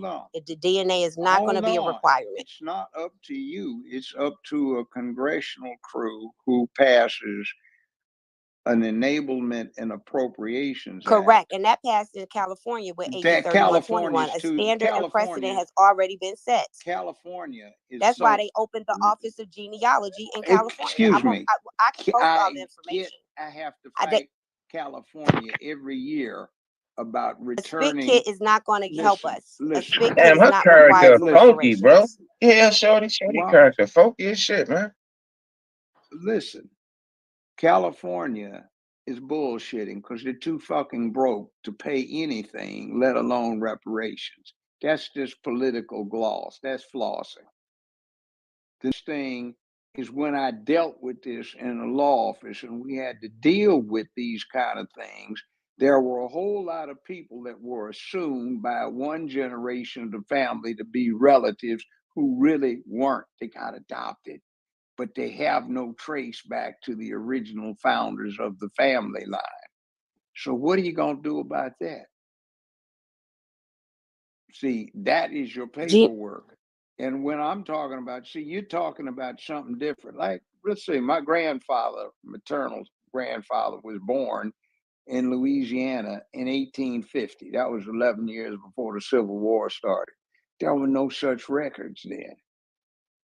There were records. Records were available as 1790. No, there were records started in 1790. There were records in 1854. Records for him. Yes, there were. There were census records. Excuse me. I knew him. I've met the man. He was alive. Oh, your grandfather didn't have any records? Because there were records in America in 1850. My grandfather not only was an educated man, he was a practicing physician. He and Alex Haley's grandfather. So he definitely had paperwork. No, he didn't. Because we discussed it, and he left me his. Well, the census was active in 1850. Excuse me. He left me. We're not going to act like America didn't do excuse paperwork. me. The census records were in 1850. Listen, why are you talking over me? You see, because you're saying something that's not true. Excuse me. He left me his journal. He was a practicing physician. He practiced medicine from the 19th century up till the mid 20th century. He lived to be over 100. I was sitting on the side of his bed when he died. So he left me his journal. I went over it. It was several thousand pages long. Bottom line was he had no papers because of where he was born in Shreveport, Louisiana. There were none. So how would you trace that? But he's got a long record through marriage, through death records. Crap with that. The marriage, there were records. There's plenty of records. The marriage was to a Choctaw. So my grandmother was a Choctaw. We got those too. Yeah, I know. We've traced records back to the 16 and 1500s, Judge. But that's not the absolute truth, though. You act like this is the absolute truth. I never said it was. Who said? No, how you talking is like it's the absolute truth, though. But it's not the absolute truth. Truth is that America had census records in 1850. That's the absolute truth. I'm just saying, you talking like that's the absolute truth. Blacks were still treated like property, so it ain't matter. Like they was really keeping record of that shit, though. But you just in California. absolute It's his truth. family You just in though. That is the California. It truth. might be different in That different is the states, truth. though. That is the That's truth. your truth, man, me. based off the Census information records that were you available in research, though. 1850. That's the research and The the hell? information that you research. That's your truth, though, man. That's not the truth. People, There's no absolute. fact, No, that is the That's truth. the There truth were that you census research. records in America. That does excuse okay. me. What might be true is that everybody did not file Let census her, let her, records, let, get but her, get it America off, man. That's had who she census is. That's her records in character. Her 1850. character is That crazy. is Your true. character And you're stinks. not going to act like it wasn't true, Have you like ever there been weren't in a existing. courtroom The trying to census records resolve started this? in Have you 1790. ever been in a courtroom trying to resolve this where you have the subpoena powers of the state, all of the records available, She and gonna you're say trying yeah. to prove something, and you Tell me, Tupac, why are you even speaking well, to then me? answer my question. Have you ever done that? I have. Where I have not, sir. well, okay. That's not what I'm I'm saying. trying to tell you that it's not correct what you're saying because a lot of people don't have those records. And try as you might, there's no way of obtaining them because they came from a bayou, they came from a swamp, they came from someplace in the back country, and there are none. The church That's where they not all got of America, the Judge. church, Both I'm things not can be saying true. all, but I'm Regardless, saying America had records in I 1850. know they If do, your but not family didn't, then everywhere. You're that's a going over different her story. head, And Judge. You're actually, going over her we're head. not. Why You're are you going over her talking, head, man. Tupac? We're not even Never talking mind, to never you. mind, We're not talking to you, Tupac. Mute never up. mind, I'm in the The hell? conversation, though. Mute You the fuck just, up. your Nobody character even stink. talking to Your you. Well, hold character on. I got stink, a man. question. I got a question. You're Wait, hold on, you too, April. I because got you a interrupting question. our Can I ask a conversation. question? Nobody's even Can I ask talking another to question you. about reparations? I got another Wow. reparations question. So, well, hold on, Tupac. Hold on. I got a question again. So, when we talked about, because now I'm thinking more holistically, especially about the people in Sierra Leone and the people in Liberia. I remember when the Liberians ran into some trouble in the late 90s. Jesse Jackson went before Congress and said that we had a legal responsibility to go over there and protect the Amero Liberians due to the treaties and things like that that we set up when our cousins decided to move across seas. So, because those treaties exist, because we have a legal lineage tracing to those people, some of them left in the 1800s, some people left in the 1900s, but they are still blood kin. These are still people who have ancestors that were on those same plantations as our ancestors. Some of our people moved to Chicago, some people got on the boat. But in any case, we're all the same. So how do we include them? Because they can show up with that same paperwork that we have, although they are foreign people. They I'm cannot, asking, why don't sis. they have that? And we'll talk about. I don't Okay, want to have okay, the debate here, but I okay. will show you, There, right? Because I will show there, you that All does. right. there are two I want to things. go into. I want to go. I want to go to Tupac, and then I want to go to Jane Ryan, and Fuwa, Can I and then I'll swing back to some hands, and then I'm gonna close out. try to answer that though? Because it was directed to me. Which Go part? The right ahead. reparations question about Liberia. All And right. Sierra Leone. There, okay. The Sierra Leone issue may run parallel to what I know about Liberia. I know a little bit more about that situation because my stepdad is Liberian. My mom remarried when I was in my teens. The Liberians are entitled to a small portion of the reparations money, but like I was saying before, there should be two types of reparations systems: one for us that never left the United States, that were born in the U.S., and then those who are, I want to say, the extended family throughout the entire world, and Liberia being one of those countries. But Liberia also has another issue that I'm concerned about. Those people and that land in Africa should be a part of the United States as a territory.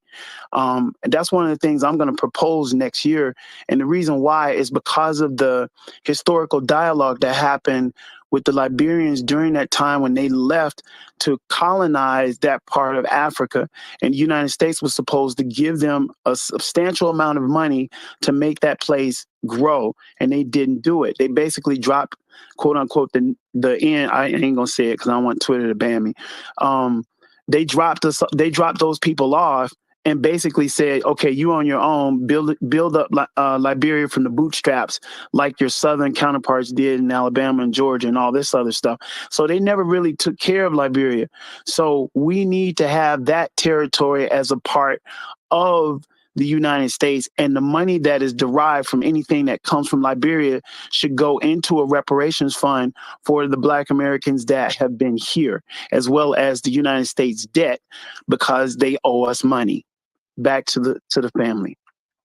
Thank you. All right. Thank I you. want to go to Tupac. And then Jane Ryan.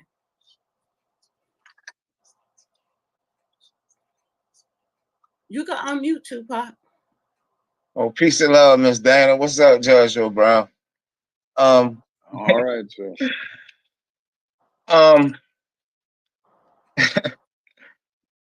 Oh man, we should have went the Malcolm way. You feel me, off the rip. Malcolm been telling Black America self-reliance, self-governance.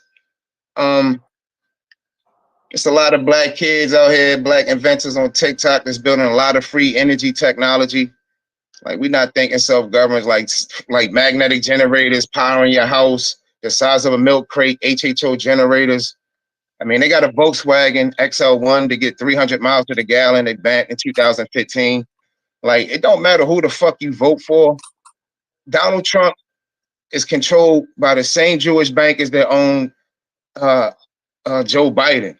Joe Biden, if you YouTube Joe Biden Zionist, he says, I don't have to be a Jew to be a Zionist. All of them support Israel. Donald Trump don't print the money. All his kids are Jewish. That shit that Donald Trump going through right now is called the Freemasonic humiliation ritual. They're going to make him a hero, and then we're going to vote him right in. And then he's still going to be controlled by the same fuckers. Like, I just don't understand, like, what Black America don't get. And the purple pill, I put something in there that's very, very important. It's called the Protocols of the Elders of Zion. We got to understand who the fuck we dealing with, man. We really don't know our enemy. You know what I'm saying? The Black, and then Black America talking about reparations. Yo, definitely want everything they stole from Granny, right? But bro, Jews are the ones who funded slavery. May I ask you a question? Jews funded slavery. Let me ask you a question. Yes, sir. Let me ask you a question. What percentage of the American population Judge, is you Jewish? need to speak up. Your volume is low. What percentage of the American population is I just Jewish? said your volume is low. Well, I've got it up. Now it's worse. Why is that important if they print the money? No. What percentage? They a low percentage, like 1%. 2%. So how does wait a minute, hold on. Probably the most persecuted people on the planet Earth are the Jews. And why is that, Judge? And why is that? Hold on.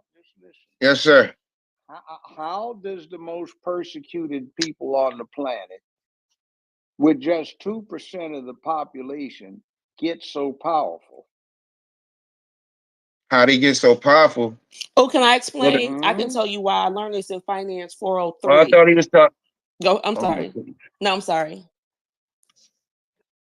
First and foremost, Judge Brown, they've been prosecuted and kicked out of every fucking country because of usury, corn shaving, poisoning wells, blood libels, missing children, the same shit that's going on today. So what these Jews do, these satanic Jews do, they will get rivals or neighboring countries to fight, destroy each other to oblivion, and come collect everything. So this is the process they've been doing throughout history. It's the same shit. They funded slavery, you know what I'm saying? They funded the Jim Crow laws from behind the curtain. They funded Redline. They did all that shit. You feel me? The private prison systems, like Judge Brown, at the end of the day, it's 2024. Everybody waking up. A lot of these black faces in high white places is not going to save Black America. All of them, a lot of Boule Freemasons. Like the gig is up. A lot of these pastors. By the way, the Masons don't have such a ritual as you described. I got you. But here, look. I mean, the penis of the god in Raw is right in D.C. called Washington Monument. Hold on. I'm just going to ask a couple of questions. Yes, sir. Did the Jews have to flee slavery in Egypt when Moses led them out of Egypt to escape their enslavement? But I don't believe in Abrahamic religions because all that shit is ancient Kemetic plagiarism. Well, I mean, because Moses is Pharaoh Tutmosis. None of these biblical characters are real. I don't believe in that shit. Okay, but anyway, their version of their facts is that they escaped from slavery anciently. They're less than 2% of the American population, but they've done all of these things that you talk about. Meanwhile, we escaped from, or got freed from slavery. We didn't exactly escape in mass, but some of us did. So we are a much larger percentage of the American population. Why don't we have any power? Why don't we have any power? Because they set up oppositions. They set up, like I just said, they funded the slavery. They funded Hollywood that made Birth of a Nation. You know what I'm saying? Okay, fine. Judge Brown, you do know the Federal Reserve and the IRS is a private corporation. You know that, right? Look. Come on, black man. Like, yo, that's why we fucked up, bro. That's why we. Excuse me. The point of the exercise is that's the one group of people on the planet who had a worse. Judge, you need to raise your volume because I could barely hear you. I can't get it up. Put the phone towards your mouth. I got on earphones. Well, go closer to your phone. I don't dare. I'm sitting next to it. I have it moved. Now it sounds better. And I'm like, yelling. and so it's like, I'm yelling. All right, so listen. I need Tupac. Just let him talk. Okay. And then if you take the air, wait, hold on, Dana. If he takes the air, look. It's a W mute. What you I'm saying? talking to Tupac. Here's the point. If there's he needs to take the earbuds out. I don't That's have why he sounds earbuds. like that. They aren't earbuds. They are. What are studio, they? You have blue. They're big studio earphones. And is it Bluetooth? No. Is it on Bluetooth? It's Bluetooth. But anyway, you got the Bluetooth. It might be the Bluetooth as to what. Let's not go there right now. If you come off the Bluetooth, we'll hear you. Let's not go there. I can't come off of it. But anyway, here's the thing. If there's people on the planet Earth got treated worse than us, it's Jews.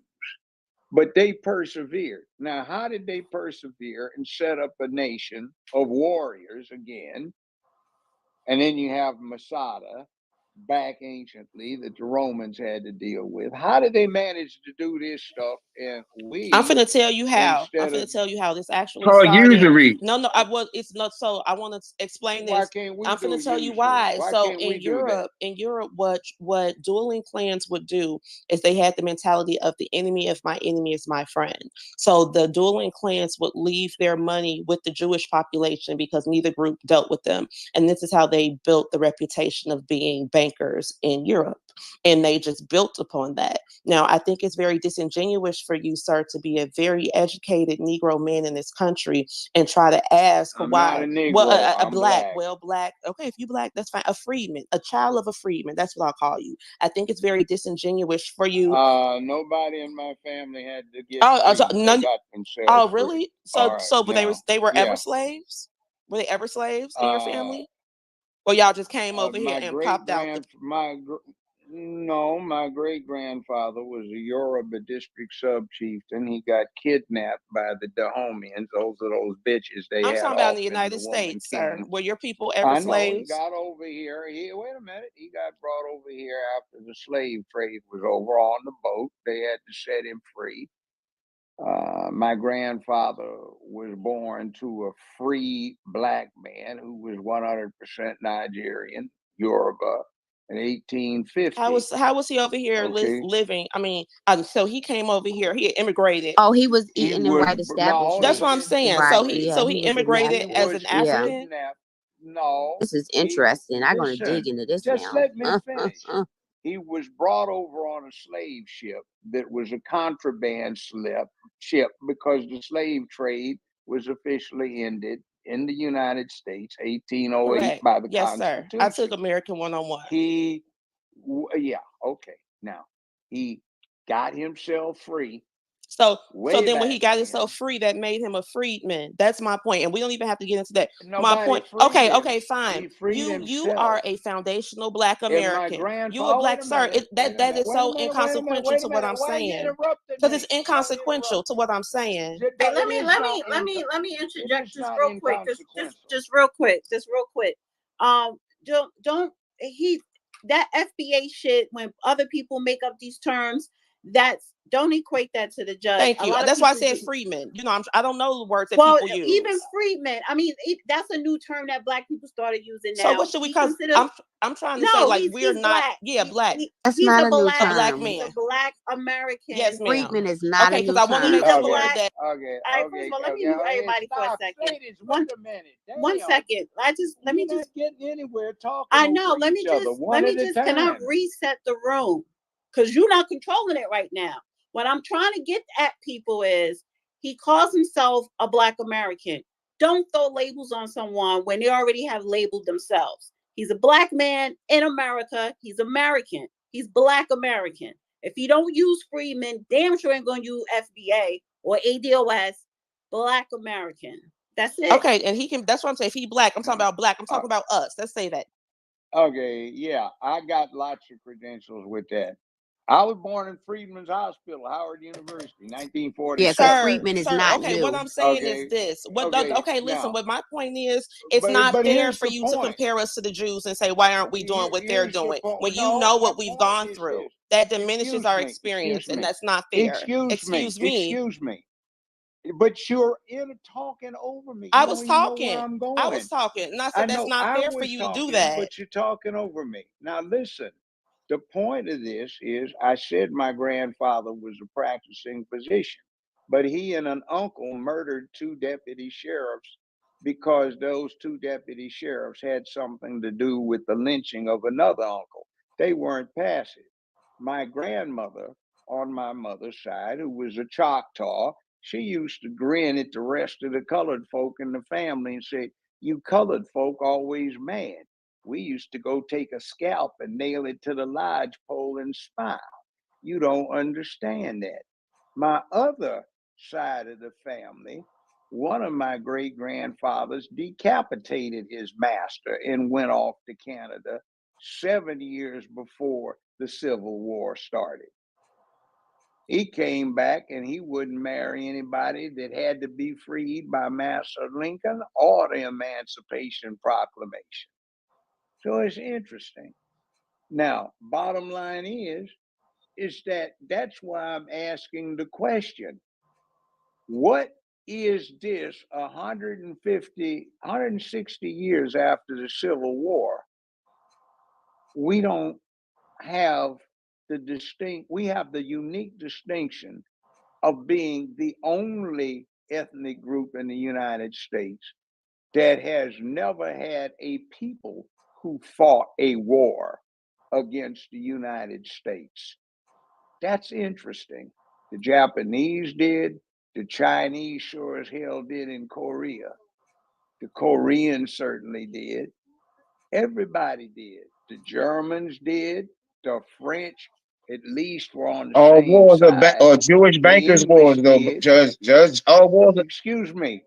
The point is, why haven't we done? Because we're Americans. You can't compare us to these foreigners, and that's my point. Why not? Because we're not them. And we're also a young people exactly. group. We're a We're young also group, a young people and we're group. Americans. You can't compare us to. I'm telling you, because they're not us. They ain't like us. That's why. Because it's a fact, sir. They Satanists. They Satanists. Hey, Judge Brown, you know what's going on, we don't Judge have to call them Satanists. We don't have to call them Satanists. We don't have to They're talking about that. They're talking about We the don't Jews. have to say that. Talking about the saying Jews. is, what I'm saying is.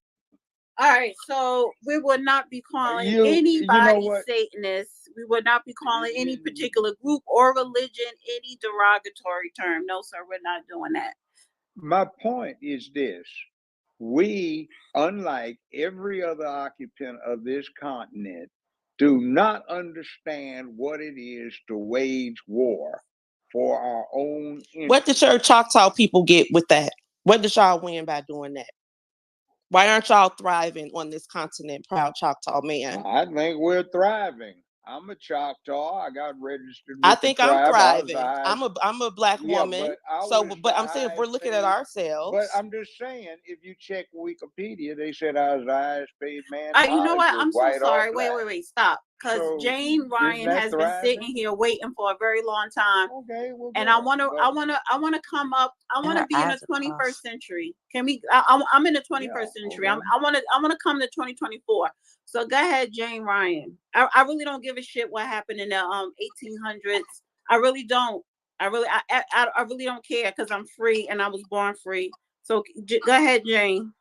Dana, thank you so much for calling on me. Judge, it's a pleasure to be able to speak with you on the space. I just have, I look at things in priorities, and right now our priority should be the election that's coming up. We only have 5 months.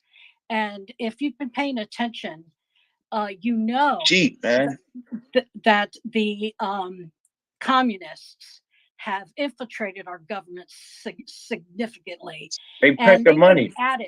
they've been at it since 1913, Right. when Woodrow Wilson gave control of our monetary system over to the international bankers. So this has not been something that just appeared yesterday.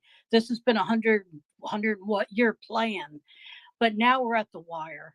The wire is we're either going to have communism in this country, or we're going to remain a sovereign, Hey, is this open mic or we're now? going to remain a sovereign country.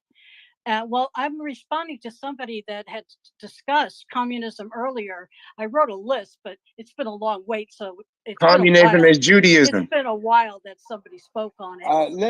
let's not go there. That's All right, so what? we Listen, open up a it's whole late. can It's of late as worms when hell. we get It's to late as talking about hell. I dropped somebody's. him down.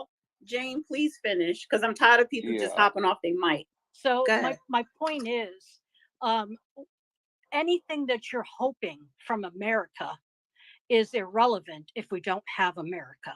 And right now we are at risk of completely losing American sovereignty. And we're going to be all speaking Chinese. And for me, I didn't even do well with Spanish. So I know I'm not going to be able to speak Chinese. Plus I'm 70, and we don't learn things quick at our age. So um, my point is that the next election is imperative. And as far as I see it, we have two choices. We have Biden or we have Trump. Biden has given us what we got. We got open borders. We got wars. We got grocery bills that I can't pay. Energy bill. I don't have my AC on. I'm sitting here suffering because I don't want to spend the money, waste money on air conditioning. So, but I didn't have to do that under Trump. So he may be a felon, and the left couldn't wait to put that label on him. But if anybody followed that trial, they know that was a farce, and that was all a setup to get him out of the way. Now, he may not be the best choice for America, but he's really our only choice, unless you want more of what we got. And I thank you all so much for letting me speak. Well, I thank Appreciate you. I that. Thank you for appreciate that. waiting. By the way, we have something that we have to focus on as a people. This is our home. I mean, I don't think anybody on here is in a position to say, I'm going to go to my chateau in the south of France, or I've got one somewhere that I'm going to go to in East Africa, in Kenya. I just think I'll hop on my private Learjet and go fly there.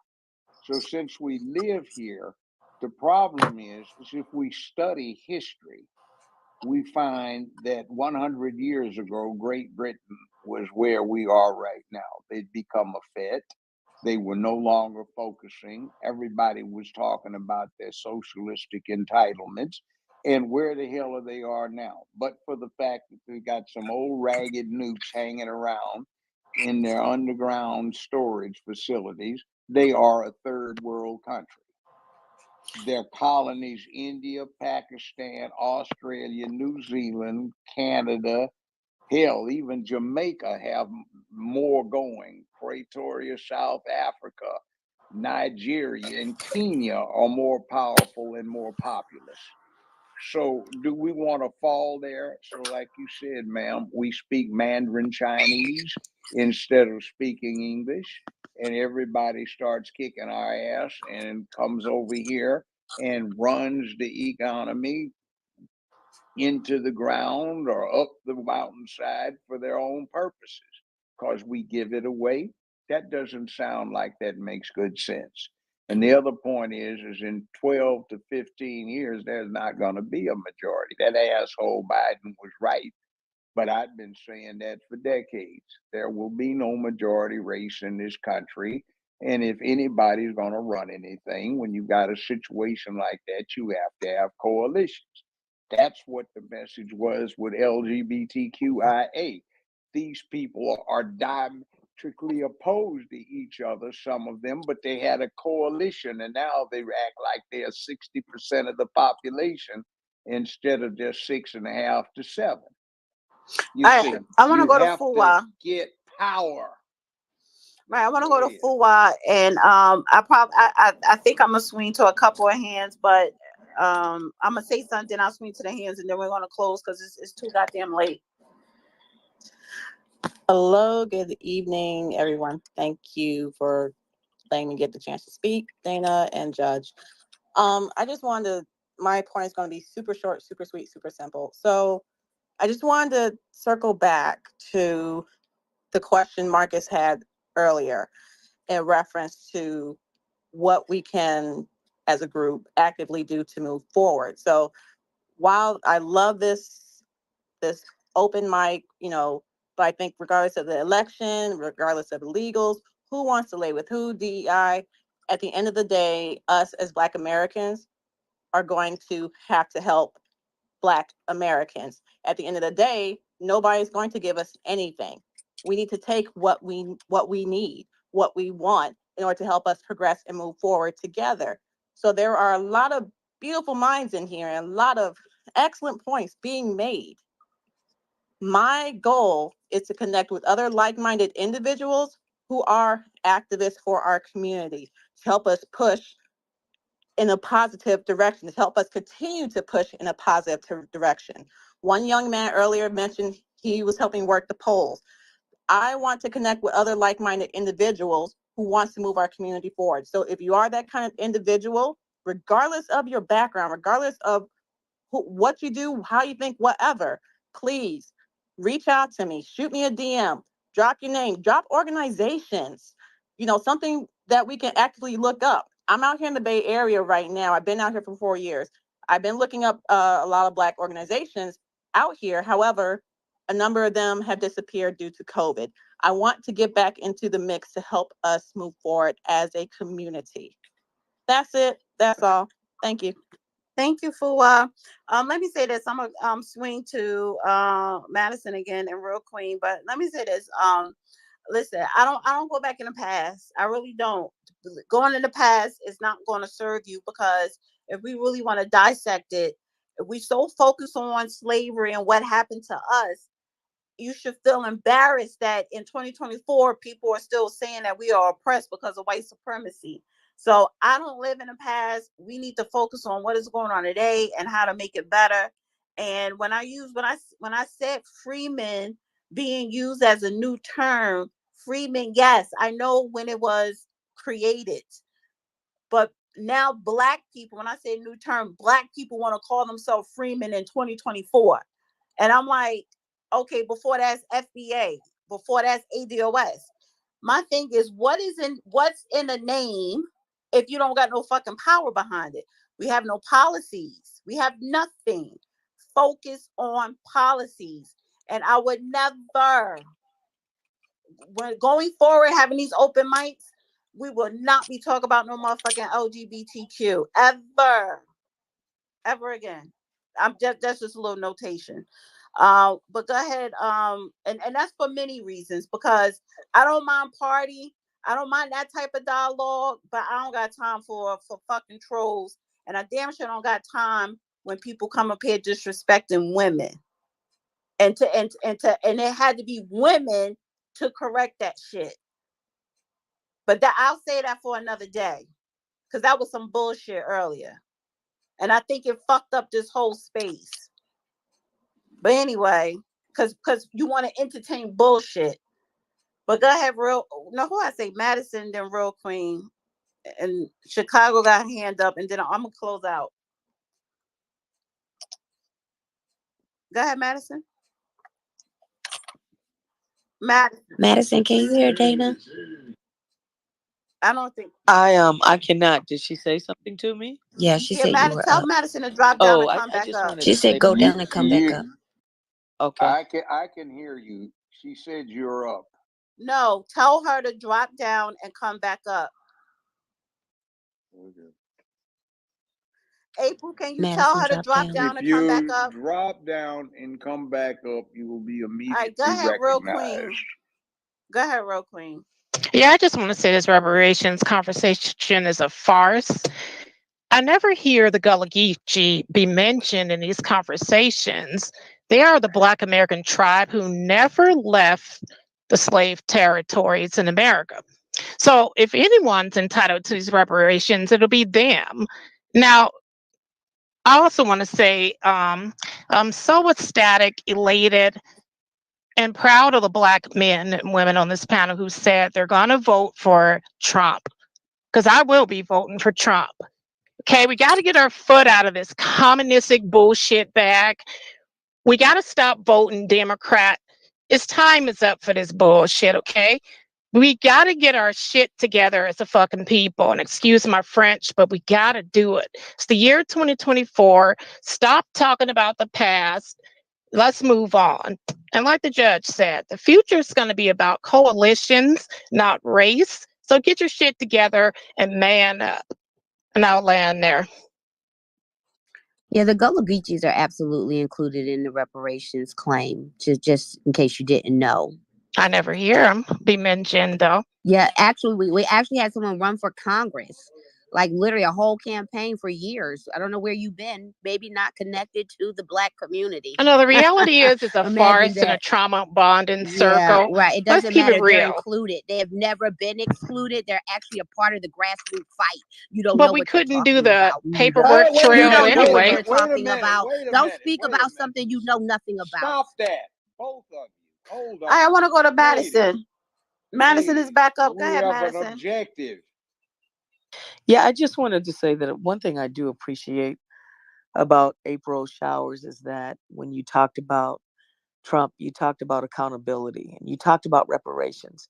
It's not just because disliking one candidate over another candidate or whatever, but whatever candidate you choose, there's still a level of accountability. And that's what I'm missing in some of these conversations. And I saw a blurb, a very little known piece of information, that Ukrainian women just got reparations for sexual violence, part of the global fund that we are a part of. Nobody's talking about it. Ukrainian women got reparations before Black American women. And it's just crazy to me.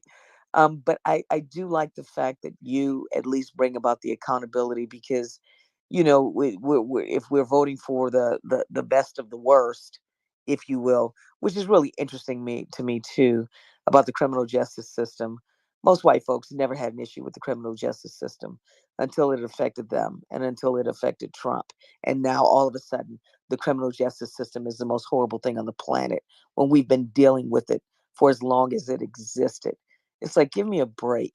When people are real about things, at least we can get to the crux of the issues and the accountability of the issues and make true change happen. But this cult ass mentality is just something that, I don't know, it just grinds my gears. If you're going to stand for something, be real about it and just don't be a bandwagon person. Appreciate that.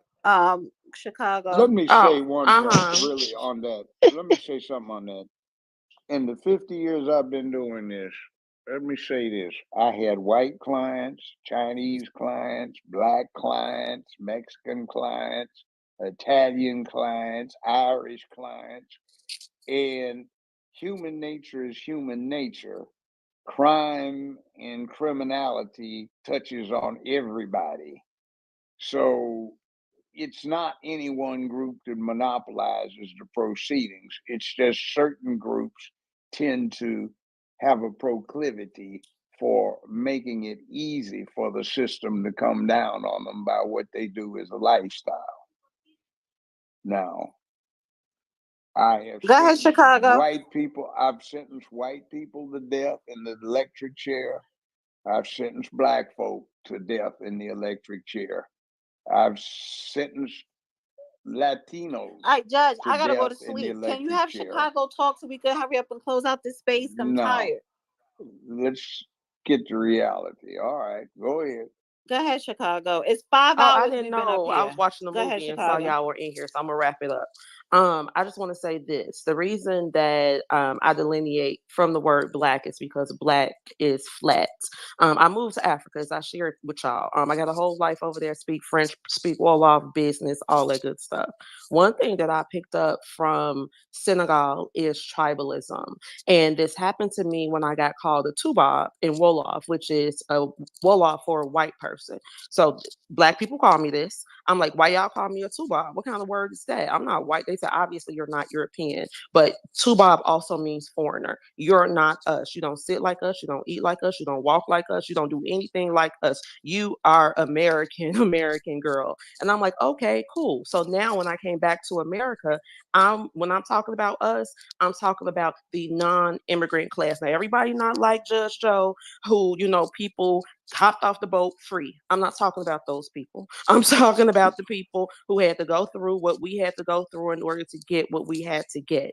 And whatever we need to, as a group, decide what we're going to call ourselves, because we cannot make other black people around the world stop calling themselves black, but we will not continue to lump ourselves in with the immigrant class by calling ourselves black, because we're going to get the same results that we got from affirmative action, DEI, minority, BIPOC, all those things. The Negro benefits the least because we get lumped into a race and not an ethnicity or lineage. So I want to leave everybody with this. Think about what we're going to call ourselves. Think about what we're going to tell President Trump when he get back in office, what we want to call ourselves, so that we can identify and, define and exclude those who are not supposed to be with us, because Justice Thomas said in the affirmative action opinion that we cannot be race-based, but we must be lineage-based. And so we got to focus on that lineage-based conversation, and that first comes through identification. Now, again, if you hopped off the boat free, we ain't talking about you. But for the ones who did not, we got to figure out what we're going to call ourselves. Just like the Choctaw, the Sioux, the Cherokee, we're our own special and unique tribe. Thank you, Dana. Appreciate you. Jeremiah? Yeah, it's I ain't see you Jeremiah. there. Uh, Jeremiah, yeah, sorry. I'm supporting Donald Trump because we did way better economically under Donald Trump. I mean, Bidenomics, it's just flat out not working. I'm tired of paying all of this inflation that we're paying. It's just driving us through the roof. And I know y'all feel it every day as everyday Americans. I mean, I'm just tired of our cities being flooded by illegal immigrants, that which I'm paying for with my hard-earned tax dollars. I do not want my money to be going to illegal debit cards and housing units, which should be given to our homeless people, not to the illegal immigrants. And I land my plane there. All right. Let me just say this real quick. I'm not coming to you in a second, April. Everyone that requested to come up, I'm sorry. I'm just not taking any more requests because I'm about to close out. So right after April speak, I'm closing the space. Sorry, because we've been up here for 5 hours exactly. Way too long. And half that time was spent on bullshit. Particularly with Giselle asking her open-ended questions that didn't need to be fucking asked. So go ahead, April. And yeah, I'll be real brief. Since Pete Ray left. But yeah, black is my ethnicity. It's our culture. We're not giving it up. Whoever wants to separate from it, absolutely fine. Our ethnicity is black. Our nationality is American, and you can have your self-identifier. You can be a Negro, you can be a freedman, you can be foundational, you can be indigenous, you could be and have whatever autonomy you want. But see, that's the part of the white supremacy, right? That's a part of why race is a problem, and we should not operate in race. It's why we're very excited that in Atlanta they did not receive funding for Black women, because it's not about race. It should be about lineage, and my lineage is Black American. I am a Black American descendant. That it's just what it is. I'm a part of that community. It's no escaping that. The problem is that people have made race And now, you see where that's a problem, because we were Black before there was a race construct. That's just that's just reality. We're not giving it up. And I just wanted to reiterate that you could be however if you want to be a Negro, be a Negro. You are a Black American Negro. It's just what it is. And we're fighting for that. And what happened in Atlanta is proof. You're not going to be able to just use the flat Blackness. You are going to have to be a part of the Black American descendant community to receive those Black benefits. Thank you. All right, listen, I really appreciate everybody that came up, especially everybody that was here in the beginning. We started at 9 p.m. Eastern Standard, and it's like 2:13 a.m. Eastern. Sometimes I will prefer to push this up because sometimes it goes long. Thank you to everybody on YouTube, Southern Bell, all my other moderators, Katelia, everybody listening on YouTube for sticking that long. I really appreciate you guys. And everybody listening here. So anyone requested and I didn't get you up, just understand that it wasn't intentional. We start at 9 and it's been 5 hours. And at some point you just have to cut it off. But let me say this, and I'm gonna close out. This is the second time that I had somebody with a dick disrespect me and disrespect women. And I expect that from certain people. But what I don't appreciate is when you heterosexual men who claim y'all so endeavored in this masculinity, when a person, whether they mentally feel they're a woman but they have a dick, or when you actually have a heterosexual man, either or, you got respecting women, then you men need to check that shit. You don't ask open-ended questions to get psychologically in somebody's mind to make them realize that they're wrong. No, a lot of times you got to cut the short shit short. And that's the second time somebody with a dick disrespected me and disrespected women. But when women check these type of people, then we are considered emotional, which is some bullshit. Because if you are not going to check the man, then we are going to have to do it. And women are tired. Majority of women disagree with sharing a bathroom with someone who has a dick. Majority of women disagree with a person with a dick participating in women's sports. So if you got a dick, and whether you wear heels or not, and you come out your mouth calling somebody a whore, this, that, and other, you men, you don't ask them fucking questions about their mental health. You need to check their ass. And when a woman does it, it is not considered emotional. I'm just doing your job. So that is why we will not going forward have the LGBTQAI plus. It's they fucking month. I don't care. They can eat that shit like they eat ass. Now I do appreciate and respect party, because gay men don't fuck with transgenders like that, and they never did. It's a different type of mindset. But other than that, outside of party, I'm not entertaining the it. And I'm not going to have a man who is a man, and I'm not going to have a man in fucking heels disrespect me or any woman that comes in my space. And if nobody can't check that, whether we're on Twitter space or on fucking YouTube, where I had some ghetto trash disrespecting me and a whole panel of men couldn't say shit, then us women would do your job for you. And with that, everybody have a wonderful and blessed week. If I could just add one little thing. Not really. I really don't it. want you to.